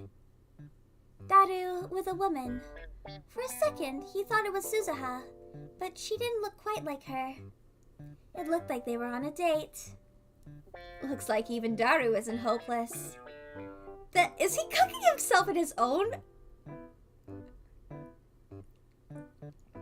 My guy's getting cooked in his own fanfiction!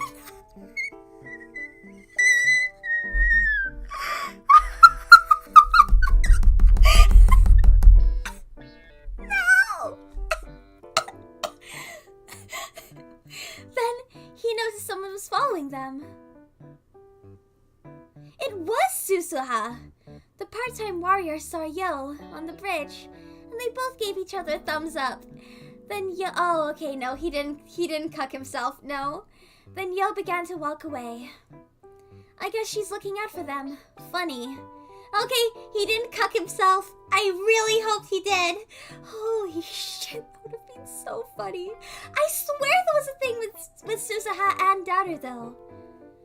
Like, I swear that happened. We were so close to the NTR chapter.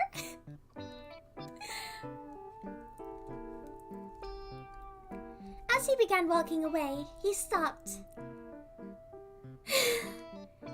Instead of going to the radio building, he headed towards the lab. Oh, that was his daughter? Oh, okay. Yeah, right. Okay, no. I was wondering because I knew he had some connection to Suzuha. Okay.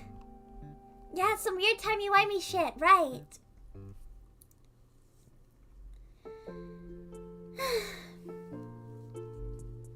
Okay, let me see if I can find the scene again.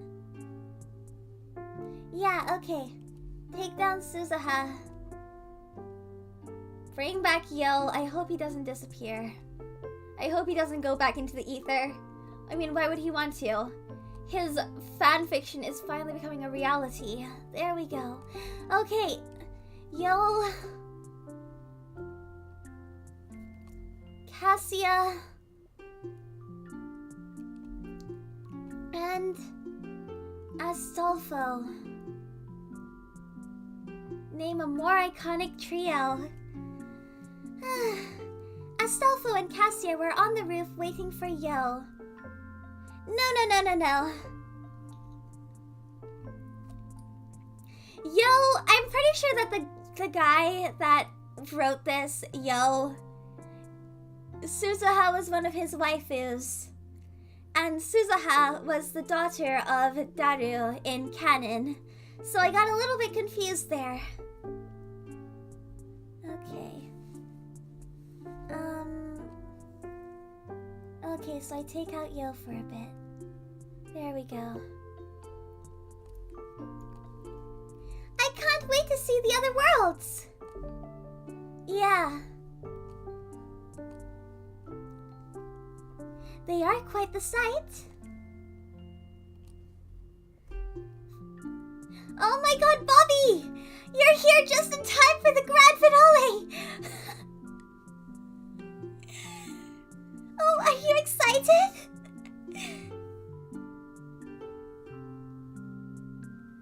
Oh no.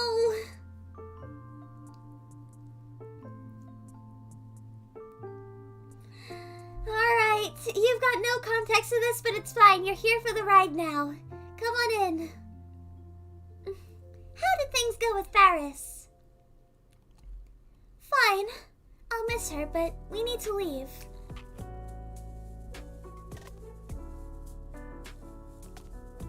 You're right! Plus, it'll be fun! It sure will be. She may have smiled, but Astolfo knew she was saddened by this choice. Are you sure you want to leave? You don't have to. You know that, right? Sure I do. But I still want to. After all, waifus are a good reason to go. Plus, I need to help you, remember? And Yo? I wouldn't be surprised if he changes plans last minute. Yeah, put on speakers. That's not a bad idea.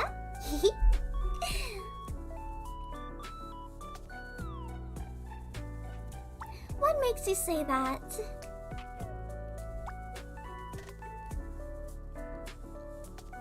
He did stay here, remember? He didn't undo the email. Deep down, he wants to go, but he's just too unsure. He just needs a little push. They both looked up at the sky. Astolfo wondered how the sky would look in other worlds. Cassia, on the other hand, looks like she was at peace. She stopped being nervous and now seemed more hopeful of the future. Future.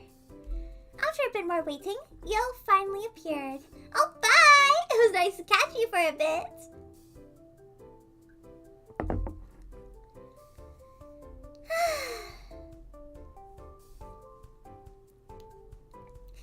After a bit more waiting, Yo finally appeared.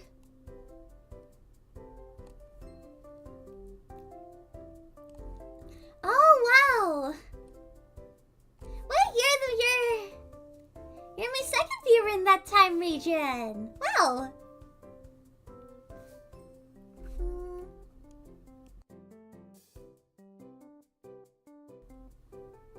Yeah.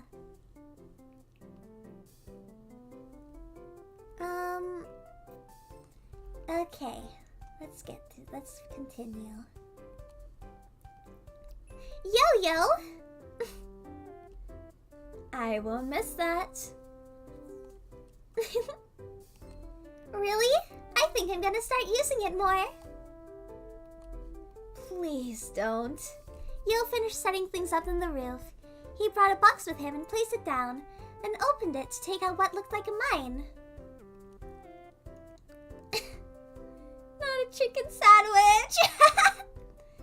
What are you doing, Yo?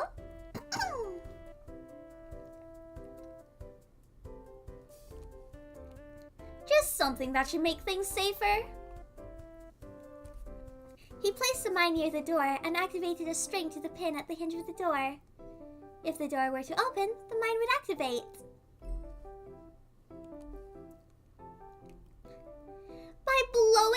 By blowing us up? Oh my god, I'm so excited.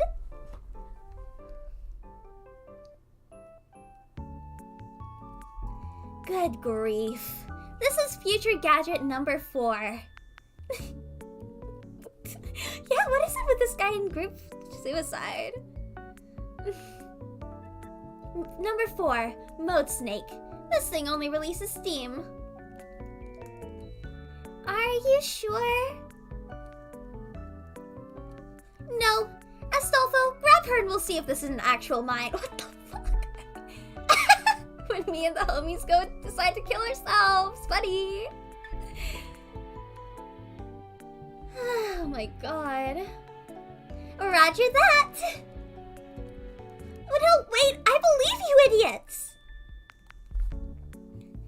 Cassia began pouting as she walked as far as she could from the others. Though she wasn't gone for long, she soon returned. Yo tied a rope around Cassia and Astolfo. He then tied the rope to the satellite. That's so true, Riggs. So, Cassia-tina, how is this going to work? Huh? What do you mean?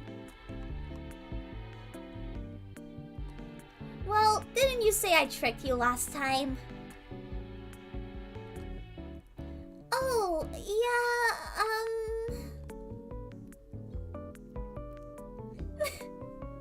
You don't have a plan, do you? No. Good grief.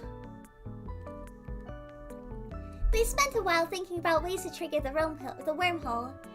At several times, Astolfo pretended there was an emergency. He also tried to put himself in danger. He ran up to Yo and made it look like Yo was strangling him with a rope. Cassia, help! He's strangling me! Yes, I'm strangling him. He's gone crazy. Yes, I've gone crazy. Yo's the kind of fucking super nice guy when he says angry. Oh my god. Holy shit.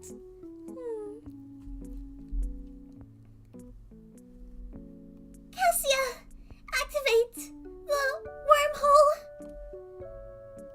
Yes, Cassia-tina. It's the only way to save him. Oh no, let me save you with my emotional speech.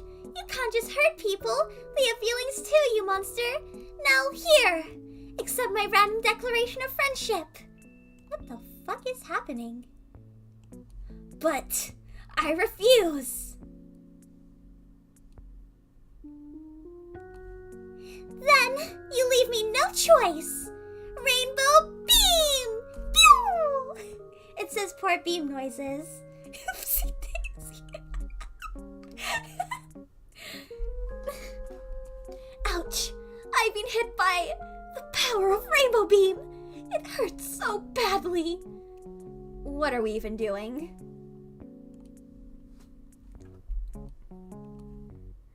Oh, I thought we were acting to pass time. No, Cassia-tina. What made you think that? The gay beam! Oh my god! Become gay!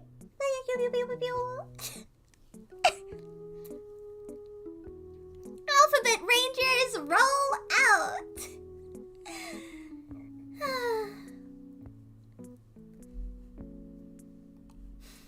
The lack of a plan for one. That was the plan! I was triggering your feelings so you'd save me. Oh, I thought we were just waiting for the raid.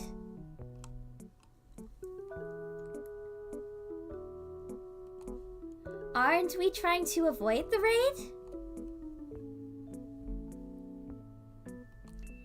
I thought we were trying to make Cassia activate the wormhole. By using the raid, right? Were you hoping the guns would be enough to trigger an escape? Yes, actually.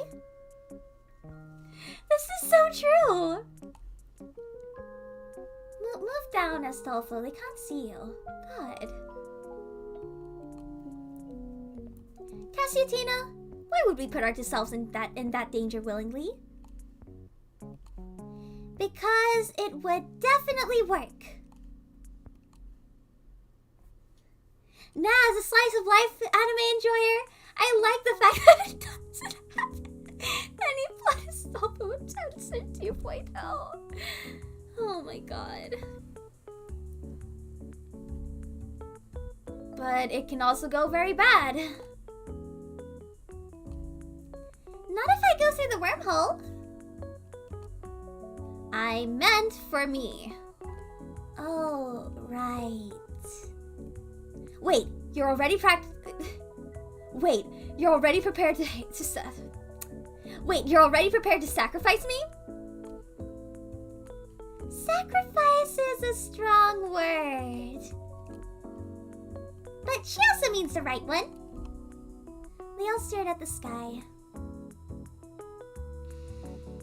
Oh, this is some riveting last episode gameplay. Sorry, dialogue. Yo, I have a question. What is it? Do thick thighs really save lives?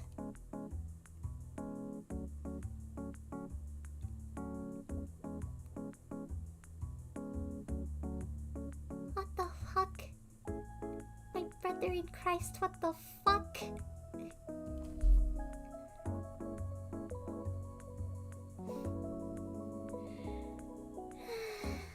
Okay. They sure do. What are you pervs talking about? Exactly, Cassia. Exactly. Cassia is the only base character in this whole fanfiction. Screen can go briefly black to show a passage of time. Hey, yo. I also have a question. Go for it. What are your hobbies? Good grief. Black screen again. I don't want to read out this next one. But I'm going to read it because if I have to suffer and see this, then you guys have to too. Yeah, exactly. I ain't a little bitch. I'm gonna make you guys suffer like me. Okay. Black screen again. Hey, Astolfo. What kind of waifus do you have? I have a few, actually. Like a few kinds. Mainly lollies. I do not.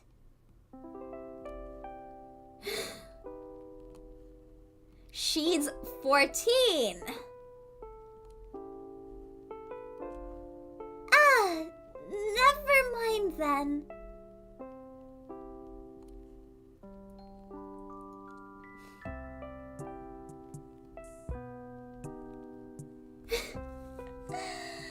Oh my god, I hate this, I hate this, I hate this. Hey, wait, it's not true. My main waifu is 6,407 years old. Okay, I've heard enough.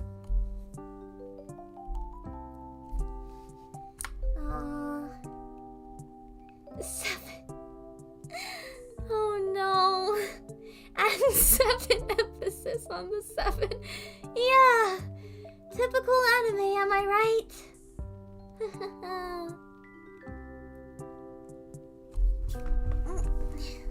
This chair is very uncomfortable. Okay, I've heard enough. Oh, wait, no. She's a lolly. Which one is he referring to? Chat, are you well-versed? Are you well-versed in suffering? Do you know? I was going to say Jibril from No Game No Life, but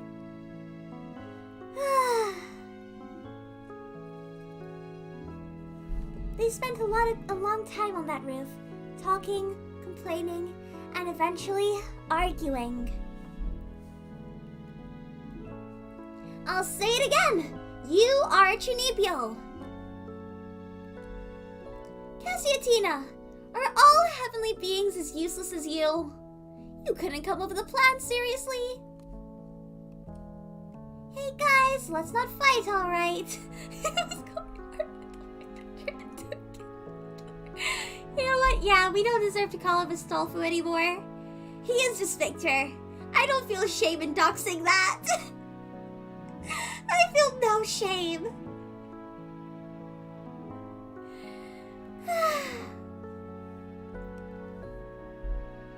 I'm literally on tap for 2 seconds.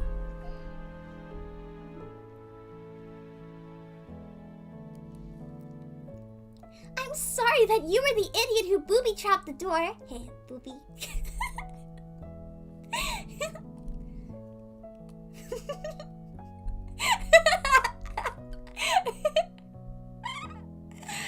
Oh my god. Yeah.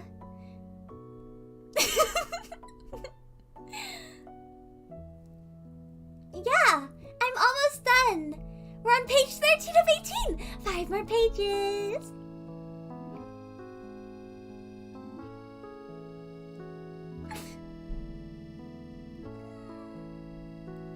Unmuted. Yeah.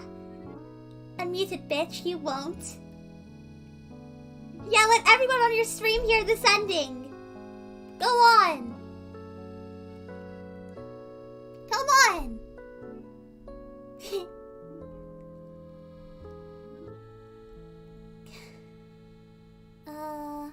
I wasn't the one, however, who got kicked out of heaven to be with.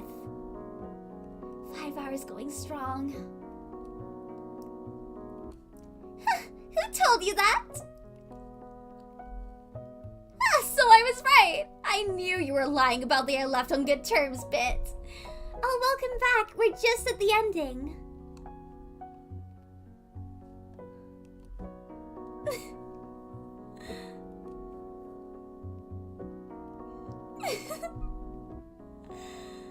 Oh my god.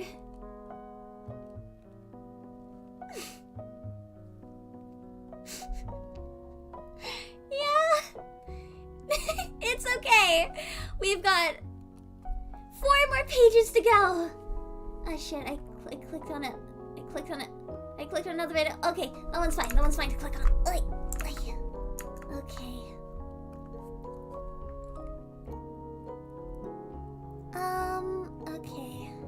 Here we go. Here we are again. Shut up, Chunibyo! Self-proclaimed angel! Hey guys, let's just hug it out. After a long while, it began. They heard cars from below. They all got up and prepared. It took them longer than expected. The traps must have worked. So they waited, and waited, and waited. Really, yo?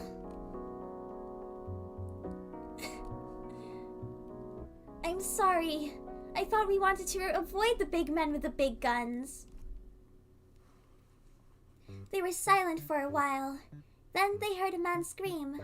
Another yelled for a medic, who also screamed. At a guess, they both fell victim to the trap at the top of some stairs. Everyone looked at Yo, silently glaring. Hey, the bad guys here. Hey, they're the bad guys here. There we go, that's how you read that. Finally, after another painful wait, the door finally kicked open and the moat snake was triggered. Bullets began flying their way. One managed to hit a few strands of Cassia's hair. You actually killed someone? Holy shit.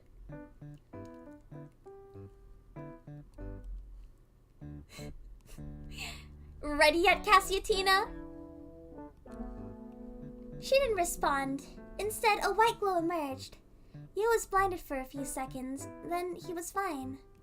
POV of Yo. He looked through the wormhole.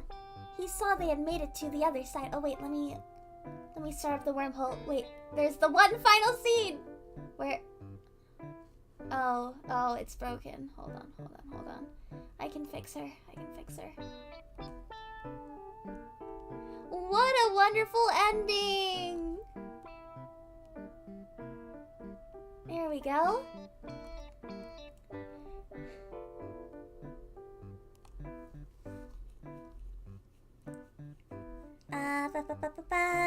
There we go. He looked through the wormhole. He saw they had made it to the other side. Now he just needed to cut the rope and they'd be free. Before he could, a woman in a black motorcycle suit ran up to him and punched him square in the abdomen. Not cool. My stand is going to mess you up big time, lady. Yo got up and tried to cut the rope once again.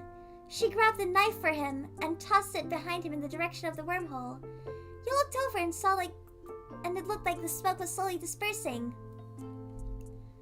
I should have undone the D-mail. Good grief.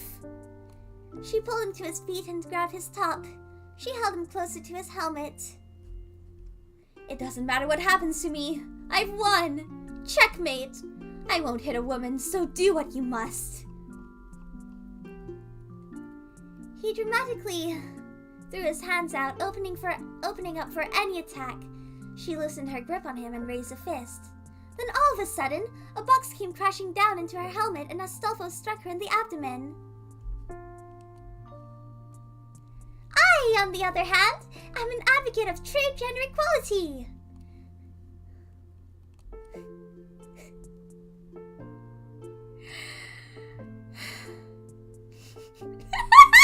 I'm pretty sure those are... Yeah, no. You see, bombs don't discriminate, but he does. Astolfo, shouldn't you be... Yep, right where I should be. He grabbed Yo by the shoulders, then began pushing him back. Wait, what are you... Giving you a push. Yo stood his ground. Astolfo looked at him, then waited. In that case... Yo ran to the woman in the motorcycle suit as she looked up, and he took something out of her pocket. Here, this is for you. He used a pen and notepad to write something, then tossed it to her. She picked it up, then read it. It read the following. I call this one the Joestar speciality. She looked back, slightly tilting her head. Run away! You and Astolfo ran for the wormhole. Cutting the rope as they passed through.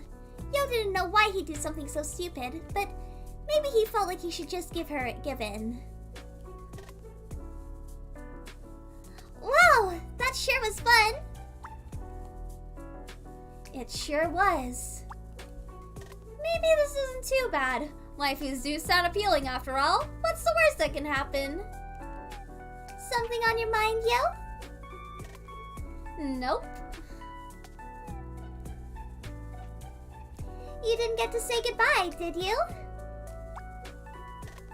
Nope, but I'm sure we'll be back someday. Oh, God.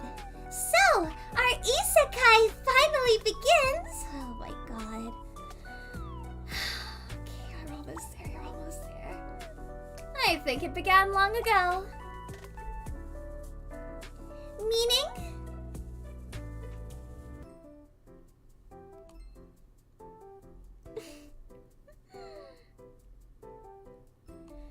Nothing. It's nothing. Let's go then! Alright. And then I gotta drag Cassia. Hurry up, you idiots! I bit my tongue. They both look at each other and smile. They now look forward to a new world. To a new adventure. Yeah, we did it!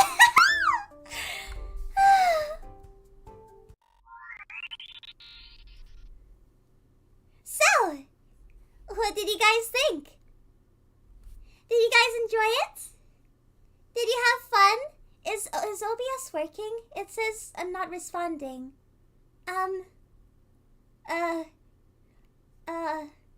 Okay, is stream still up? Stream, can confirm stream still up?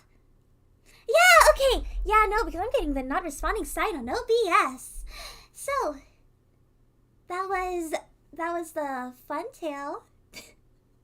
Wow, I'm so glad you joined, Manny. Did you enjoy the story? You were here for all of it, right?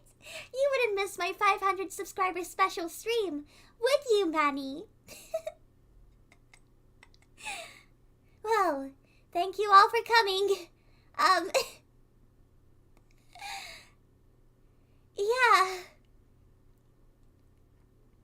It's okay. I've decided that because of all of the pain that I've gone through, this is not getting unlisted.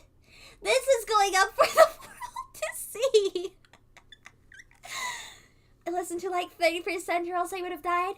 I had to read 100% of it. How do you think I felt? How do you think I feel? I suffered. Wow.